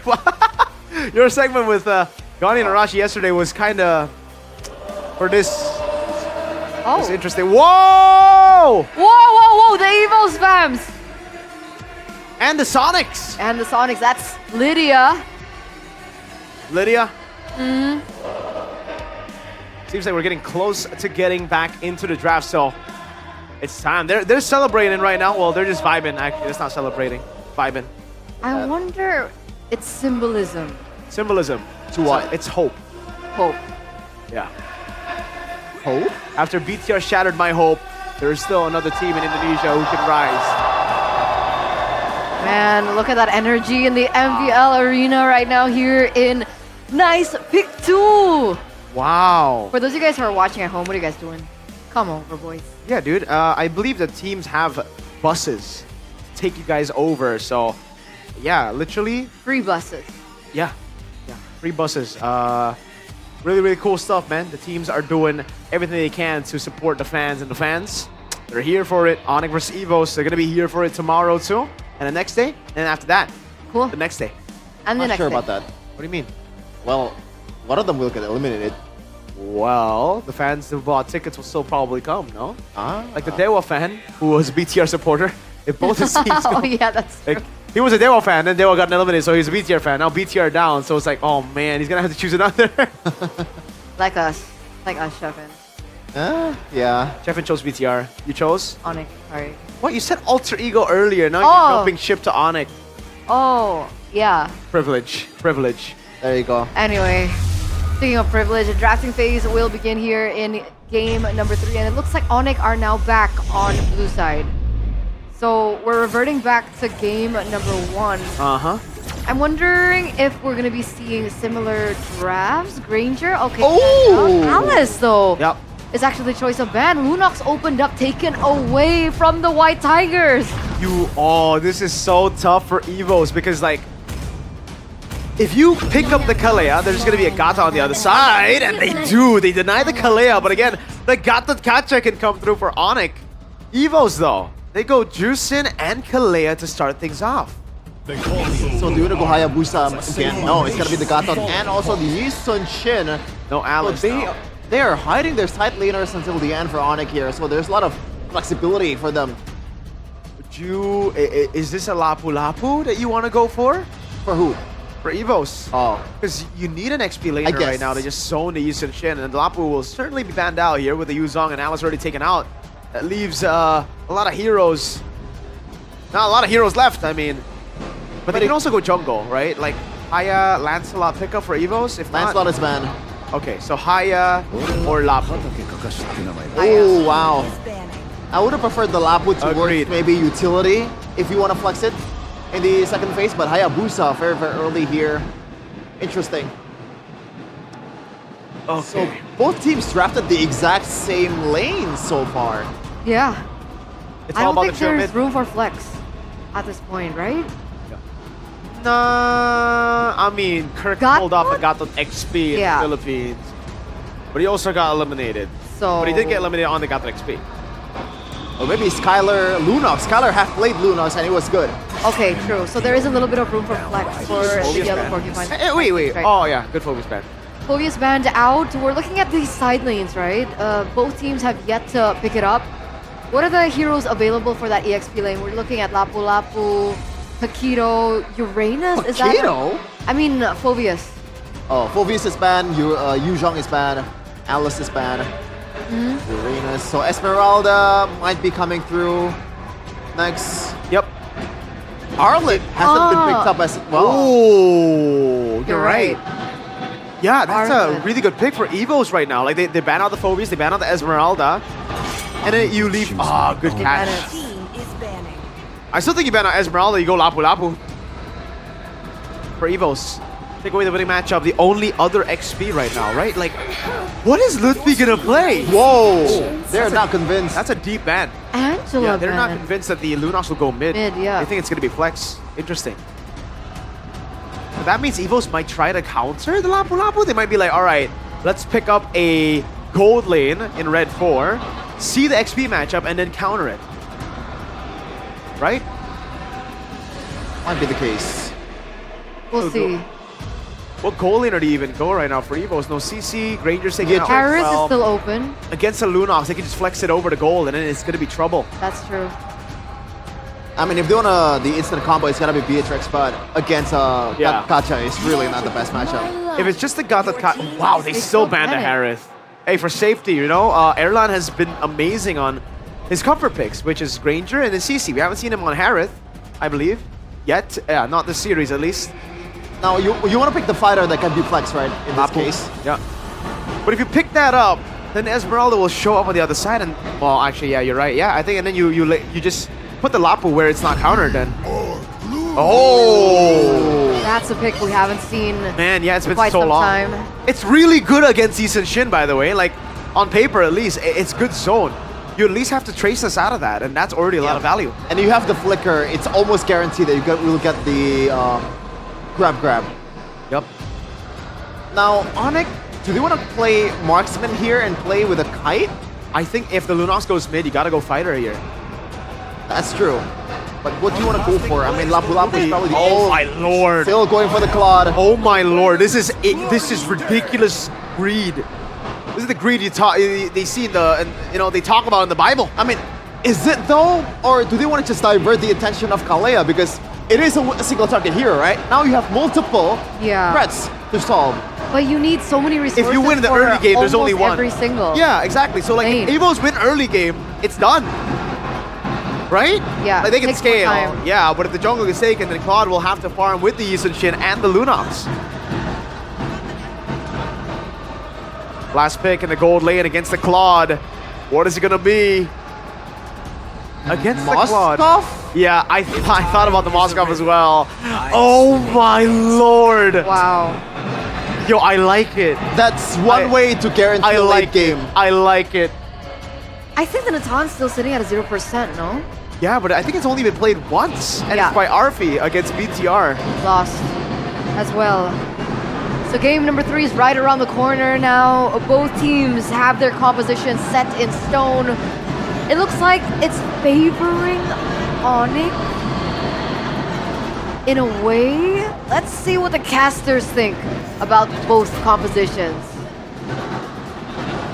I love the draft. Not only because it is, strong, or is it weak, but the appearance of Natan, and I miss Natan a lot. Bold. Natan is making his return in MPL ID after so long. So here we go, game 3 of the International Derby. Still ONIC against EVOS. Will EVOS do the unthinkable? Or will ONIC again show that they are the Sky Kings? This game will take one of the teams to match point. Ladies and gentlemen, let's witness action here. Will it be ONIC or will it be EVOS? Well, down bottom. Claude against the Natan. You get a few trades, especially, but the Claude is quite weak early game. The Natan can poke around with the skill 1, and just like that, Adelan shows dominance against Skylar down bottom. And at least this Natan will become an insurance in the late game for EVOS. But ONIC, I would say that they do have that late game insurance with the Claude too. But this lineup is so greedy. Everyone has to share the farm. The Lunox is quite greedy. Oh, 2-man lift off. That's pretty good from Swalo. And then you have to share farm with the Wii Shin. Plus the Claude too, who needs extra gold. In which we know in this patch, they have nerfed it down to the ground. Emblems by Games Max. We do see that it's going to be the weakness finder from the Natan. Still the traditional way of the Natan. Let's see if EVOS can activate Erlan. Good early trades though for EVOS so far. And with Key rotating towards the bottom side, not showing though. And that will allow ONIC to have more control in the mid. But nothing too crazy just yet here. Both team just hovering around, perhaps looks for an angle, but doesn't really find the window just yet. Split from Rendy. The glue will have a very good time screening away the Yisun Shin, grabbing onto the Yisun Shin, forcing the traceless, and then the Yisun Shin becomes quite vulnerable. When it comes to the team fights, here goes the turtle take. ONIC, they have lay claim on this. Yeah, that's gonna be level 4 here for Kai. Oh, that's a big stun. They want to fight. That's a stun as well. Albert very low, still able to get out with the shadow. ONIC now with 4 members around the river. Rendy though will mount Keyboy with Sway low. Dominators providing the damage, but AOG will be the difference maker there. 0-0 on the board, but ONIC, they got the turtle. At least the Gatot now is in the hands of ONIC, so they can go in for small trades. Oh! That's a steal from Albert. That's a bold move coming from his own ex-teammate there. Man, you thief in the night, Albarbob. But that steal with the purple buff. Kyrie again. If we would be fair and talk about the entire series, I'd say Albert has been 2 steps ahead of Kyrie in most of the matches, or rather the games we have seen. And now in this, it feels like it's just adding insult to injury. Kyrie is close by, and ONIC with the Gatot Kacha. At least this time they have an avenue to open up the fights, and if needs be, Keyboy can just back away with the AOG defensively. So far, this is the second time Rendy will play this glue, has a 1 win in his pocket. So at least no more Alices, right? We've seen Rendy multiple times playing the Alice. Albert. That's Albert now blazing the way. Popped. Elon pops his own entropy. Oh, great calculation there. Skylar is able to clear and get away. That's a 3v1 technically. Take a look at Keyboy though, engaging on 3 members. I don't think that's a right call. And that's gonna be first blood for Erlan. That's a little bit questionable coming from Keyboy. Keyboy! Not one of the best series he has ever played so far in his career. That Khalid game previously kind of costed them the game too. Uh-oh. Adelan is gonna munch on this gold plate. Yeah. So it's gonna be so Valley of the Natan. Very. 1 kill to his name too. Very valuable, right? Now with no gold shield in the gold lane for ONIC, they have to be concerned. That's going to be the second neutral objective now. ONIC taking it. Rendy pops the flicker.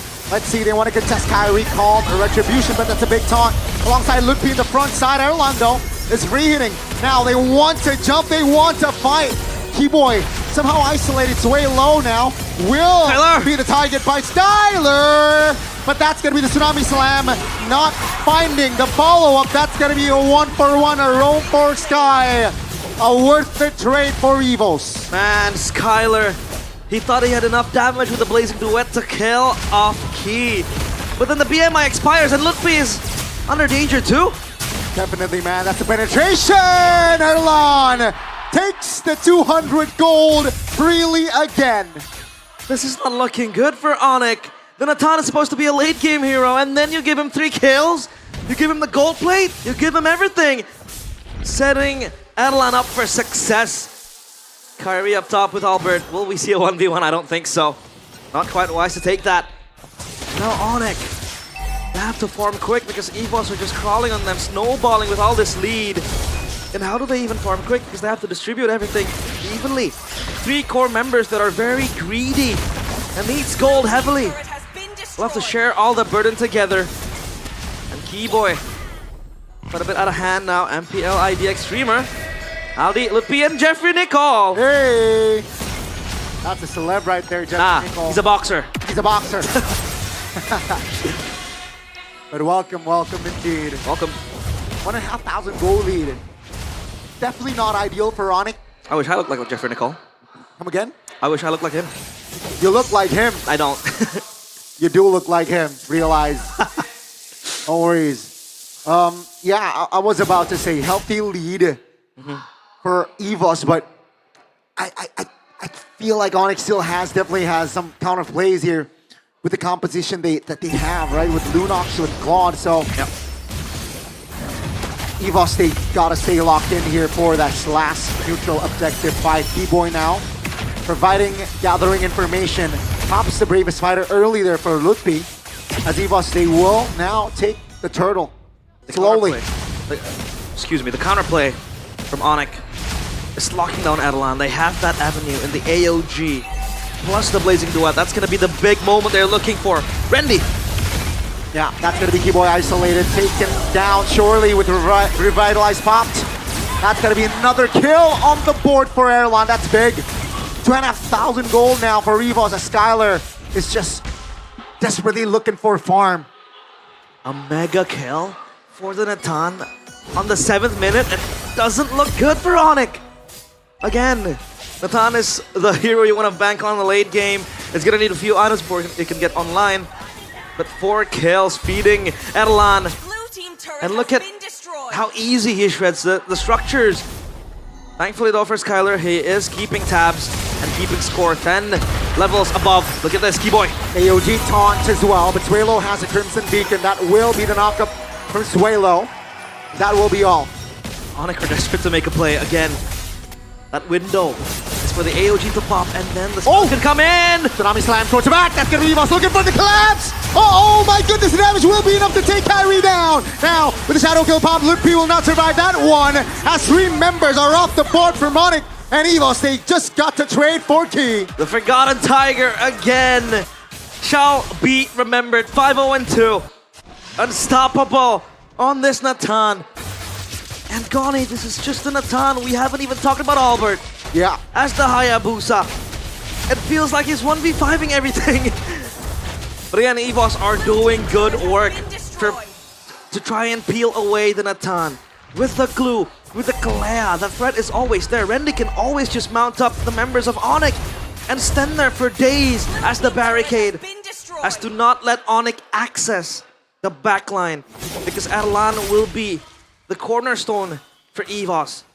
Again, still looking for that moment. Yeah. That fight. Bravest fighter popped. Yeah, they want to fight this one. That's going to be Tsunami Slam committed. He will be the first one to fall as Rendy is looking to tank it all. Taking it back. That's going to be Shadow Kill by Albert. Huge stun. Stop the momentum going. Finally, a winnable trade there for ONIC. But keep in mind, Erlan has the Holy Crystal. That's bad news for ONIC. It is winnable, but can they celebrate it? Because the kill is only going towards Key. Erlan stays untouched as ONIC again and again desperate to make a play. And this Lord take for EVOS, mind you, is very good because they have the Natan. It's gonna shred to pieces quickly. As for ONIC, all they have to do is just wait and hope that Kyrie can land the Retribution. But as of now, a 2-level deficit for Kyrie. Up against Albert. It's all crumbling down for ONIC. 4.9k gold lead, mounting up to 5. Malefic Roar for Albert, extra damage. ONIC, man, what do they do here? It seems like it's gonna be so hard. But we have seen them turn things around. The Lord for EVOS. Albert collects the Lord. That's a stun. That's going to be Erlan here. E-Boy misses the AOJ. Lutfi brings it down. That's going to be Erlan almost taken down, but Kai will be the one to fall. That's going to be Albert here, stuck, isolated. Still has the shadow. And good night, ONIC. as EVOS, they claim the triple and they got the Lord. The White Tigers unleashed from peasants to predators. They look to end the Sky Kings in game number 3, possibly going for match point, but it is still far from over. The Lord will march in from the bottom side of the lane. But if you take a look at ONIC now, they are the ones trembling in fear.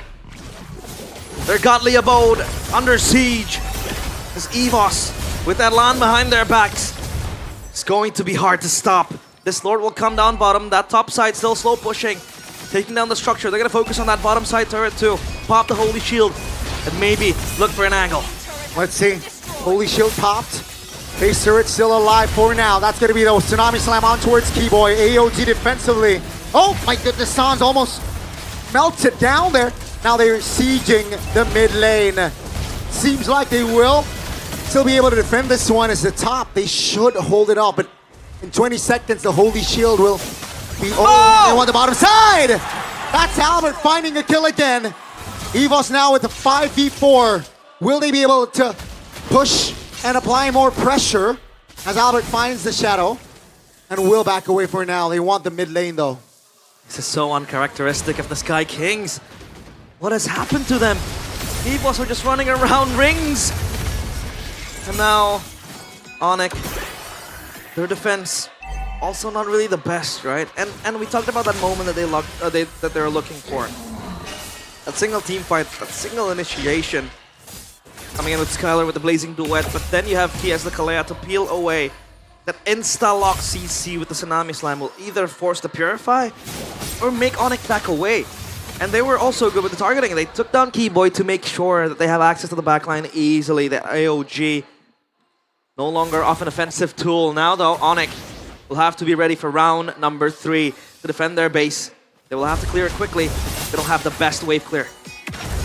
They don't. They're holding on though so far. 20 seconds here with a 9,000 gold lead for EVOS.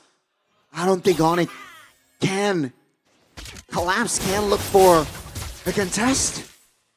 The damage profile, I don't think is there right now. They're gonna concede this, Goni. They're gonna concede this. They're gonna let this go unless there is a heroic play to be made. But the Diamond's Heroes needs to be the leader like Keyboy. Yeah, Keyboy here looking for the Hail Mary play, will not find anything. What a reaction from EVOS. That will signal them to, yeah, this is a free Lord. Funnily enough, Keyboy popped the Revitalize knowing in that position that he would not survive. But hey, this Lord might take EVOS to match point. It might. And Kyrie scraping for the remains of what could be salvaged. Up top, he was able to push down the wave and get that structure. Skylar has the winner crown. He's gonna bank on possibly a Blazing Duet and then pop the winner crown so that he can be untargetable. But still, EVOS, they have an insta-kill button within a ton. This Sultan is just too insane. 6-0-4. It feels like ONIC are finally challenged, are finally tested. Can they hold on? Can they clear this? Yeah, that's gonna be an entropy popped early. What? Wow, Lutpi. Now you see him, now you know. Now it's a 5v4. The base turret will fall with the Lord still up. It's a 6v4. Finally, they take care of it. Now Skylar with the Blazing Duet looks for an angle. That's a big two-man knock-up, and down goes Keyboy. Take a look at the base. The mid waves are crashing as EVOS. They will lock it down, and they will have the final say in Game 3. The White Tigers are at match point.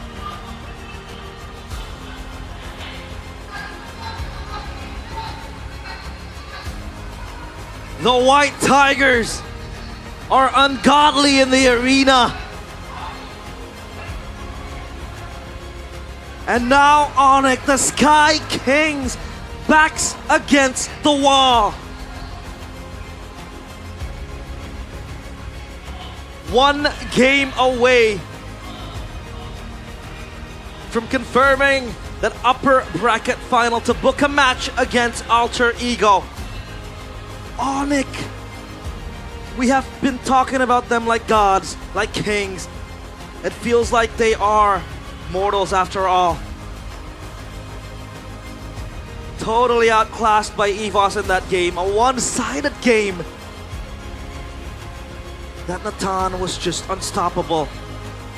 And that was still without Albert. Albert was just waiting in the wings. He's gonna let Erlan do the dirty work. And then he comes in out of nowhere to clean up EVOS. And you saw that, Goni. Lutfi was just gone. Yeah. He evaporated. Wow. I am out of words. EVOS are on the brink of knocking down ONIC to the lower brackets. Will they ban the Granger again this time round, knowing Erlan still has a Natan up his sleeve? With that performance, Man, you gotta respect it. that Natan was just so out of nowhere. He's just gone. Deleted. And man, EVOS, is this where they flip the script? Is this where they rewrite history? ONIC are far from elimination, but EVOS are taking it step by step. Wow, what a game from EVOS. And ONIC, that 3-core draft. Very greedy from them. But let's see. Panelists, are the Sky Kings allowed to be greedy?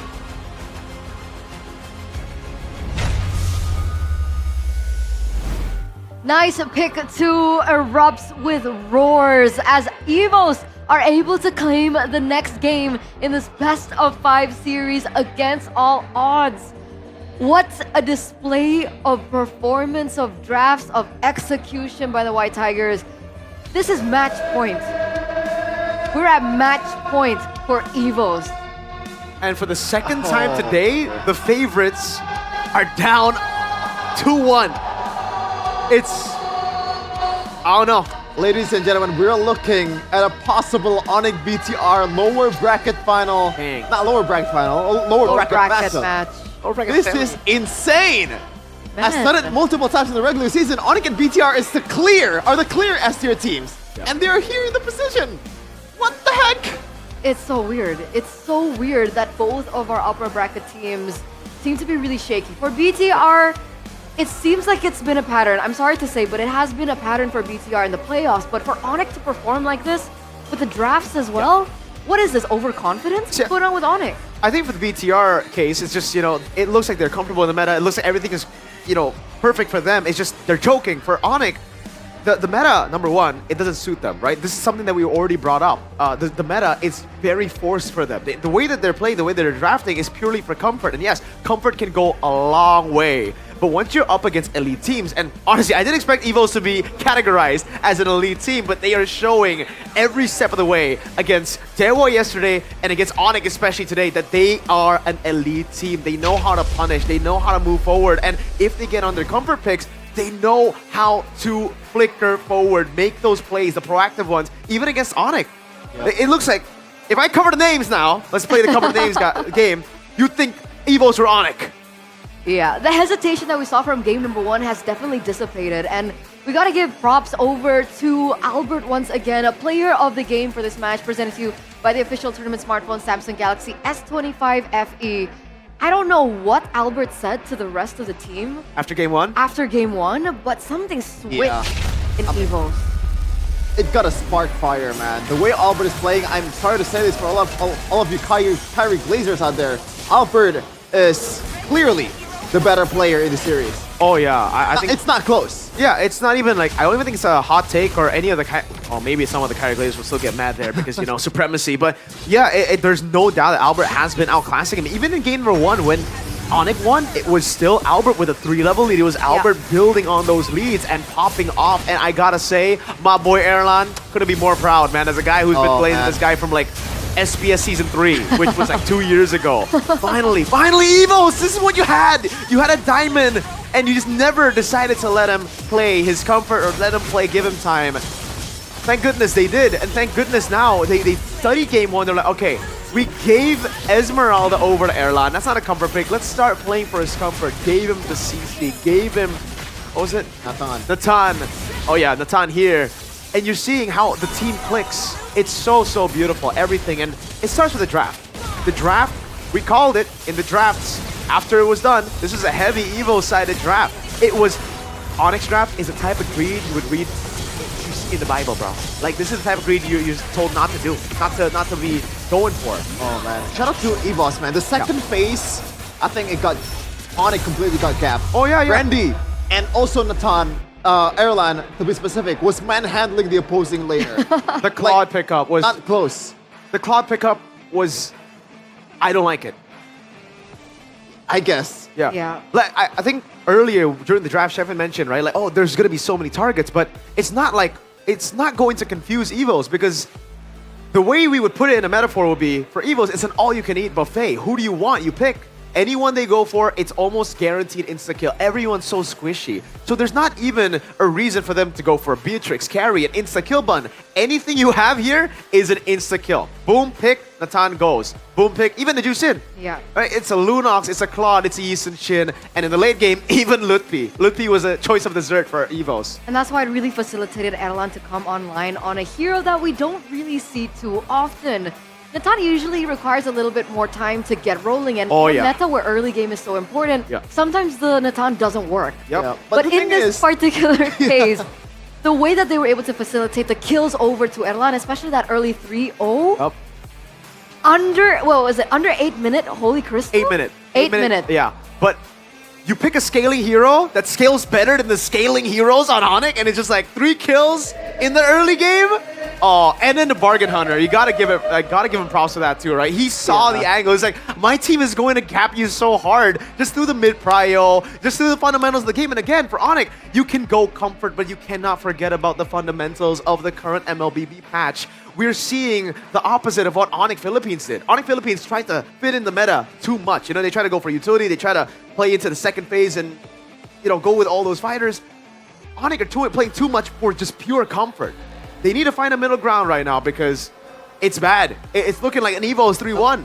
You might see the Claude and think it's comfort, but Sans on a Lunox, I feel like it is not a Sans hero. That's a deny. That one is different, Sans just feels so awkward because this is a hero that's not really independent, right? When you're playing a Farsight, you can deal damage, you can get out, you can rotate super fast.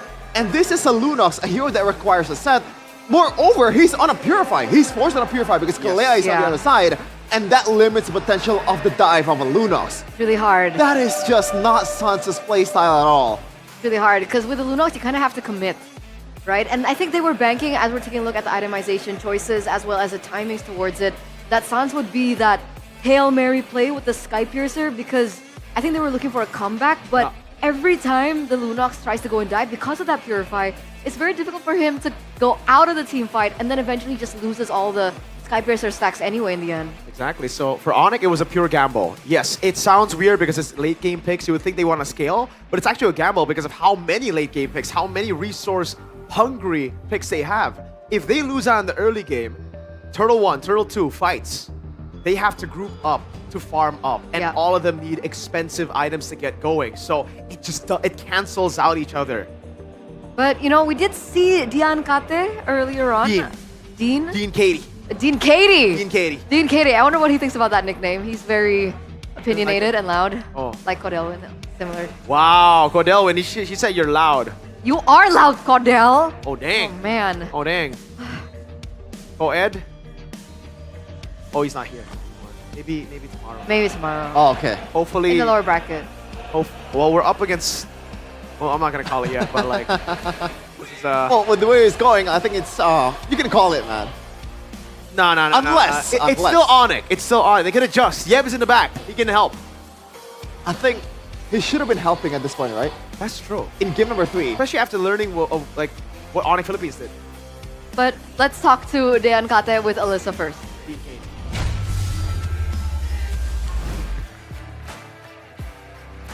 Thank you panelists, dan kembali bersama Alyssa di MPL Arena bersama dengan halo Dean Kate. Wow, Kak Dean, ini pemandangan yang sangat langka. Kak Dean bisa hadir di MPL Arena. Langka banget. Langka banget. Kenapa nih hari ini akhirnya memutuskan untuk nonton langsung nih?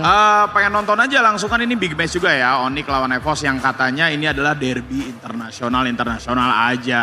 Betul. Itu ya. Jadi ini sebuah pertandingan yang fenomenal, makanya Kak Dean harus datang ya. Iya.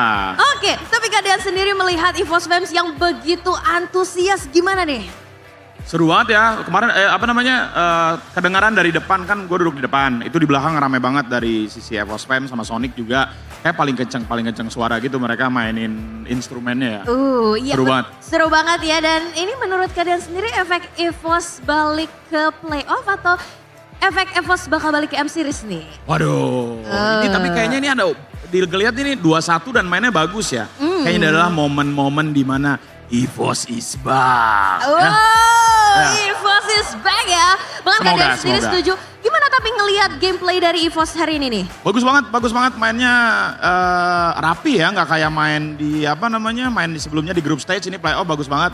Albob mainnya bagus banget, rapi, worth sama harganya lah dia ya. Terus juga EXP-nya siapa? Renz ya, ya.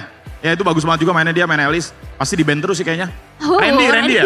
Oh Randy, sorry Randy. Ya Randy, ya.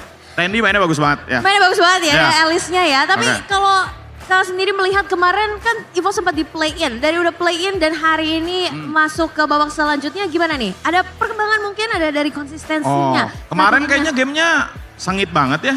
Kayaknya ada bau-bau kalah kemarin, tapi di game 5 nih comeback dan ya akhirnya mereka main lawan ONIC sekarang kan. Dan seru banget. 2-1 ya kali ini ya. Oke, tapi kalian sendiri, kita di sini nggak cuma mau ngobrol-ngobrol aja, tapi Alisa pengen tahu kira-kira dari kakak sendiri nih melihat potensi EVOS di M Series ini sendiri gimana? Karena kan kalian sendiri sudah mengikuti dari M1 nih. M1 yang bawa juara ke Indonesia pertama kali adalah EVOS. Betul, EVOS. Gimana kira-kira di M7 kali ini nih? Aduh, M7 ini ya ini harus ngelihat dulu sih game selanjutnya ya. Bisa aja ONIC comeback. Tuh lihat dari ruangan mereka serius banget kelihatannya tuh, mau izin serius kayaknya. Apakah mereka respect streamer atau gimana ini kayaknya. Tapi ya dilihat aja. Cuman kalau dilihat dari performanya EVOS bagus ya EVOS mainnya. Performanya bagus ya. Kita bisa melihat bahwa mungkin prediksi dari kalian sendiri. Apakah di game selanjutnya EVOS atau ONIC yang akan menang? EVOS dah, let's go. EVOS let's go 3-1, kita akan lihat apakah EVOS akan bisa memenangkannya atau Gencana bakal keluar. Apakah bakal keluar? Apakah bakal keluar? Kita akan lihat langsung saja panelis, silakan take it over.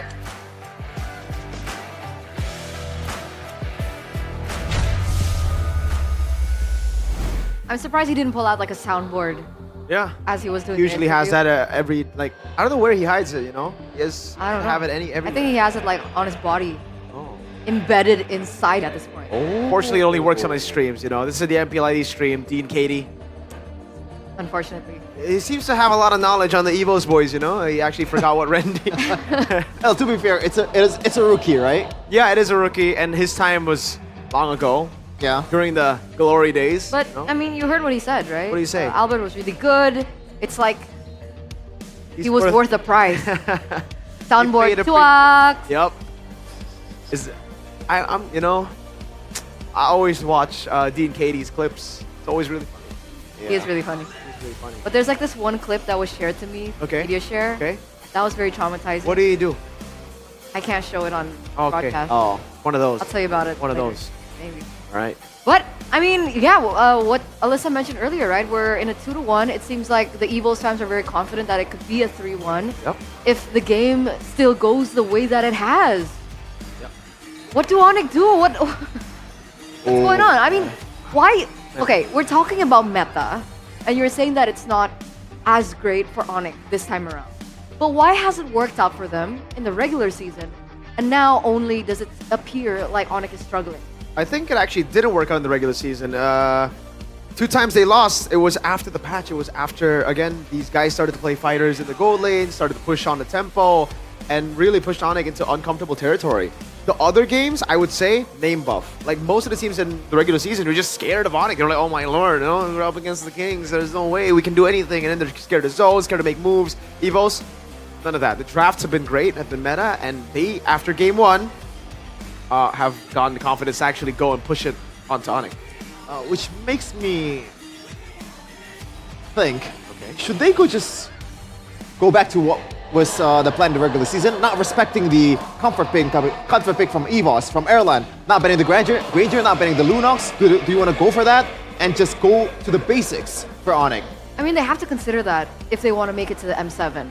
right? And remember that the MS7 tickets are now available. Ladies and gentlemen, don't forget to get your hands on it, right? It'll be, oh wait, it's starting on November 2nd. Okay, so it's not available just yet, but it will be available on November 2nd at 12 GMT plus 7 at the official website, which is id-mpl.com/M7.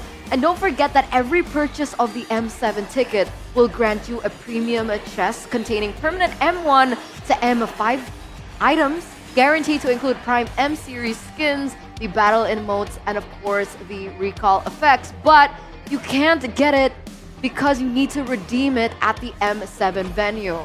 So don't forget to buy your tickets to Jakarta, Indonesia for that period of time. Yeah, talking to you, Aurora fans, Steel PH fans. MPL Malaysia hasn't concluded yet?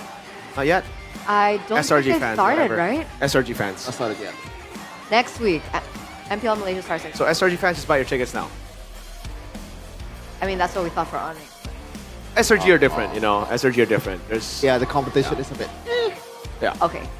I mean, I haven't watched MPL Malaysia. Me neither. I'm just assuming. Okay. Well, there you go, guys. I think wildcards start on the 3rd of November. So, no, 3rd of January. 3rd of November, right after playoffs now. Yeah. 3rd of January. So, you know. Right after New Year's. Put in your calendar. Yeah. We got a few teams already qualified for the wild cards, you know, even for the M Series main stage. Aura Turkey qualifying for M Series, not dropping a single game, by the way. Shout out to Tezet. Shout out to Tezet, coaching that team, by the way. Tezet Aura? Tezet Aura. Huh? Yes, sir. You were also surprised, right? I told Mirko this, then I was like, what? What?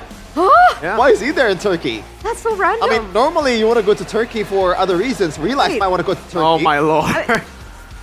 He's been off for quite a while, right? Tezet? Yeah. Like But he's been actively coaching.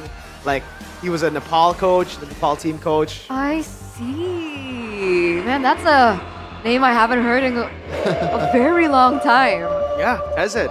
Season Tezet. 8, I think it was. Season 8. Yeah. Aura? I believe so, yeah.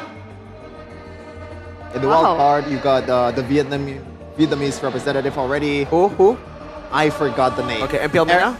I believe it's RLG or something. RLG. Yeah. MPL Mena. It was X-Mena. Mena into the wild cards and Falcons 2 and 7. Yeah. Cool. It's getting exciting. I'm so good. I'm hyped, man. Because, I mean, seeing the performances of the teams at MSC, I'm really excited to see what everyone else has in store, other than, of course, the Filipino teams on an international stage. Yep. I am super pumped about the MCC region. Oh, same, dude. Spirit Virtus Pro. I hope it's them again. For sure. Oh, could be the other one. It's number Cyber Hero. Is it Cyber Hero? I think so. Yeah. I want Kid Bomba. Yeah, that Spirit probably will be Bomba. Second place though. I don't know if it's Cyber Hero or Virtus Pro. That's fun. I loved his loser interview. What the heck, man? Because it was really sad. He was he's so real as a player, you know? Yeah, So you like seeing him sad? You like No, seeing him sad. I like the interview because I did the interview with him. Bomba, And he was Eternal very likes seeing nice you to sad. interview. He's always rooting against you just so that he can, That is she not can interview true. you when you're That, down. hey, Kid Bomba, you know what happened between us. Whoa! Before and after. Bomba? What? Dang. Not What's happening? Hi, W Bomba. No, not like that. Anyway, Bomba Turner? ONIC Your ship? blue side. All right, Yep. ONIC blue side. back on blue side. Do they pick the Lunox? See, this is what I don't think so. think is strange because I thought the pick that will be denied wouldn't be the Lunox early on. Remember when we started the match? I was like, deny the Granger. You have Skylar. It's not like your Granger is garbage. It's not like your player can't play Granger. Your player is Skylar. You can play the Marksman. So why are we so scared of the Granger on red side? Because like blue side now, if you pick it up, Granger's probably going to show up, right? Yeah. Okay, so now they what still do you ban mean? Granger. Huh? You mean like they pick it up for themselves if they don't ban it? Yeah. Just like deny it. Because like Oh. Skylar's pretty good on Granger. Or is he? Oh. Surely. Surely he is. Should be. Yeah. Okay. I guess we'll see. Will we see yet another Granger ban on blue by ONIC? They've done it for the past 3 games rather. even on red side, they banned off the Granger and the Uranus. It's still going to be that, but this time they go for the Lunok ban again, like game number 1. Wow. So it has to be Gatot Kaca and also... Do you want to go... Nah, Eve is not really, does not scream Sans. It doesn't, but they might need it, Sheffin. I don't know. Maybe you want to go for... Yeah, Lapu Lapu is the one that I think of. Just securing the early objective. Even though... Why would you take the Alice, though? Because the Alice is going to show up on the other side. Oh, man. Apparently it is Eve. And the Alice. Oh, okay. This is pure comfort. Back to game 1, except the Eve, actually. EVOS. Everything is within. It really should just be Yisun Shin, right? Like, there's no zone at all, and then they pick up Al, or they could kill Alice again, and then ONIC, if they disrespect them, not banning Yisun Shin at all. Because, or do they go Lapu? So you want to go Joy? Nah. Against the Hyaearth and also Hayabusa, that was a bad pick. I mean, do they not need a combination with the Kalea without the YSS? At this point, not necessarily, just because of the fact that there is already oh my squishy heroes from the other side. That's so good. That is so... I can't believe I forgot about the Arlet. And now you enable the Fredwin as well. Yup. And then ONIC now are like, oh man, we ban out the Yisun Shin and the Fredwin here, right? Because like both actually do really well with the Arlet. It enables the Arlet with the CC that you have on Mountain Shocker. You already have a Juicin and the Kalea too. Oh my goodness. Displacement. No Phobias.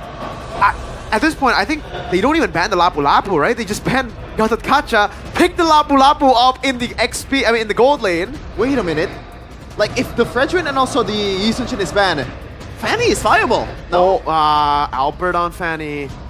It is decent. It is decent, but in a... Yeah, I think... Save my nation from falling apart. Yeah, nah.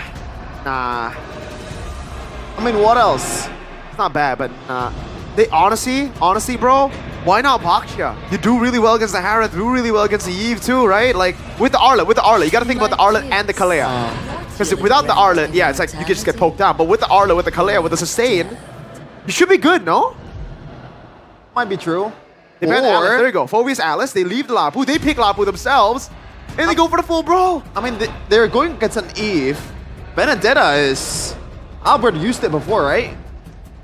It's a long time ago, but... Oh, it's been a while. It's been a hot while.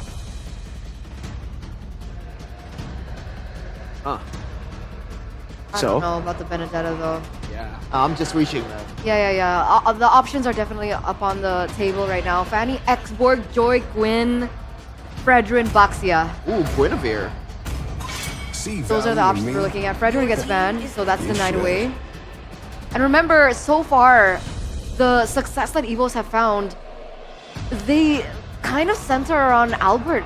So Albert needs a hero that can enable him and his plays as well and enable the rest of the team. Do you want to go Comfort and Joy? Yep. I don't think you want to go Joy here, just because the Hara's already picked up, right? Yeah. It's a bad matchup against the Hayabusa. And into the Eve, it's what else difficult. though? Honestly, I think Ling? Oh. So they're hiding it. Yeah, they are hiding it. I really think it should just be the Baxia now, that you have the 1-1 of the Arlet, but maybe they still need a bit more damage. Xborg bad? For ONIC? For EVOS. Oh, Akai! Oh! Actually, Akai is actually really, really good, you're right. For the Arlet, but is it too one-dimensional? Because if you don't get Turtle 1, you're done. ONIC are going to out-level you and then poke you down. It's also extra set towards the 1-1. Yeah.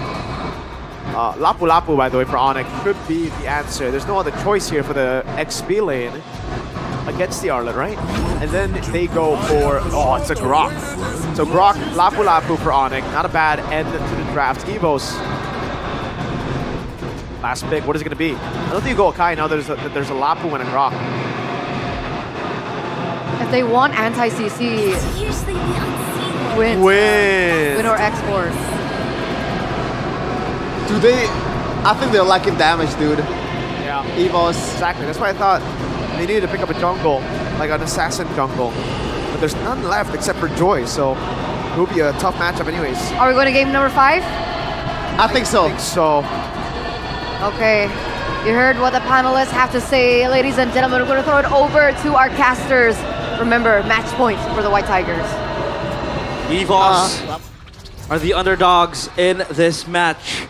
But today, the ruler of the skies are wounded by the very claws of the White Tigers. Will EVOS shake the skies? Will they roar through the heavens? Will they knock ONIC down for a match against Bigatron? This just might be it. EVOS, one game away from the upper bracket finals, and ONIC, they need to prove why they are the Sky Kings.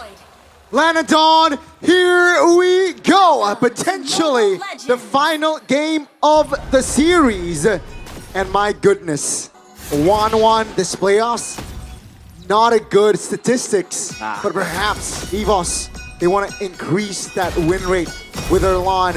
I like it, right? With the Kalea in their composition as well. Eman, Erlan, both using 1-1. We did see them fall short, rather Eman with a 1-1 earlier today. And we'll see if that is going to be the case for Erlan. 2 emblems by Games Max. Well, Bargain Hunter for the Harith, obviously you want to speed up, get your items quickly. Other than that, nothing really out of the ordinary. And so now, D-Boy again, his position. Revitalized Pop, that's a knockup already. Again, EVOS are winning the small trades here in the early game. It's a very strong mid duo as well, right? Jusin, Kalea, so much control, so much sustain as well from the Surge of Life. And ONIC, again drafting for comfort. We did hear from the panel that this meta doesn't quite suit them. Way low, flickered. Harry doesn't land the squat shadow there, so no real window. But Sans and Kibo here trying to lure out Sway low and towards the more offensive side. And yeah, as of now, ONIC with that is slowly winning. Albert though is in the mid bush. Sans feeling it. Oh, they want to go in 3v3. That's a knockup.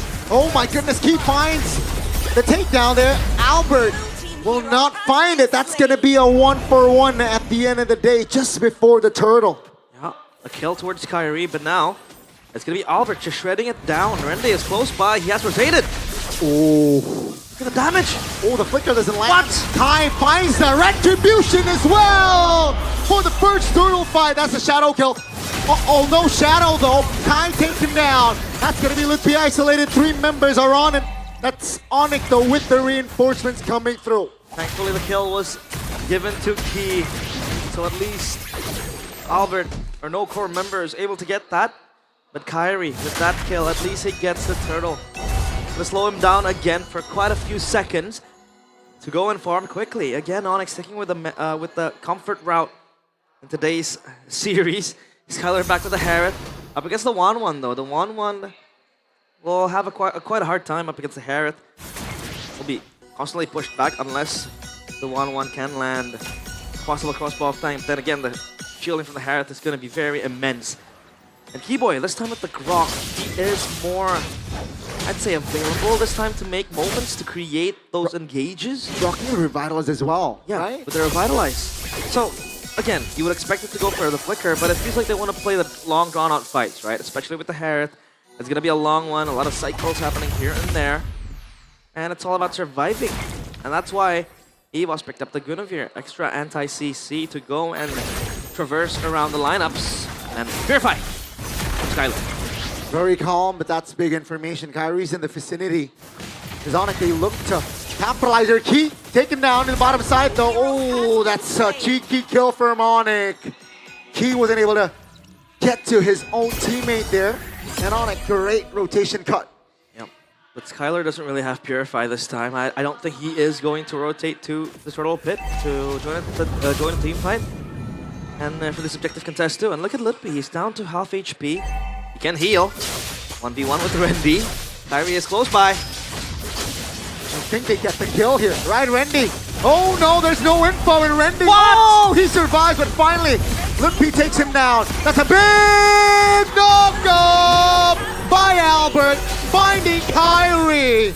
And that's gonna be EVOS having the last laugh, because guess what? Turtle is up. Right, for the objective as well. And that is such a huge kill on towards Kyrie, given to Albert. Kyrie's gonna come close, but this turtle is gonna get threaded down. Keyboy and Lutpi will buy time for the backup to arrive in the turtle pit. It's gonna be very close. Keyboy has the Plutonic charge. They've done it. The reset is there. As Kai now takes his time to get the purple. He is level 7. Albert is also level 7. But now they focus on the turtle. I don't think they want the turtle now. Yeah, they can't. But Game Fact gives Keyboy the title for the player with the most assists in MPL ID history. But so far, Skylar is munching on this turret down bottom. It's a very hard lane for the 1-1 to deal with. So yeah, it is going to be given up by Erlan. Now it's just going to be a shift of the focus in towards the team fight. Albert might look for that engage, but it's not going to be a commitment from Albert. ONIC, they do have avenues in the team fight. The RWM will be a solid tool, but Lutfi going at it with Rendy. Oh, take a look at the mid fight though. That's going to be Shadow. Oh! It's a 1-for-1 now. Kyrie recovers. Now Keyboy pops to revitalize, looking for some findings. That's going to be Lutfi stunning Suelo. Ooh, that's a big one. Kai says hello as Suelo will be taken down. That's a big two-man stun, but no clear follow-up damage just yet though as the EVOS, they are disengaging. Because take a look at the mid lane. It's very juicy for ONIC. That's massive from ONIC. Finally gripping together this game with all their fingertips. Up top, it's going to be a wave pushing too. And Lutfi might just try to take this turret down, but I don't think he might be able to. Or he just might, because there is the damage, and yeah, he might take this turret down, and he will. So 2 turrets in total. A kill towards Albert. 4 kills for Kyrie now. This is where ONIC might just take off. Rendy is here. Wow, take a look at the crowd control chain with the Guinevere and Arlet. That's enough to dismantle the Lapu Lapu. That was beautiful. A sweep right into the Violent Requiem. Lutfi couldn't do anything about it. So he is gonna bite the dust. And now another objective spawns. The turtle as well for both teams to take.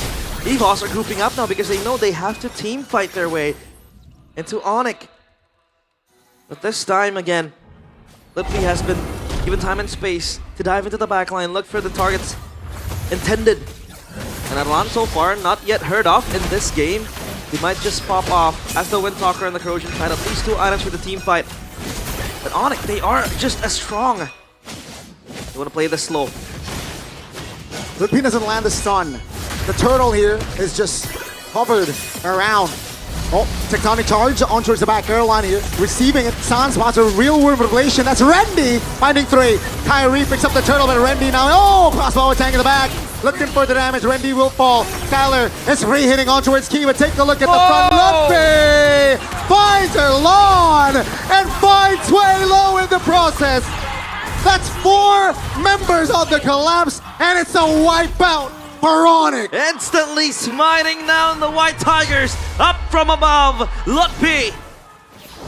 Balls of steel to go into the backline, diving in. And that is why he is on the Lapu Lapu, locking down Suelo. And Albert gets taken down to ONIC.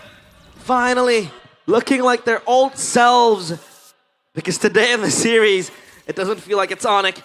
Divine Glaive for Sans, extra damage again, Magic Pen, in-game equipment by Dunia Games. So far, it's all in the same route. But now Kyrie opts in for the War Axe into, or rather Hunter Strike into the War Axe as well. So I'm gonna go for the Sky Piercer. Because again, he is indeed having a hard time. Blade armor completed for Keyboy. Lest there be an Arlet Engager, even the 1-1. Not given time and space to free hit. Skylar will also munch down on the bottom side structure there. The turret will be taken down. ONIC, they have tempo, they have control now. Switching sides, they're gonna go control, but down bottom. Meanwhile, ONIC, or rather EVOS, will get a cross-map trade up top towards the structure. Yeah, I think now I understand, right? The Revitalize, its purpose is just to buy time for that crossbow attack. So if Keyboy receives a crossbow attack, perhaps that Revitalize might buy time, right? Especially in the early mid-game where 1-1 has not collected his items just yet. So let's see though, right? It's a healthy lead, 9 minutes in, 5,000 gold lead. But then again, it's not, the job is not done yet here for ONIC. And this is why the Lord is so crucial. Erlan has the Husk Claws now. So definitely still the main man to target from ONIC. Game-changing Lord here. And if ONIC is able to eat the damage, the initial engage coming in from EVOS, crossbow of Tang, and all other damage skills coming from EVOS, I think ONIC can also just turn around. They have the RWM, they have the bravest fighter in the hands of Lippy, and even EVOS are not going to contest it. It's all given freely for Kairi and ONIC. And now they know they have to defend because they are on the back foot.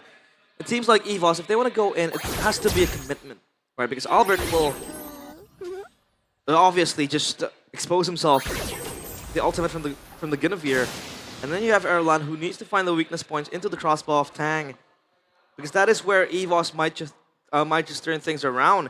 But then you see Keyboy, like you said, with the Revitalize, it just buys time, enough at least, to set up ONIC for a counter engage, especially when you know Keyboy has the Tectonic Charge. All is available, and anything can happen.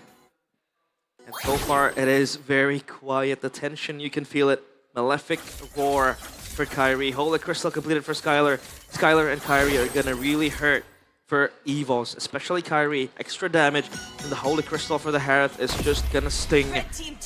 ONIC gonna march in, at least get a few pushes in, maybe the structures too. Corroding for EVOS. The Holy Defense pop too. Let's see if EVOS can hold this. I think they can. All spells are up for both teams. That's going to be the charge. That's going to be the first space turret taken now. That's a far lane, folks. Now they look for the mid lane. The Lord, Lutfi again! He has been popping off this game. That's a big final slash, though. Will this be the final counterplay? That's going to be the crossbow of Tan. The Lord, though, is focusing on the main turret. And ONIC responds at game 4. Ladies and gentlemen, we will have a game 5. The ruler of the skies refused to surrender. As the White Tigers, their fangs and their claws are not sharp enough, not just yet, to end ONIC in this series. We will be going to a game number 5. As ONIC finally taking control of that game and finally fighting back after what was a very tragic game number 3. At least this time, ONIC stands tall. And my God, Lutfi, this guy often is underlooked. He is seen as the punching bag for ONIC, the one to eat up all the damage, the one to only be the sacrificial lamb.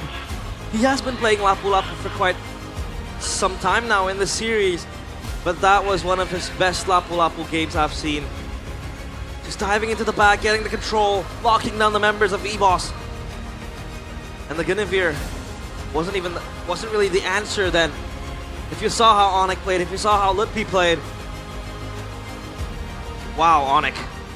Wow, indeed. That's why Lutfi's Lapu Lapu was taken in the first phase. That impact shown again. Take a look at this combination here. Bam! Suelo was gone. There is no peel for Erlan. With the Lantern Flare, maybe, you know, you would expect Suelo could just go back on the Crimson Beacon, but that was an option. He had the Crimson Beacon to reposition and then maybe re-engage with the Lantern Flare, just knocking the players of EVOS back, or rather of ONIC back. But that instant stun with the flicker from Lutfi, taking risks, playing dangerous games, and getting the prizes. Panelists, are you not entertained?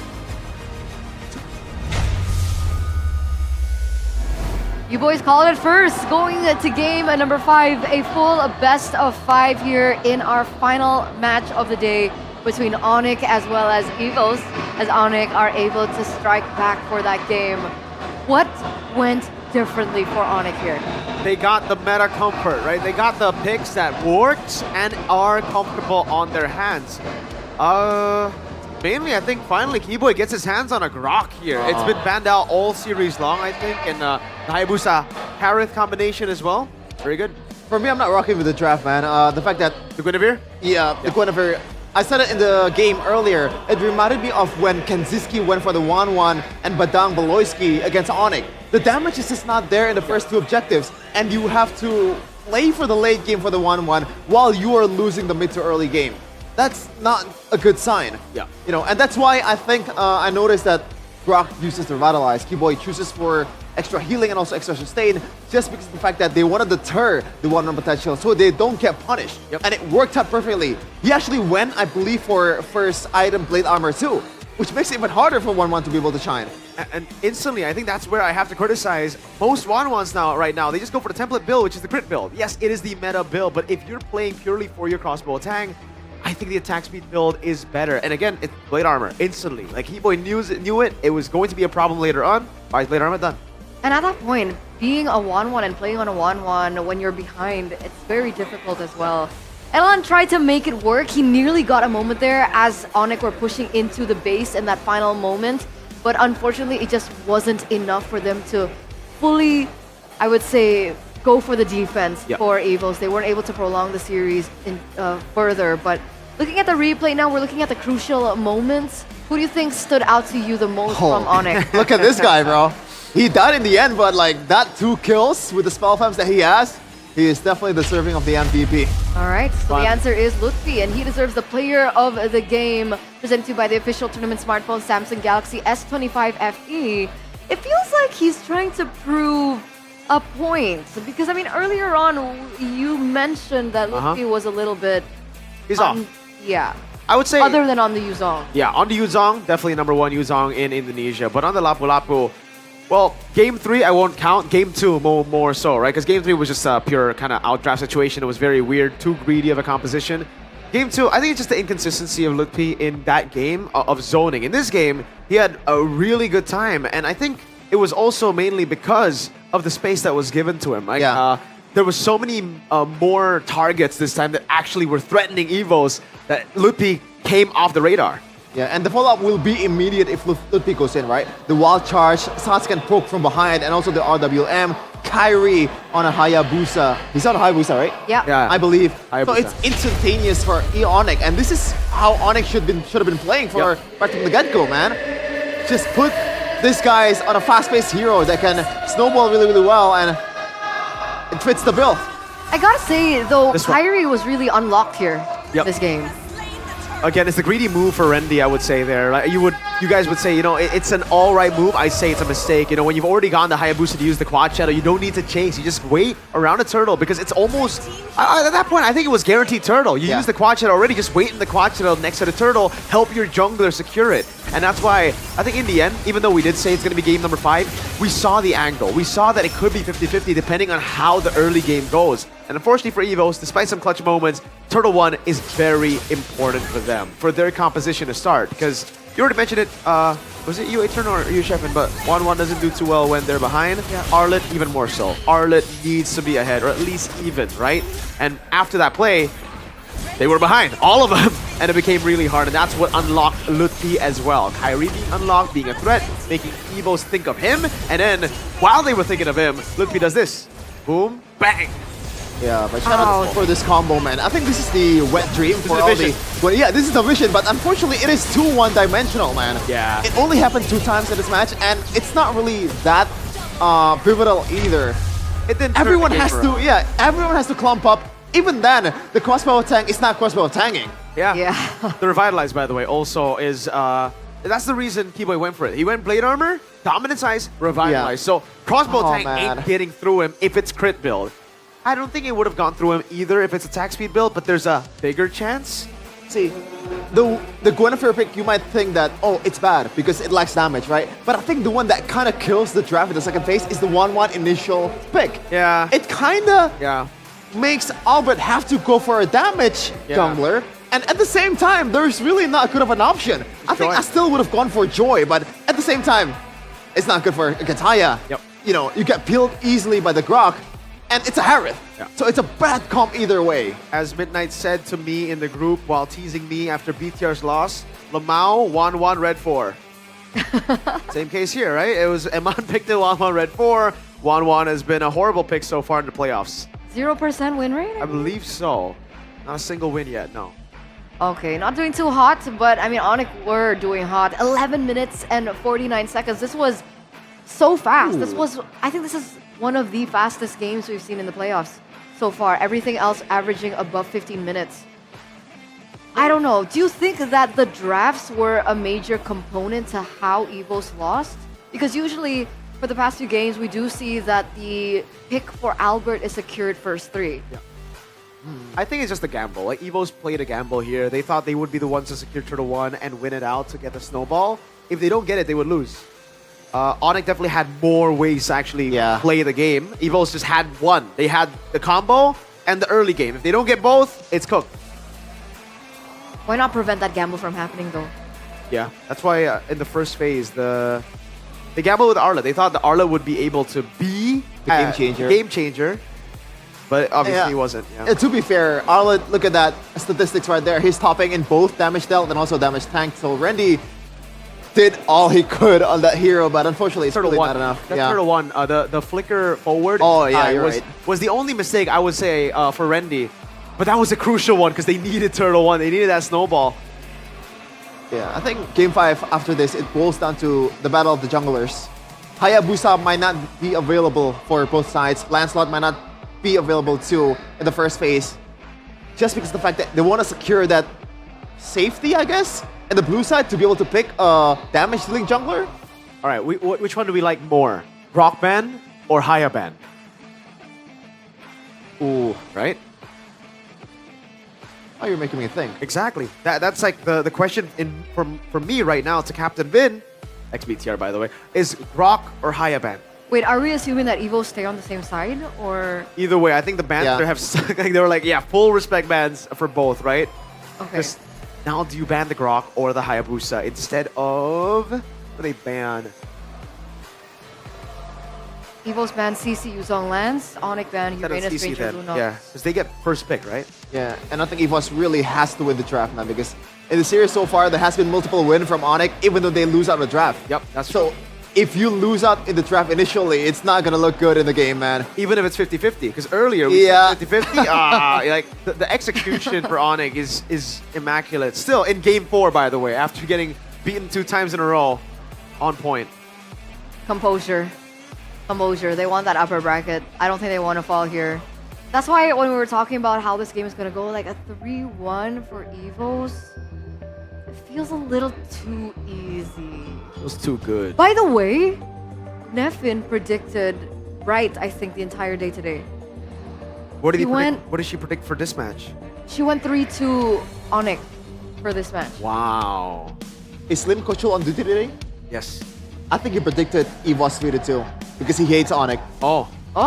Well, that's that's personal. Not ONIC, but the fan. Some the Sonic. We call it Oknums. Oh. Yeah. The Oknums, not the Sonic. Sorry, it's not the Sonic. Sorry. My bad. I apologize. But either or, we're back down to a best of 1. Only the Rumble one. in the Jungle. It used to be called the Rumble in the Jungle. Now it's called the International Derby. By the way, EVOS are the ones who've gone 5 games twice now. Twice. Back-to-back 5 games. You gotta do it the hard way. Hey, man. They like it the hard way. They have that stamina, man. Long draw. No, yes, exactly. That. Very long. Very long. Duration. Is duration more important? Or do you want to just get it done? Because like I like 3-0. getting it done, honestly. It's more entertaining 3-2. Oh, wait, but it 3-0? depends. 3-0 is...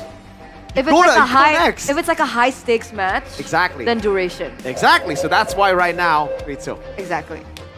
I wouldn't have it any other way. I wish our first match was 3-2. BTR are pretty quick with it, you know, in the playoffs. I guess they don't value. You know, they don't... Either they 3-0 or they get 3-0'd. Or 3-1. I mean, the remontada happened, remember? That's basically a 3-0. The other way, you know. By the way, Barats showed up in MPLBH. And guess what? It lost. It's almost like we saw this last season from another team in Indonesia. Oh. It was a risky pick. There was no Matilda to help out the Barats. Yeah. even with Mathilda, I still Sometimes it's it's super risky. Sometimes to pick up a Rats. being on broadcast limits me, man. I mean, risky is so nice. Interesting. That is so. That was an interesting thing. I mean, you can say it right away, right here, and it's apologize afterwards. That's what greatest Shepard talent of MLBB said. No, that's only for him. Okay. Yeah, it doesn't work for everyone else. He's privileged. That's privilege, Sheffin. All right. That's true. You understand now? I understand it now. I understand it now. I understand it. Your goats. Hold on now. Your goats. No. There's one of my goats, one of my boy. Right. Not all of them my goats. But that's Bude, and she's a goat too. So let's ring, Bude. What you got for us? If she's a goat, you gotta talk to her like that. Iya, di tengah-tengah ketegangan untuk menentukan siapa yang bertanding di upper bracket dan siapa yang akan turun ke lower bracket.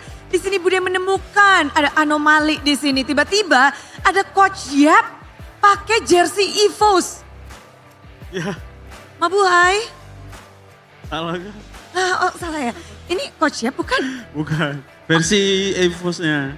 Oh ini versi EVOS-nya mirip ya. Tadi Bude dibisikin itu Coach Yap pakai jersey EVOS. Kan semuanya kaget. Tapi boleh kenalan di sini. Halo. Halo, malam. Nama saya Erwin. Oh Erwin, klarifikasi langsung ternyata di sini. Tapi Bude ngeliat di sini antusiasme banget ngedukung EVOS. Erwin, gimana ngelihat ini sekarang 2-sama? Harusnya sih bisa 1-3 tadi. Kalahnya itu karena Erlanda yang main one-one terus sih. Bilangnya bukan Coach Yap tapi menganalisa langsung kayak coach di sini ya. Oke Coach Erwin, tapi sebentar dulu karena di sebelah kiri Bude menemukan ada Kairi kecil. Ini mini Kairi. Halo. Halo Bude. Ini papahnya? Ya. Anaknya? Ya. Bener? Ada ibunya? Ada. Ada. Kesini memang sekeluarga jadi Sonic. Iya. Dan Bude tuh denger-denger ini nama Kairi tuh bukan karena ngefans, emang namanya Kairi. Iya karena ngefans juga sih. Anaknya kan, dia juga ngefans Kairi udah? Kebetulan waktu istri lagi hamil, kita waktu itu kalau nggak salah M5 ya. Terus lagi cari-cari nama, waktu itu Kairi masih masa-masa prime lah. Jadi ya udah Kairi aja. Kairi aja. Jadi karena ngefans Kairi dan semuanya juga kayaknya cinta, langsung aja kasih nama Kairi. Dek, semoga kamu jaga-jaga ya retrinya ya nanti ya. Oke, tapi kalau ngebahas tentang penamaan Kairi, sekarang Kairi dari M5, sekarang udah kita mau ke M7 nih, berarti kan udah cukup lama. Gimana mendukung ONIC selama ini? Pasti ONIC bisa sih Kak. Sorry Bude, apa tadi? Gimana ngedukung ONIC selama ini dari season ke season, dari M5 sampai sekarang mau M7 juga. Apa harapannya nih mungkin buat Kairi? Kalau buat Kairi sih yang penting selalu semangat aja sih. Harusnya Kairi tujuannya udah internasional kan. Jadi harusnya di MPL bisa lah kita ke M7 juga. Tentu saja harapan besar, tapi Bude di sini nggak cuma pengen ngobrol-ngobrol aja karena Bude penasaran sama dari kedua belah super fans. Bude akan bermain bersama dengan mereka biar mencairkan situasi dulu ya. Di sini kita akan bermain dengan adanya sebuah apa ya? Bisa dibilang ini strategi dari EVOS fans dan juga Sonic untuk mendapatkan dream team. Anggap aja gak harus EVOS semua, jangan ONIC semua ya. Pokoknya kalian punya budget itu 15 juta. Gimana caranya kalian menggunakan 15 juta itu ngedapetin 5 player.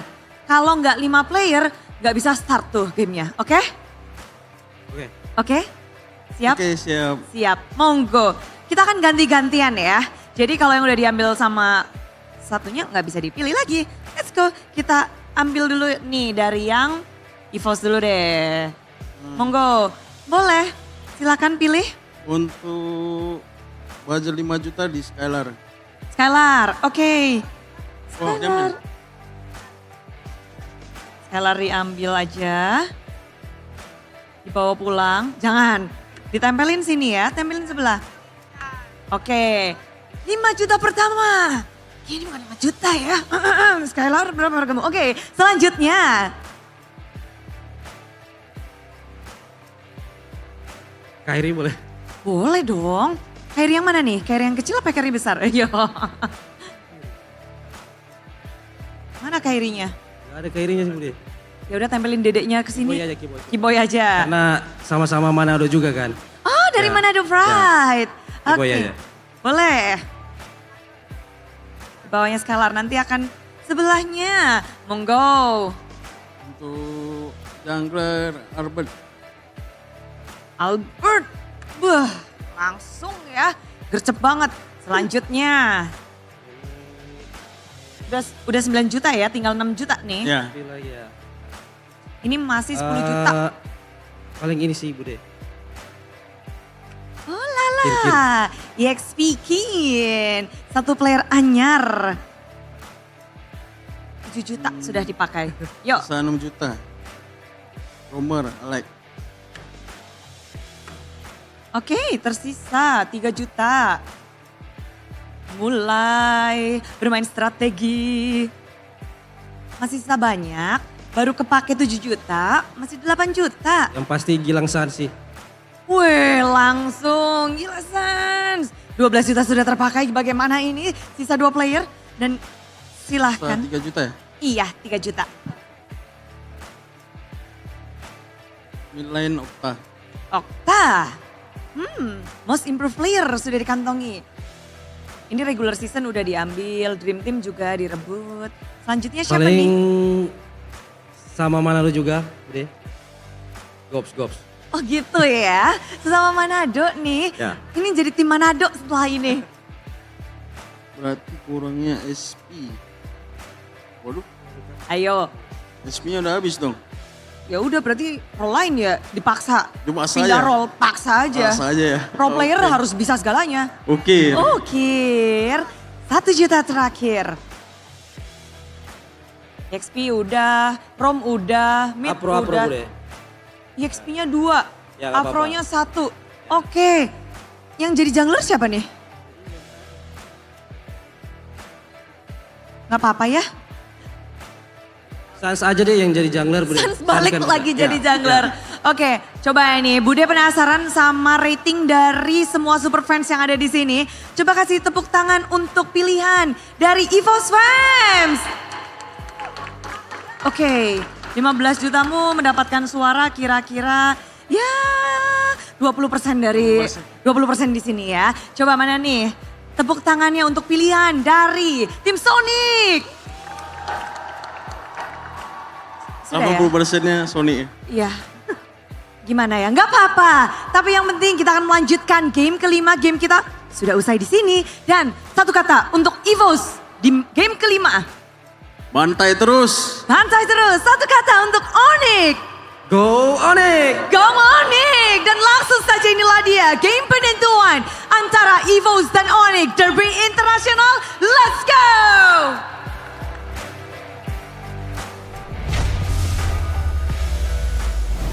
Thank you, Bude Clara Mongstar, for that interview with the super fans. We got a taste to see how full the arena actually is. It's action-packed, it's packed. That's why it's so loud here. Every time someone makes a play, the atmosphere, once again, is electrifying. But we gotta go back to this. Both teams are at match point. One more game away of securing the upper bracket final slot, the final upper bracket slot, up against with Alter Ego. Yep. Who is it going to be? Thoughts, boys? I think we have to look at the drafts. So it's gonna come down to the drafts. I Do you think so. agree, Sheffin, or do you have someone in mind already? Well, yeah, it's gonna come from what do you say again? Come down to the drafts. Come down to the drafts. But we saw it, we said it, right? If it's 50-50, it's gonna favor ONIC. If it's 40-60, it might still favor ONIC. Yeah, you need to win. It might be ONIC. And I just want to say, for these two teams, you might think that maybe save some strats for the next stage. But do you want to go up against BTR in the lower bracket? I think you do, right? They're looking very weak. They're not going to win anything this season. They're absolute trash. Oh, okay. I mean, yeah, garbage team. Sus. So sus. So sus. Why? Do you think lower bracket Bigatron? Nah. Stronger Bigatron? Oh, they're weak. So if they go down, they're for sure out, man. Did God Especially call against you or ONIC and something? EVOS, man. Like, Did he like give you a ring? Who? Coed or something? What's going on? Why the change of attitude? the cope lives through the curse. You've been cursing for the longest time right now. And they've never won. Yeah, I think it doesn't matter at this point. No. man. I've been supporting them and they've never won. See, now I need to... Okay. Didn't you try this last season? No. Last season, I predicted them and it came up. So yes, tomorrow I'm going to predict them. So from now on, if you see any BTR player, you're not allowed to say my goat. You say the opposite. What is the opposite of a I need goat? to try that. I need to try that. My Taug. My Tog. Okay, I'll call them my Tog. My Togim. Togim. Togim. Togim. Anyway, draft recap from game number 1 to game number 2 and game number 3. Anything that we have to, slice and dice about this? Are we still thinking that Evo should secure their jungler in the first 3 picks? I mean, I wish I could talk about the drafts if I can see it. So You for can't see. basically for EVOs, they picked up the jungle game 1, game 2, game 3, always in the first phase. So yeah, that's that. Except for game 1, but no. Game 1 game was 2. also... No. Wait, which one was the box? Game Baksha, 2. Game 2 Baksha. Except for that, but that was So like this is not pick order. an outlier. Yeah. Gotta go through that. Can I get my glasses real quick? Where There you is go. Game 2 is it? getting highlighted. It's That'll be Alvaro. No, you can't. I think also, by the way, I don't know why the He's mine? Alice is completely gone, right? They have multiple... Here, I think for EVOs, don't overthink it. I think the Arlet pick, now that I think about it, was kind of like, wow. It's like they haven't picked Arlet at all yet, and it's always been something that ONIC have also kind of like let go, right? Throughout these drafts, it hasn't been like a prio ban through and through in the second phase after you've seen these compositions. So I think for them, it would be much better to pick up the Eastern Shin in that red 3 position. But now it gets difficult because now you've already shown the Arlet. So now I will, especially if you ban the Phobius, it should be an automatic Arlet ban. ONIC did ban it in game 3. But that was only after you see the Arlet, sorry, the Phobius ban, no? Is it second phase? Oh yeah. So yeah, it was Phobius and then Arlet. in this case, you got to try to play those mind games, man, because again, there are multiple options for Rendy. But in the jungle, I think right now you want Albert on a carry. That's for sure. Yeah, it has to be, right? Unless they have a solid damage dealer in the gold lane. David it's Beat! not 1-1. It's not 1-1. Oh my god, that's Jeffrey Nicol! Who is the Eterna to the people back at home who don't know? Is a very famous local celebrity. He's an actor. He's an actor. He's a, I think, is he mainstream actor? Yeah, I think he's Yeah, mainstream, yeah, right? yeah, Like, yeah, he's yeah, popular, yeah. dude. He's watching MPL? That's wild. Dang! Then we got David Beat. David Beat's the guy Gerald who- Liu. Who? With Gerald Liu and David Beat. Oh, yeah. They're friends. I think OP, because like they stream together sometimes. Oh. I'm not keeping up with the stream game. I wonder Yeah, if okay. Big Mo is going to show up. Oh, is he your goat? No, he's not my goat. Oh. He's funny, though. I thought, I Oh, would wait! imagine you liking him. Dude, I actually do like his content because he's funny. But he actually almost joined BTR, no? Really? Yeah, like during EWC, they had like that whole gimmick, him and Rachel. BTR Oh. Rachel. I was like, Oh, okay. he was almost my goat, dude. He's just Very so close. close to being my goat. So Fonny's your goat. Huh? now. Oh, he is my goat, man. And he's a Liverpool fan and a Ferrari fan. My goat. Is Johan your goat? He's my goat, but he supports Arsenal, so it's kind of like... I don't know any of these people. They're BTR people. They're Okay. BTR people. Okay. It's okay. You have Poodle, right? Yes. Who else is? Oh, Natarin, right? Natarin is also part of Geek. Anyway, group draw. Group draw. What? Map draw is what I meant to say. I didn't get to see the map draw. Because of Poodle? Wait. Where is the map draw?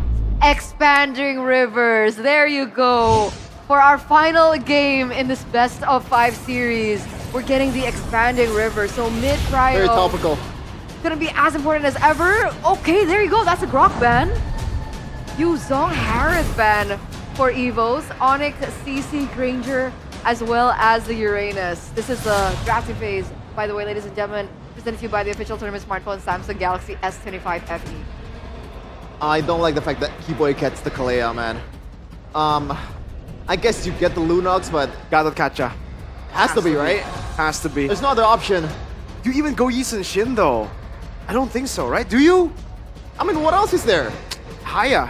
Oh, Hayabusa is still wide open. Oh, they go Yi Sun Shin and Gato. There you go, right? And yeah, it is. Yeah, I mean, it's good, but Keyboy is on a playmaker. Yeah, that's something I don't like. I agree with Sheffin.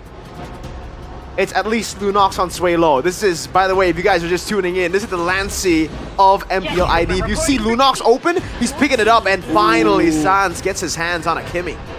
Yeah, I always like more stable DPS that's coming from mid lane, and both of these teams gets the same. So it's kind of an even playing field from both of them, right?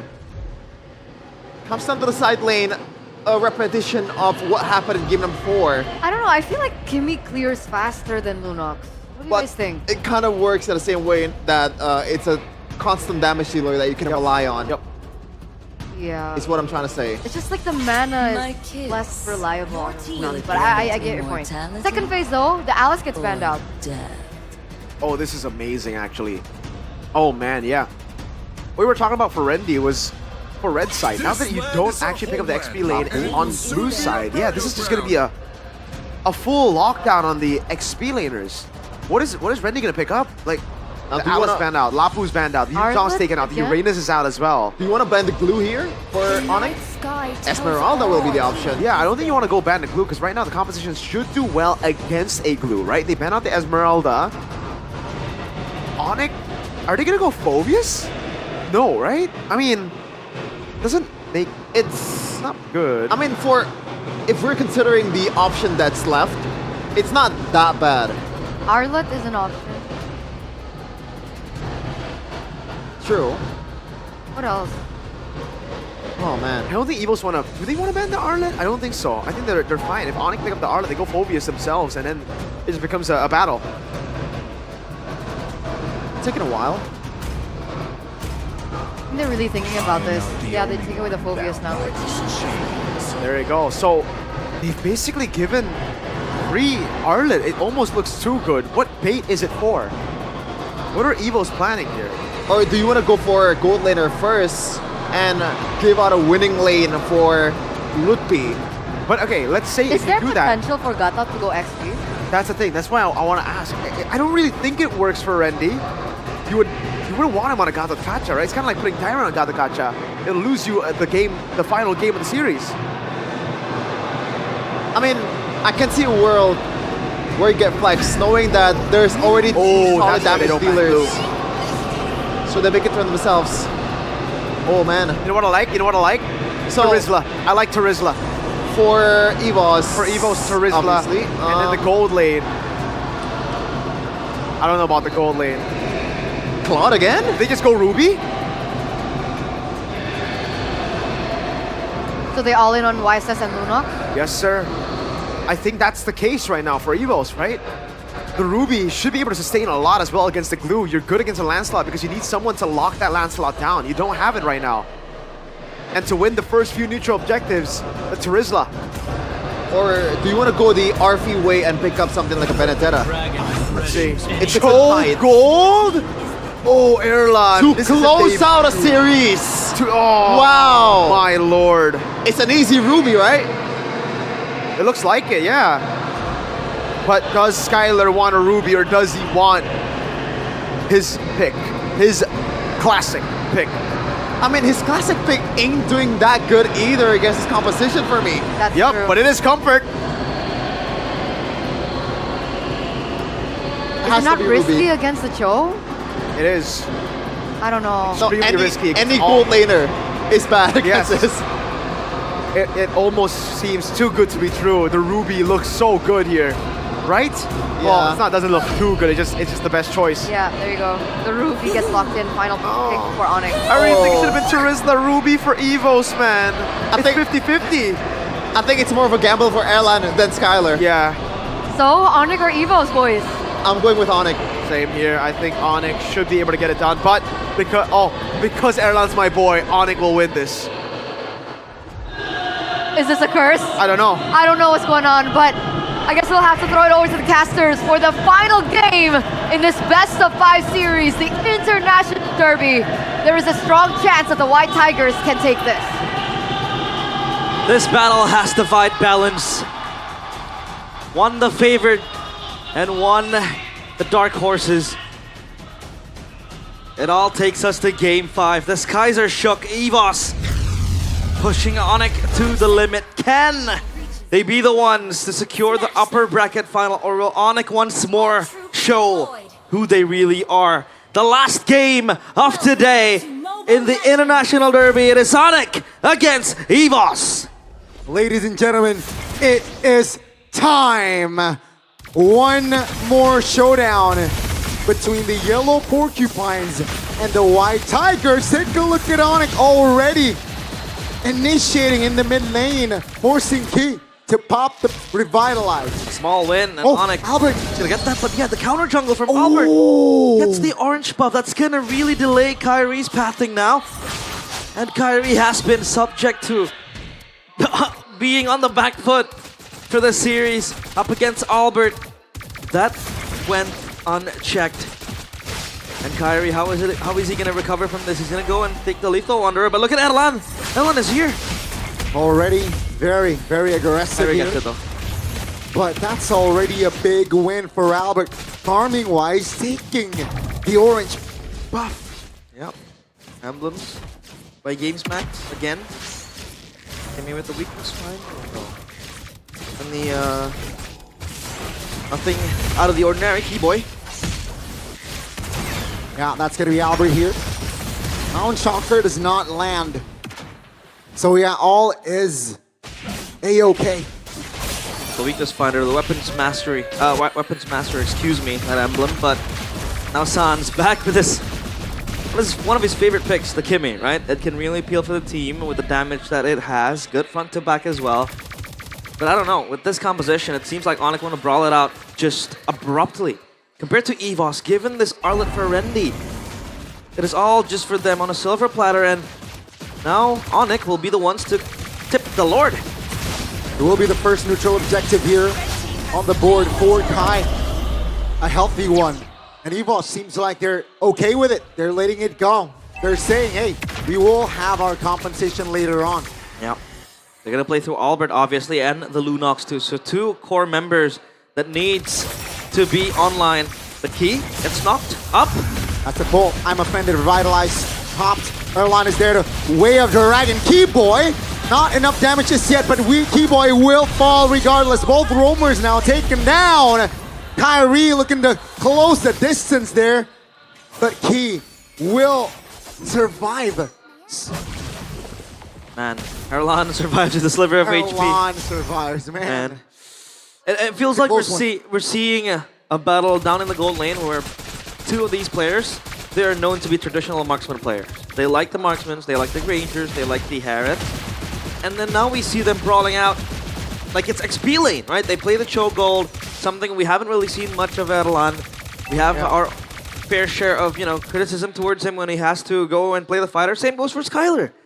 He's now on the Ruby, obviously on peel duty, and he has to go in to control the backline of EVOS. Now though, EVOS with the Gatot Kacha, they can set a lot of things up, especially with Albert, with the Yi Sun Shin.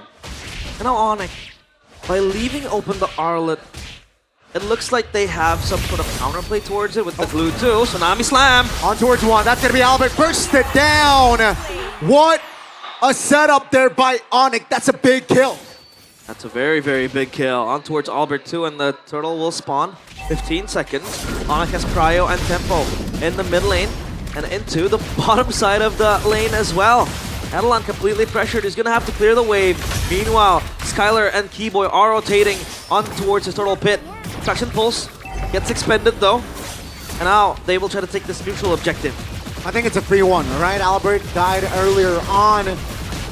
So ONIC, they look to, I guess, double their lead in a sense, right? 2 turtles on the board already. And yeah, all according to plan. Strong objective contest as well. When you have the Ruby, when you have the Kalea, you have a lockdown, you have some sort of control. Oh, Skylar! Finds 2!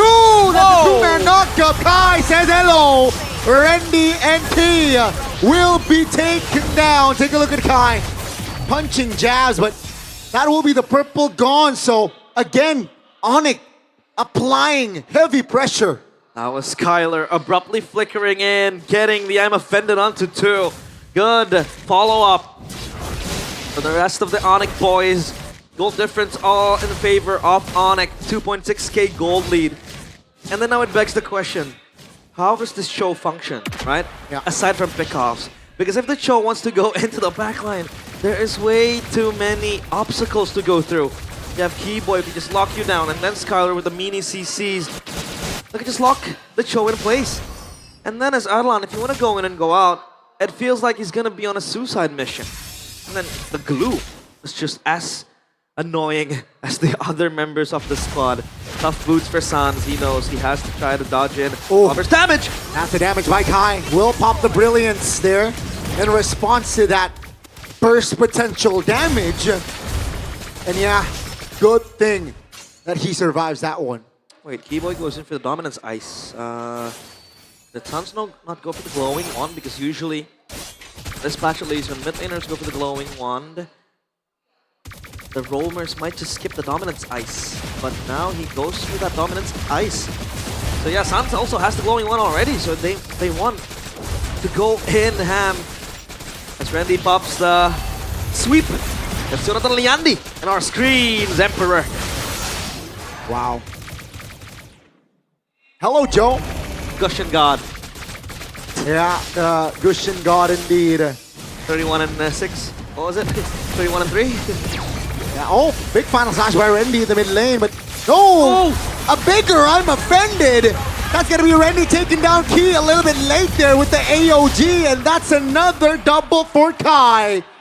ONIC, 4,000 gold lead, 6 minutes in. Skylar looking alive in this match. Kyrie 1v1 with Albert. Something we want to see, but it is not wise to prolong your stay. And Erlan, now the only thing you see him do is just extend his presence on the side lanes as a Cho, sure. But then where does EVOS get the lockdown, the pickoff style they want to do? Because it's just up to Randy now with the final slash. And then you have to follow it up, right? But Suelo so far at least has 1 kill to his name as the Lunox, and then he has a way to get out of harm's way with that Brilliance Order. Hidden armor for Key, he knows the damage from the Kimmy will bite them. And ONIC feels like they have a way to just push back EVOS. They have a way to kind of, you know, mind the gap up against EVOS, especially with the Kimmy, a very strong pick. In this context at least. Kyrie, brute force breastplate, extra tankiness, cooldown reduction as well. So yeah, ONIC, so far they are playing to their game plans. And we talked about ONIC just, you know, opting for comfort. This one I think is much more meta than comfort. Sky Piercer for Sans. It is going to come in handy. And it is time for Sans to farm those stacks up. It is definitely time for ONIC to apply more pressure in the jungles. That's a big knock up in the back. Oh, again! The combination of Key and Randy are not working right now. Oh. But this time ONIC adds way low to the hit list. 3 members off the board, and ONIC, they will go for more. Erlan is trying to salvage such a dire situation in the base of EVOS. At least he's hitting on the bottom side turret. He's gonna get one. And ONIC, they seem unfazed. They will stay in that mid lane. Do they want to barge in? Are they trying to force a fight? Erlan might look for a flank angle, get a kick in, and even the holy defense from ONIC will be popped. So a slight win from EVOS. And now they have to find Erlan. There you go, yeah, they found it. They found it. Erlan was unable to find a flank there. He got the structure though, at least. The Lord is up, and I don't see a way where EVOS can contest. It's a slow burn now. It's a slow, painful death for EVOS. 7.2k gold lead. ONIC will try to get this Lord going. Oracle secured for Keyboy. Extra magic damage. Extra tankiness too. And look at EVOS. Mind you, all 3 plus this one, 4 objectives, are left uncontested by EVOS. And ONIC just breezed past them easily, taking all of that, plundering it. And even Erlan, see, this show becomes less of a variable now for ONIC to deal with. Because all it has to do now is just create a segue play up top, just push it, and get a split push going. But that's not how you really want to kind of operate, right? As a show short, it is quite good, but again, You have to go in for the kicks, man. Even Kyrie's gonna respond to Erlan 1v1. Hello. Kai will receive that Way of Dragon. Yo. Will it have enough damage though? I don't think so. That's a great timing on that flicker by Erlan. Just to buy time as the Lord is marching in the mid lane. Yeah. I think Kyrie's gonna hold Erlan, but he lets him recall. Meanwhile, the Lord will knock into the White Tigers' cage and see if they can hold. The Lord is quite frankly healthy. And even the whole defense down bottom pop. I'll try to push in the bottom side turret as well. And Erlan is still staying up top. Tsunami slam by Keyboy! That's gonna be Kyrie executing a player. Now, ONIC, they lock in the turret as Kai picks the double. They want to fight and they will win it. Ladies and gentlemen, it is all over! As ONIC, they will wipe out EVOS and take the series 3-2. Welcome to the upper brackets. One step away from M7. But for EVOS, it's time for them to try again. Lower brackets, they will go. A match against Bigatron is up on the cards. And the White Tigers on the final hurdle. Their fangs are not sharp enough to pierce through the Sky Kings. They rule the skies once more. And once again, they remind us that they are indeed the Sky Kings. It was a shaky start, a questionable series, the first 2 games at least. But ONIC, they turn things around. The reverse sweep comes clutch. Sad times for Albert. Almost took down his former team. But ONIC still denies that chance. They still have a chance though in the lower brackets where the red robots are waiting. And at least for EVOS, it's improvement. We have seen them struggle against teams far beyond their reach. But up against ONIC, they're able to push it to game number 5. And this just might be a good sign, at least for EVOS. Even if they lose here, a lot of things to learn, a lot of things to fix. And they might just be well equipped for tomorrow's clash against Bigatron. It's gonna be a do or die match for them. And man, this was the last push. Erlan was still up at top. Yeah. I don't know what he was looking for. Not even a single minion was shown. And ONIC just took that opportunity to go in. Again, the Cho rendered useless. Sorry to say, but there isn't a single angle, a single window where the Cho could be a difference. And ONIC, as cold as they are, will face Alter Ego in the upper bracket finals. And let's see what the players have to say. Up on stage with Bude Clara Mongstar. Sonic, sambutlah tayangan perdana dan kemenangan perdana Sonic, greet dari your tim first ONIC. win from Team ONIC in the playoffs. Dengan semua bendera sorak-sorai kali ini, match pembukaan dari tim ONIC This terasa opening begitu match intens. of Gimana pada ONIC akhirnya feels super kalian bisa intense. memenangkan match pembukaan kalian, San? But finally, you guys can win it. How do you feel, Sans? Ini match pertama kita di playoff. Thank God. Bisa dibilang ini dengan berjalan dengan lancar. Jadi It is kita a masih ada smooth match run. besok juga kan. Jadi kita udah fokus di match besok aja sih. So we're just gonna have to focus for the next match Ya, karena udah tomorrow. Oh, Because jadi today is begitu already kelar, over. Selesai. Mikirin buat besok. Dah. Nah, betul. Buset, bener-bener nggak ada napasnya, nggak dikasih break. Tapi kalau kita Seems like there's no break for you sedikit guys. tentang match hari ini, San. But looking back at it for the match Kita today, melihat intens banget. it's dan super paling intense. nyaris aja ada And it was match point yang almost EVOS dapatkan. match Di point saat kalian udah for mendapatkan 1 EVOS. game, mendadak EVOS ngedapetin 2 game. Apa yang terjadi? all of a sudden, EVOS got 2 games after the first win. Mungkin ada kesalahan di early sih kayak Maybe we cover made gitu. mistakes Ada kesalahan, early. Jadi EVOS-nya lumayan pintar juga kan. Jadi ya kita bisa And EVOS was quite smart.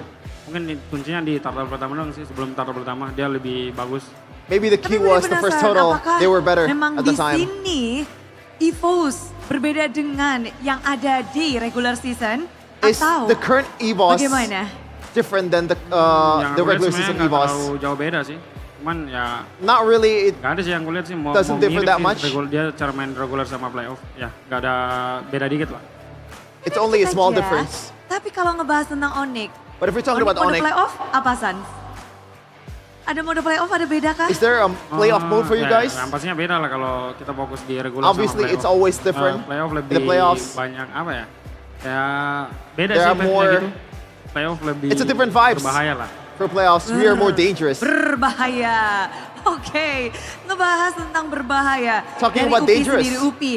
For Lutfi. Ketika sudah tertinggal 2 game, 1 When game you lagi were udah down milik 2 games, EVOS, apa yang UPI or 2 to pikirkan 1, atau apa yang terjadi di balik layar what went dengan through your Onyx? mind Ya and mungkin behind the scenes for ONIC? kita mikir nextnya sih. Kan We season just kemarin thought juga of di the final next match. kita sempat ke comeback juga kan. We Ya got persis comeback kayak gitulah kita in the regular bikinin season. Nextnya gimana. We just langsung aja think next of what gimana, to do nggak ada next. kepanikan dan nggak ada down-down. Was there any panic at all? Yang penting enjoy. As long as you enjoy, aja. it's all good. Tapi ngebahas sekarang di hari ini kemenangan yang begitu dramatis untuk A UPI dramatic win dengan panggung for playoff. Lutfi. Apakah memang ada In this penyesuaian playoffs. nih dari ONIC Is there any untuk kind of panggung adjustment ini? for Ya ONIC? mungkin ini sih apa penontonnya lebih banyak lah. Maybe there are more audiences here. Rame banget di sini ya. It's super crowded today. Jadi menyamakan vibes-nya. Ya benar. So you guys are matching the vibes from Tapi penonton Sonics. seramai ini gimana, Yup. Upi? Ya seneng sih We're terima happy. kasih yang udah datang lah. Thank you for all the people that Sonic have been supporting memang us, the meramaikan. Sonics. Tapi kalau ngebahas benar-benar Here at di the venue. sini permainan dari kedua tim begitu apik dan intens. Keyboy, Two gue games pengen played their denger best. gimana sih kita ngelihat Two pergerakan teams played dari their tim best EVOS dan juga tim in this ONIC match. sama-sama saling ngelawan. Dan What untuk was it Keyboy, earlier? membahas tentang Going toe-to-toe. permainan kalian dan juga EVOS ini sebenarnya apa sih kunci kemenangan dari What was tim the key ONIC melawan EVOS? of ONIC for the win against EVOS? Ya, kalau dari EVOS mereka From EVOS, kasih semua ke Albert lah. Jadi bikin they were giving everything bikin to Albert. Kasih farm lah. They were Ya, giving terus kayak dia a lot of handle. farms to Albert.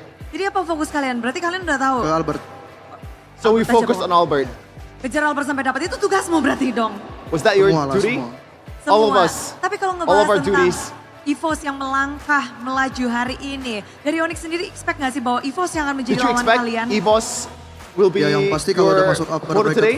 ya pasti semua tim kuat lah. Ya kita berharapnya pasti yang every menang, team that berapapun skornya. qualified to the upper bracket is Yang strong. siapapun skornya, tapi kan di match kemarin kan juga intens. So we don't really care. EVOS yang maju menjadi lawan kalian. Apa yang kalian langsung pikirkan? Wah, lawan kita EVOS What do you nih think hari once ini. EVOS qualified as Besok. your opponent today? Ya seru sih.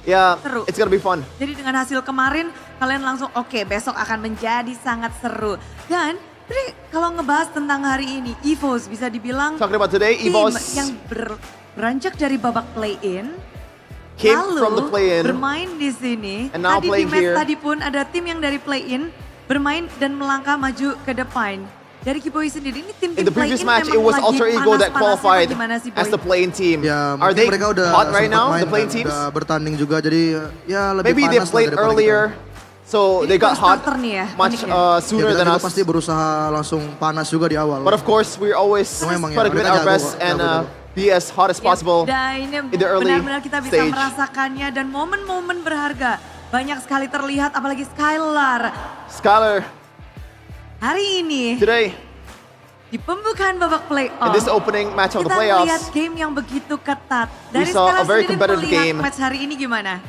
how do you feel about today's match, Seru sih. Skylar? Soalnya kan Very ini fun.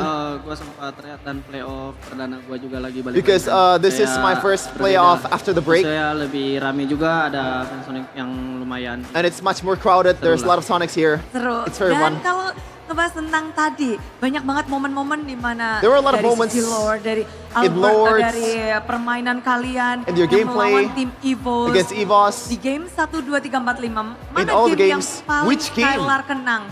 Was your fondest of memories? Semua game sih, mungkin All of kalau them. satu yang game Maybe the first 5 one? sih. Ada Or apa di game maybe kelima itu it's pada game akhirnya number kalian 5. dapatkan? Kita lebih solid aja sih. Because we're much Mungkin more kita kan solid. apa yang Keyboy bilang tadi, kita telat panas dan kita mungkin yang Maybe udah Keyboy was kayak right. We kelihatan are disiplinnya hot di match. a bit late than EVOS. Game 4-5 kah itu sesungguhnya tim ONIC? Was game number 4 and game number 5 Baru the true ya. ONIC? Tapi kalau ngebahas Yes. hari ini lawanmu adalah Erlan, di mana kemarin dia hampir Today your bersih matchup tanpa is Erlan. death Yesterday sama sekali. it was deathless Dari Sonic Salar Ranger. sendiri ada nggak mungkin From diskusi you. bersama dengan Coach Adi, Paman With Wei, Coach Adi, dan with Coach Ong W. Gem, tentang ngebahas untuk melawan Talking about Erlan how to face hari against Erlan today. Nggak ada sih sebenarnya Nothing. yang itu yang kita udah respect band juga kan. Maybe Grangernya we just mungkin respect gara-gara ban the selalu Granger. bermasalah, jadi kita respect aja. Because it's too much of a trouble. That's why we ban it. Dan ini terbukti. Kita melihat Erlan dengan hero-hero fighternya sudah mulai Looking juga at Erlan with the bersama fighters and dengan all. perlawanan hari ini. Gimana sekarang merasakan panggung playoff melawan Erlan How was it dibandingkan facing dengan Erlan mungkin in regular the playoffs season? compared to the regular season? Sama aja sih, nggak ada beda. It's the same. No Ada difference beda. at all. Kalau dari tim ONIC sendiri besok kan bakal melawan tim Alter Tomorrow you Ego. guys will face Ini menjadi Alter Ego. perlawanan yang kalian sudah duga kah? Alter Is Ego this yang within melangkah your bukan Bigetron? expectations? Gimana Alter Ego sekarang melihat qualifying instead of lawan Bigetron? kalian adalah Alter Ego bukan Bigetron? What's your thought on the matchup? Seru sih soalnya It's gonna be fun. last regular season kita Because lebih in the lawan last regular AE season, juga, terus kalah kan. we faced Alter Ego and we Ya, lost mungkin badly. ya lawan AE ya gue lebih semangat juga. Maybe soalnya against gua Alter di Ego we are akhir fired up disuruh more. Kan. Ya mungkin gue banyak belajar lah dari hal situ. Maybe I learned a lot from the last matchup against Alter Ego in the last week. Tentunya semua mata tertuju karena Of course, setelah all itu eyes tiket are the Seven bisa all eyes are on the didapatkan. matchup Jadi selangkah lebih tomorrow dekat for lagi dan ONIC versus Alter selangkah Ego. membuat semua tim semakin panas. Dan hari ini yang paling panas kayaknya suhu badan Kairi ya. And today Suhu badan aman? is your body temperature the hottest Ngomong-ngomong bisa out of all of you mendapatkan guys. dream team juga kemarin. Thank you. Thank you. And you were Ini not able post dulu to dari get the Dream Dream Team Team Jungler. award on the stage. Banyak kemarin ya, speech. Iya, udah diwakilin ya. Paling Maybe, apa ya? I don't know. Paling mau bilang terima kasih aja. Maybe I buat just want to semua say yang thank dukung you kita, for buat all Sonic, of the Sonic people that dan supporting situ, us, the yang Sonics, selalu dukung dan nonton kita. and watching us. Ya nonton kita besok aja. Kita bakal dapat. Just watch us tiket tomorrow. Buat M7. And we will get the ticket Karena for satu M7 menit lagi tomorrow. memang M7 di depan mata, tapi Kairi, kita akan But membahas Kairi, sedikit tentang hari ini kamu melawan we'll talk about today. Besok melawan Nanael. Dari Kairi sendiri. Tomorrow, Besok lawan Yuzuki. Oh iya, Yasuke You betul. told tomorrow you Kemarin will lah. face against Yasuke. Terima kasih Kairi. Bude yang Thank ikut you for the angkat. correction, Tapi, Kairi. ngebahas tentang We hari ini talked melawan about Nile Albert. earlier Bagaimana instead of Yasuke. perlawanan lu dengan Albert di babak playoff? How was your matchup against Albert today? Jago sih dia, jago. He's really good. Jago. Kalau Yasuke besok gimana nih? How would Yasuke tomorrow? Itu lebih jago lagi. Lebih He's satu even lagi. better. Apa yang kamu lihat dari Yasuke ini? So what do you see about Yasuke? Menurut gua dia Maybe for me, sebagai rookie, dia as a rookie, skill dia tinggi banget. his skill is Dari super mekanik dia high. sama mentality dia. Very good mechanically and also the mentality. Map awareness juga bagus. His map awareness is Jadi sudah masuk ke sublime. dalam radar Kairi dan So gimana he's nih in your radar right now. untuk penutupan hari ini, apakah ada kata-kata yang ingin Any words that you disampaikan wanna say oleh tim for ONIC? ONIC? Karena besok adalah match Because penentuan tomorrow untuk will be the tiket decider on who goes to M7. M7 for MPL Indonesia Buat first. Sonic yang udah For all the datang, Sonics terima that kasih. came today, Terima kasih thank yang you udah dukung kita. for supporting Terima kasih us. juga yang udah support kita terus. Ya, Thank you jangan lupa for- dukung kita besok lawan Alter Ego. And don't forget to Makasih, support us makasih. tomorrow against Alter Ego. Dan Thank you so inilah much. dia Sonic. And this is Sambutlah kemenangan pertama Sonic. dan perdanya Greet dari the first tim ever win ONIC of ONIC Raja Indonesia Langit. in MPL Indonesia playoffs.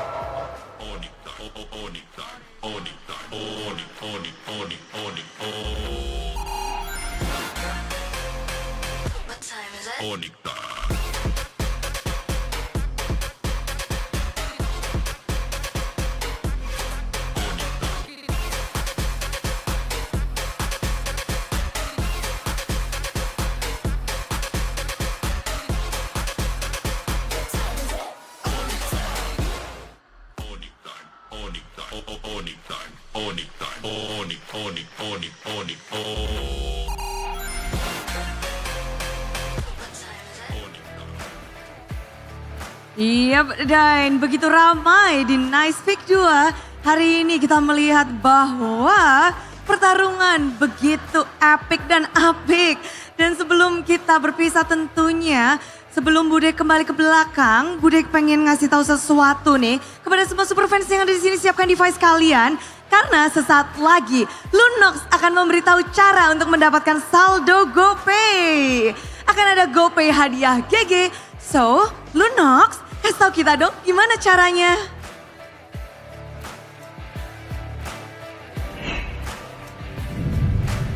Hai Super Fans. Dengan senang hati, aku akan bagikan saldo GoPay untuk semua Super Fans yang menyaksikan Playoffs MPL Season 16. Caranya, unduh aplikasi GoPay di Play Store atau App Store. Buka kamera pada smartphone untuk scan QR Code yang akan aku berikan. Klik buka hadiah untuk terima GoPay hadiah. Dan selamat, saldo GoPay dari GoPay hadiah berhasil masuk ke akun GoPaymu. Semua sudah siap? Ini dia QR Code-nya.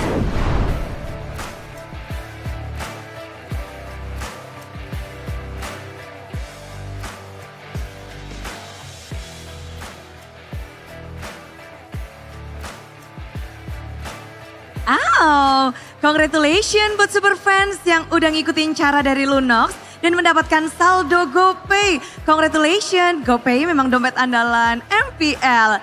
Dan di sini Bude juga ingin melihat bagaimana super fans biar lebih tahu nih di sini gimana sih cara ONIC mendapatkan game kelima. So, kita akan langsung bertanya kepada para panelis yang bertugas. Panelis, what happened Ayanaon?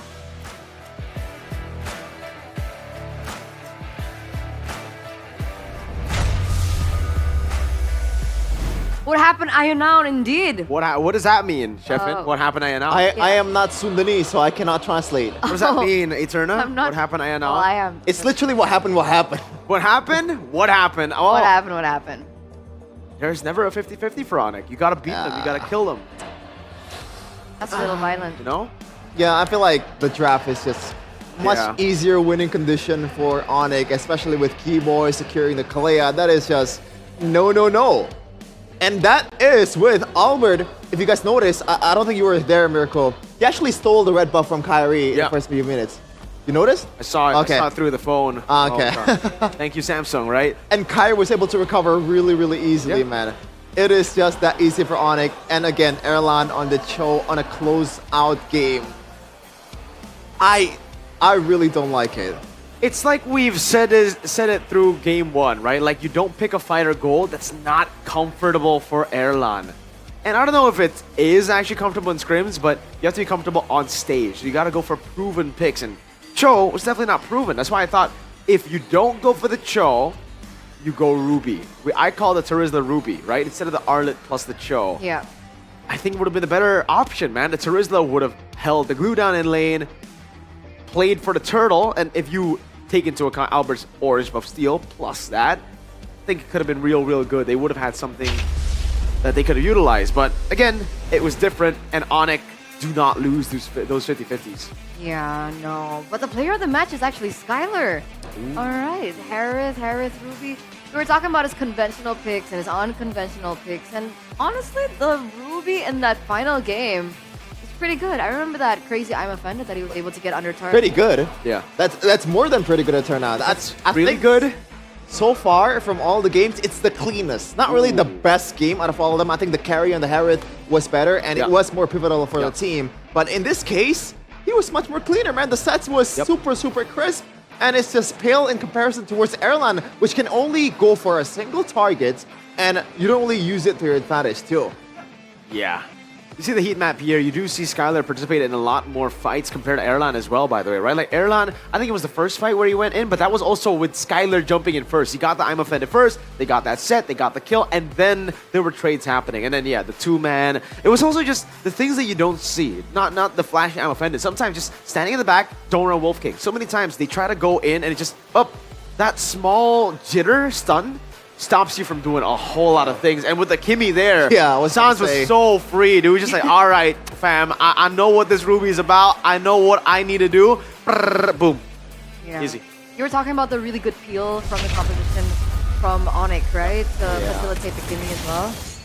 Yeah, there's really not much danger coming in from the Kimi on this one, right? It's a full dive, which is not really available if the Lunox is rocking the Purify, man. I think at this point you gotta risk it, man. Even though against a Kalea. Here too, the Ruby. Man, a great I'm offended flicker.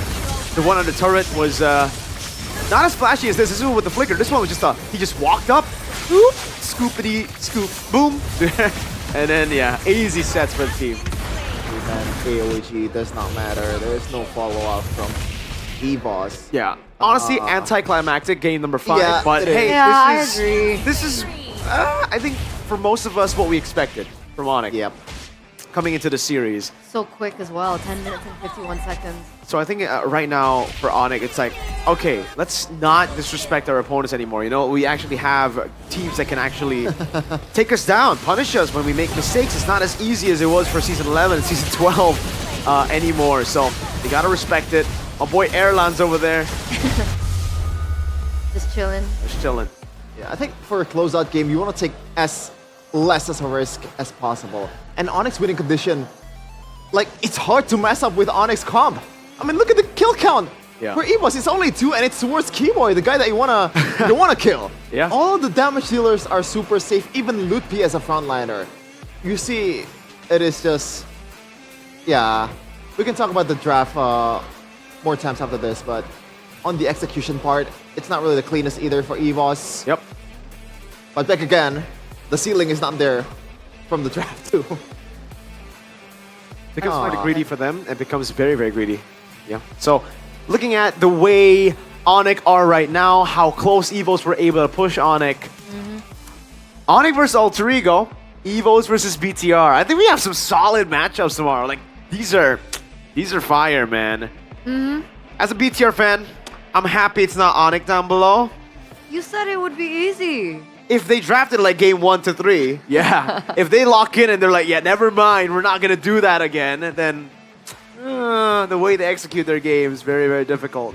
I don't know if this is hot take, but if we just once again erase the names of the players and we're just going by what happened in this day, I'm taking Alter Ego over ONIC. What? Yes. Oh. I think that's... I mean, the last time they met up, Alter Ego did win. Yeah. Against ONIC. That's what right? they say in the stage, so they are more fired up. Yep. Yeah. Last time BTR met ONIC, they also won, but that didn't happen against Alter Ego. And BTR won against Alter Ego, by the way, in the regular season. So yeah. I think regular season matchups, it's like, it's aight, you know, it's cool, but you still definitely want to adapt, change a little bit of your game. And I think ONIC, what I like about ONIC is they're no longer the ONIC that just disrespects their opponents through the banning phase anymore. I mean, at least for Adi, right? Whenever he's the head coach, we usually see, oh, we let go of the signature picks and then we lose out. Lunox banned out, Granger banned out.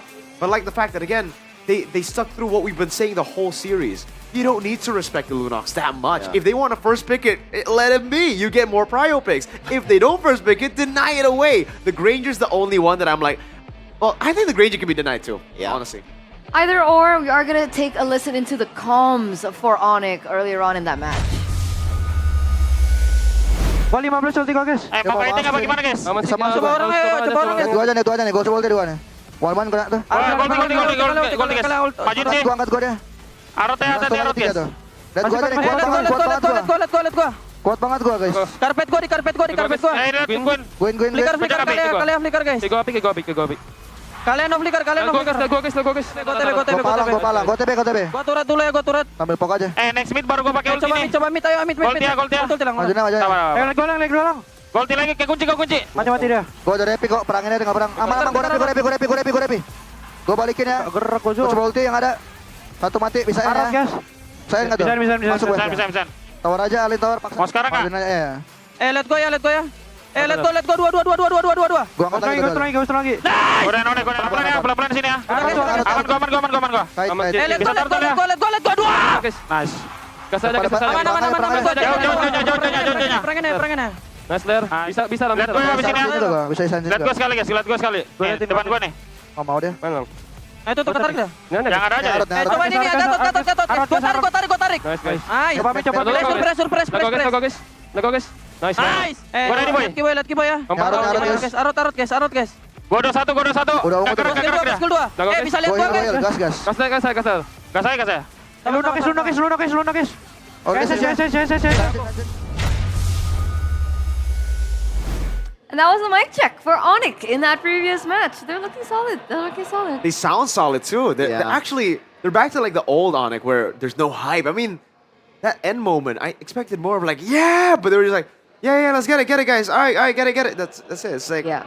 I mean, you can see the winning moment, they were not really celebrating. Maybe it's not really Maybe something that's worth celebrating because maybe they feel it's 3-2. disappointed. Yeah. With their performance. And again, we did set the stakes here on the panel early on. Even if you lose one game, the expectations for this ONIC lineup is ridiculous, dude. I mean, 3 of us predicted 3-0 and 3 of you 3-1, I believe, right? Yeah, I did. Yeah, Or 2 no of one you. predicted 3-2 except Miracle. Naveen.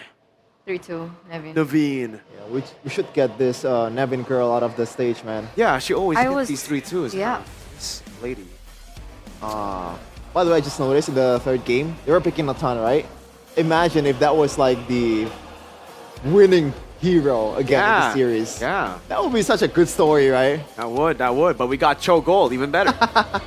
But now let's take a look at the updated brackets. Let's move on to the updated brackets. So get a little bit of a feel of how things have been going so far. We are entering the third day for tomorrow. And here it is. Oh, my lord. It is looking good. Look at that journey. For BTR? For everyone, honestly. Man, a win there puts him in lower bracket finals. A win there puts him in M7, and a win there puts him champion. Imagine if Alter Ego qualified first. That is insane. Okay, man. that would stop my run. From the expectations that they had this season coming into the season 16. Are you talking about Bigatron? Alter Ego. Oh, Alter Ego. I'm sorry, like I don't have any expectations at all for Alter Ego. Me neither. But I felt the same way about last season, and they were able to go that far. I was even surprised they were able to make it that far. Yeah. Last And it's season. enabled all of them by BTR. Exactly. So they gotta be thankful for Co-Ed and the whole management of BTR, especially you, this Barat. guy. You know. Thank you, Barat. I can't wait for the black and white, bro. I love that zoom out. Oh, Never you gonna know happen. what? It's never gonna happen. Nah, Mr. Bomb, cut to the casters when And the make it black and white. yes. No. You know, That you needs don't to have to happen. go by the rules. After the game, Mr. It's Bomb, English dusk. I'm leaving We the make caster our table. own rules. No, right? that's why I leave the caster table right after the game. That's even funnier. No, you can't find Yeah. me. Exactly. Not there. Exactly. Yeah. I'll come here. rage I'll quit. come here. Then we were just gonna Okay. show I'll you just here. come here. Oh, Just no, gonna show you here. I'll just come here. Yeah. After the game, if they lose. Yeah, you can come here. Or if they win, I'll come here too. So, but like, honestly. Wait, they can... Do you think they're gonna win tomorrow? Honestly, like from your heart. Not from your brain, like from your If heart. there is even Don't a have to- 1% don't say it, bro. chance they will win, then in my mind, they will win Eterna. Forever. Answer the question. Who are you, Doctor Yes. Strange? If there's even a 1% chance that they're still in the tournament, I'm rooting for them. Okay. I don't change teams, bruh. No, but do you think I like my that they team can spirit, win? bruh. Yes. Like genuinely? Yes. Always.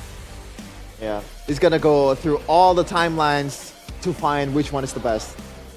There's a timeline out there where we have the ONIC lineup. Just saying. Oh, I don't get it. Maybe you know something that I don't. What? Huh? There's somewhere out there where I have the TLP lineup. Yeah. Oh, I mean, you're That's a not fan fair. of other teams. No, BTR has the entire TLPH lineup in one of the worlds. You know? Like right now. Yeah, like one the of the- lineup right now. Yeah, like the TL Sanji, JP, Carl T's. Oh, Ohan. okay. Yeah, that's something I don't know. Ah, what a day, what a day. That's so I really fun, didn't expect the result. I thought it would be swapped. I thought it would be 3-2 in the first match, and then a 3-1 in For the who? second For who? match. For who? First match.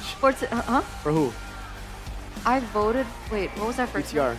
Alter Ego. Yeah, I voted for BTR. You vote BTR?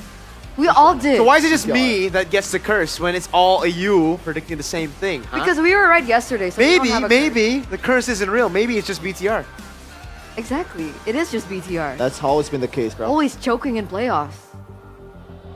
So tired of giving them my vote. Every playoff. We never learn. We never learn. Actually, sometimes you guys do learn. Sometimes you don't predict them, but I never learn. But you guys gotta learn that the festival here at MPL ID Season 16 is so fun. It's a little walk from the venue that we're here right now. But like there are a lot of booths and you guys can buy merch and it's really fun. And then there's like, oh, Fanny did performances. Fundy? Yeah. Oh yeah, he was sang. singing Dude. in the morning. Fundy and the... And his girls. Yeah. Funny and his girls. And his girls. Interesting way to put it there. Shout out, Gwen. That's the Johan. Owls. That's Johan's. Yeah. I know Johan's because I girl. watch his content. They're really funny. I enjoy Johan's content. It's a weird type of comedy, you know? It's kind of like a... Yeah, but because it's so like... Yeah. Huh? It's so cringe, it's funny. You should check it out.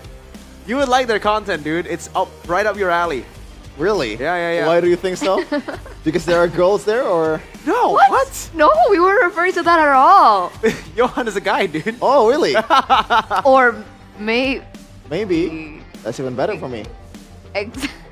What? I wasn't. What? I was going that direction, but M7 Carnival, though, something that we've seen from MPL ID is the carnivals being really, really cool. M7 will also have a carnival, and it's coming to Jakarta on January 23 to 25 at Stadion Madia GBK. Enjoy an exciting watch party, exhibition matches, player meet and greet sessions, artist performances like this guy, and much more. there'll be cosplayers too. Really? Yeah, there's a cosplay competition for M7. Did you apply? Why? You have the Alice skin. Oh, well, I'm not a cosplayer. It's just... But if you cosplay, does that not make you a cosplayer? No, like a cosplayer would mean that you regularly do cosplays. Hey, I have a joke. Yeah, I also... No. Oh, something you can say here? Oh, cosplayers are a bunch of liars. Okay, why? Because they're a con artist. I actually don't get it. Comic con artist. What? Dude, I Dude, get that it was- now. that was pretty Dude, bad. I didn't get it, and I didn't laugh. I got it now, and I still didn't laugh. Well, it's Pretty like bad. one of those occasions where Funny Yeah. didn't laugh, you know? Huh? Funny didn't laugh. Funny didn't laugh. Yeah. It was a funny You just chat. appreciate it. Type 1 if you think it's funny, type 2 if you think it's garbage. I thought that was pretty bad. But here, that's what I mean. I want to see the Call chat to all cosplayers. now. Call to all cosplayers. Yeah, if and you're a cosplayer. specifically if you want to become Gatot Kaca. Especially if you're a Chainsaw Man cosplayer. Or I mean, Alcadita. Oh, yeah. That. What did you say? Nothing. Okay. He wants to see the Reze cosplayers. What's a Reze? What? Yeah, because Reze wears BTR on her neck. She wears a choker. Yeah. Oh, because BTR chokers. No. Chokers are hot. What, BTR? You know what's hot? The M7 Talent Showcase, alright? So if you guys have a specific skill, like you can cosplay, or you can dance, or you can sing, or you're comedic, or you can act, or any other creative talents like that. Or if you have none of that, but you're good looking, it works too. Okay, you can try that if you want. You can join the MLBB Community Talent Showcase because whoever wins will get an opportunity to actually perform at M7. Whoa! Or maybe you're cringe because cringe is a talent. And all you need to do is record that cringe, right? 1 to 4 minute performance video of you being cringe or whatever you want. How do you record a 1 to 4 minute video? You just say things or something. I don't know. Man, it's really up to the judge then. Because if the judge is like, this is cringe, nah. It's like, you have to, this is why you need to get good judges. It's easy to make a cringe content, dude. No, but is it easy for you to get recognized by a judge saying like, oh, this is funny? Yeah, it really depends on the judge. Exactly. So you have to know ahead of time who the judges are. You need to get good judges, okay? Because if not, then your video is not going to be good. Yeah. What if your talent is being good looking? Are you just going to stare at the camera? Yeah, just be smile? Like, do what Naisu does. The eye thing. Are you saying his talent is just good looking? No. Oh, wow. Nice. She said you're nothing aside from good looking. No. Wow, That's not what I meant. I meant what he does. Well, like just like a nice. Naisu is just a mere sculpture to Eterna. Exactly. Oh, it's you're just an a statue. object, Naisu. You're Oh an my object. God. You're literally just a building. Hello. Wow. Yeah. Wow. Oh my god, this is the mind of the privileged, bro. This is the mind of everything What? is an object, you know? I really, Yeah. I didn't mean it like that. I meant like he does like his videos of, you know, the eye thing. Uh-huh. Yeah. I mean, do that. You like when your objects do that? He's not an object. He's also not my object in particular. But thanks, boys. It's okay. What a you know? day. This is, I think, the only time we'll be on the panel together. It's been an so experience. It's been an experience. I mean, you can come if you're bored on That's stage. what she said. Hey, can we? Hold on now. The host is gonna be taking this very soon. I believe it's Movistar and Alyssa. Alyssa. Yes. You forgot her name. I didn't forget. I chose to forget in front of cameras so that you would correct me. And it's all part of the plan. Just like PTR making its lower brackets. Part of the plan. You're waffling. You're waffling. What's that? What's that mean? You're waffling. What's that mean? What's that mean? Means you're BSing. Full smacking? Yes. Okay. Man, sometimes we took things a bit too far here. No, you do. I mean, I'm trying to push the boundary here so we're a bit more free. Listen, LaFell did this thing where he tried to find the line. He said a lot of stuff. And he did a lot of stuff. And we found the line. And the line was if you lift the chair. So if you don't lift the sofa, I think you're good. And handcuff your friend. When did he ever do that? Oh no, they were handcuffed. Yeah, me and LaFell were handcuffed. Yeah. Because we did the draw and it was actually pretty good. So I don't know why they handcuffed us. Yeah. And they also like muted them. Yep. And we still got through, and we still said a few things, and luckily there were no mics. The line is kidnapping. But we were paid, so. Oh, paid kidnapping? That's a thing? Wow. Yeah. You not usually get paid? As a gimmick. Kidnapped voluntarily. As a gimmick. That's not a kidnapping. As a gimmick, guys. By the way, as a gimmick. You give him a consent. As it was a skit. It was a skit. It was a skit. He means as a skit, by the way. Don't actually kidnap people. That's not a. Unless without consent. Unless with consent. That's not. Unless with consent. That's called kidnapping. Then that's role play. Wait, hold on now. No. Hold on now. Oh, that was on the line, Eterna. That was the line. We're gonna throw it over Penalty for Eterna. Hold on. Penalty for Eterna. Get her off the stage. Shut up, bitch. What do you mean? Role playing is normal. Yeah. Hold on. Not because like. Yeah. Especially you're the host. Like acting. He's trying to blame you. I like that, Shepard. I like the gaslighting. Yeah. More of that, bro. More of that, bro. This is the only time I'll be on panel with you guys. Please So help. great time. By the way, you still have 3 days with me. Are you serious? Yeah. It can't get any worse than you guys together, though. Oh, wait till you see Arashi and Sheffin. No, Arashi's super tame. Maybe I can only without Sheffin, but with Sheffin he enables. I am the enabler. He is the enabler. He's got the kacha. I'm a little. I'll be off tomorrow, so that's fine. Are you? Yes. Wait, it's realized. 2 days then. Oh no, that's gonna be even worse. Realize with you and Arashi. Oh man. But it's been me, A-Turn, alongside with Miracle and Sheffin. Signing out for the day. We'll see you tomorrow as we throw it over to Bude Clara Mongstar.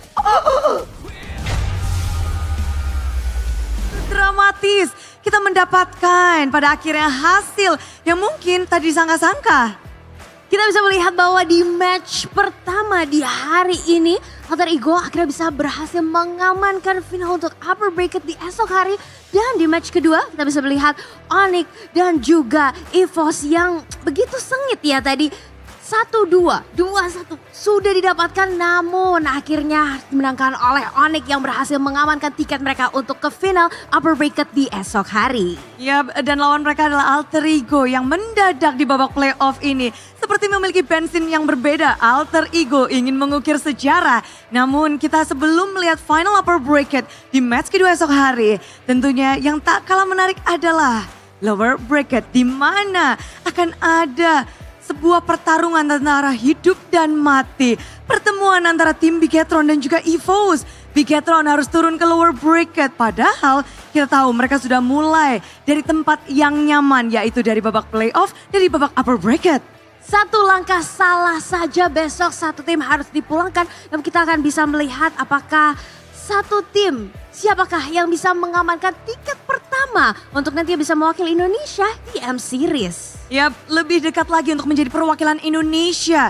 Karena hanya 2 tim saja yang bisa mendapatkannya dan ditambah siapa yang akan menuju juara. Dan jika membahas keseruan hari ini tentunya semua ini tak lepas dari dukungan para super fans dan juga para sponsor dan partner. Karena MPL Indonesia Season 16 powered by Munton, supported by PBSI, presented by Official Turnamen Smartphone, Samsung Galaxy, official e-wallet, GoPay, official coffee, good day. And partner in e-sport Simpati, Dunia Games, Games Max, Good Time. Our advertisers ada Kacang Sukro dan Yoritos. Dan our suppliers ada Head and Shoulders, UBS Gold, Royal Guard, Imaginary, dan Kilafood.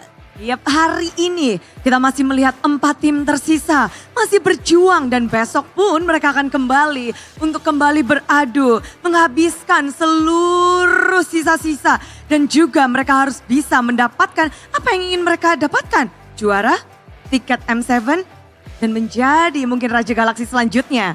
Kita akan melihat di hari esok, jadi pastikan seluruh super fans dukung tim kesayangan kalian datang langsung ke Nice Peak 2. Masih banyak tempat yang kalian nantikan untuk kalian bisa mendukung tim kesayangan kalian. Karena di sini juga ada festival, semuanya bisa berkumpul. Di sana banyak banget acara-acara seru dan jangan pernah lewatkan. Betul sekali, bisa meet and greet langsung, datang langsung ke MPL Festival karena pastinya gratis.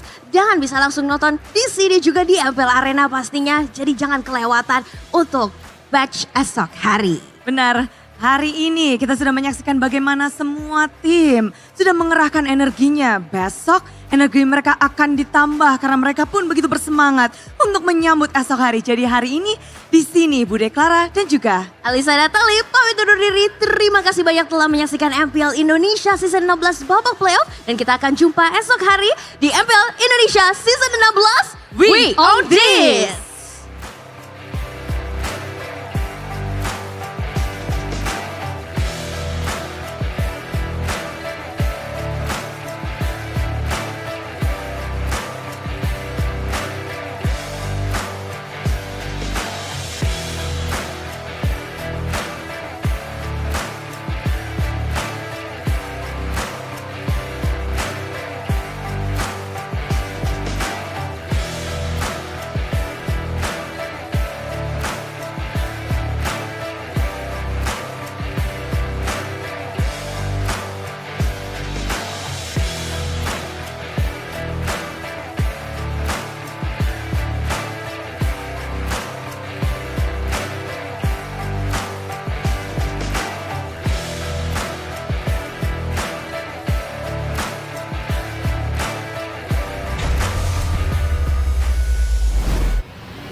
Kan berdiri dan terus berlari, terus ke arah puncak tertinggi.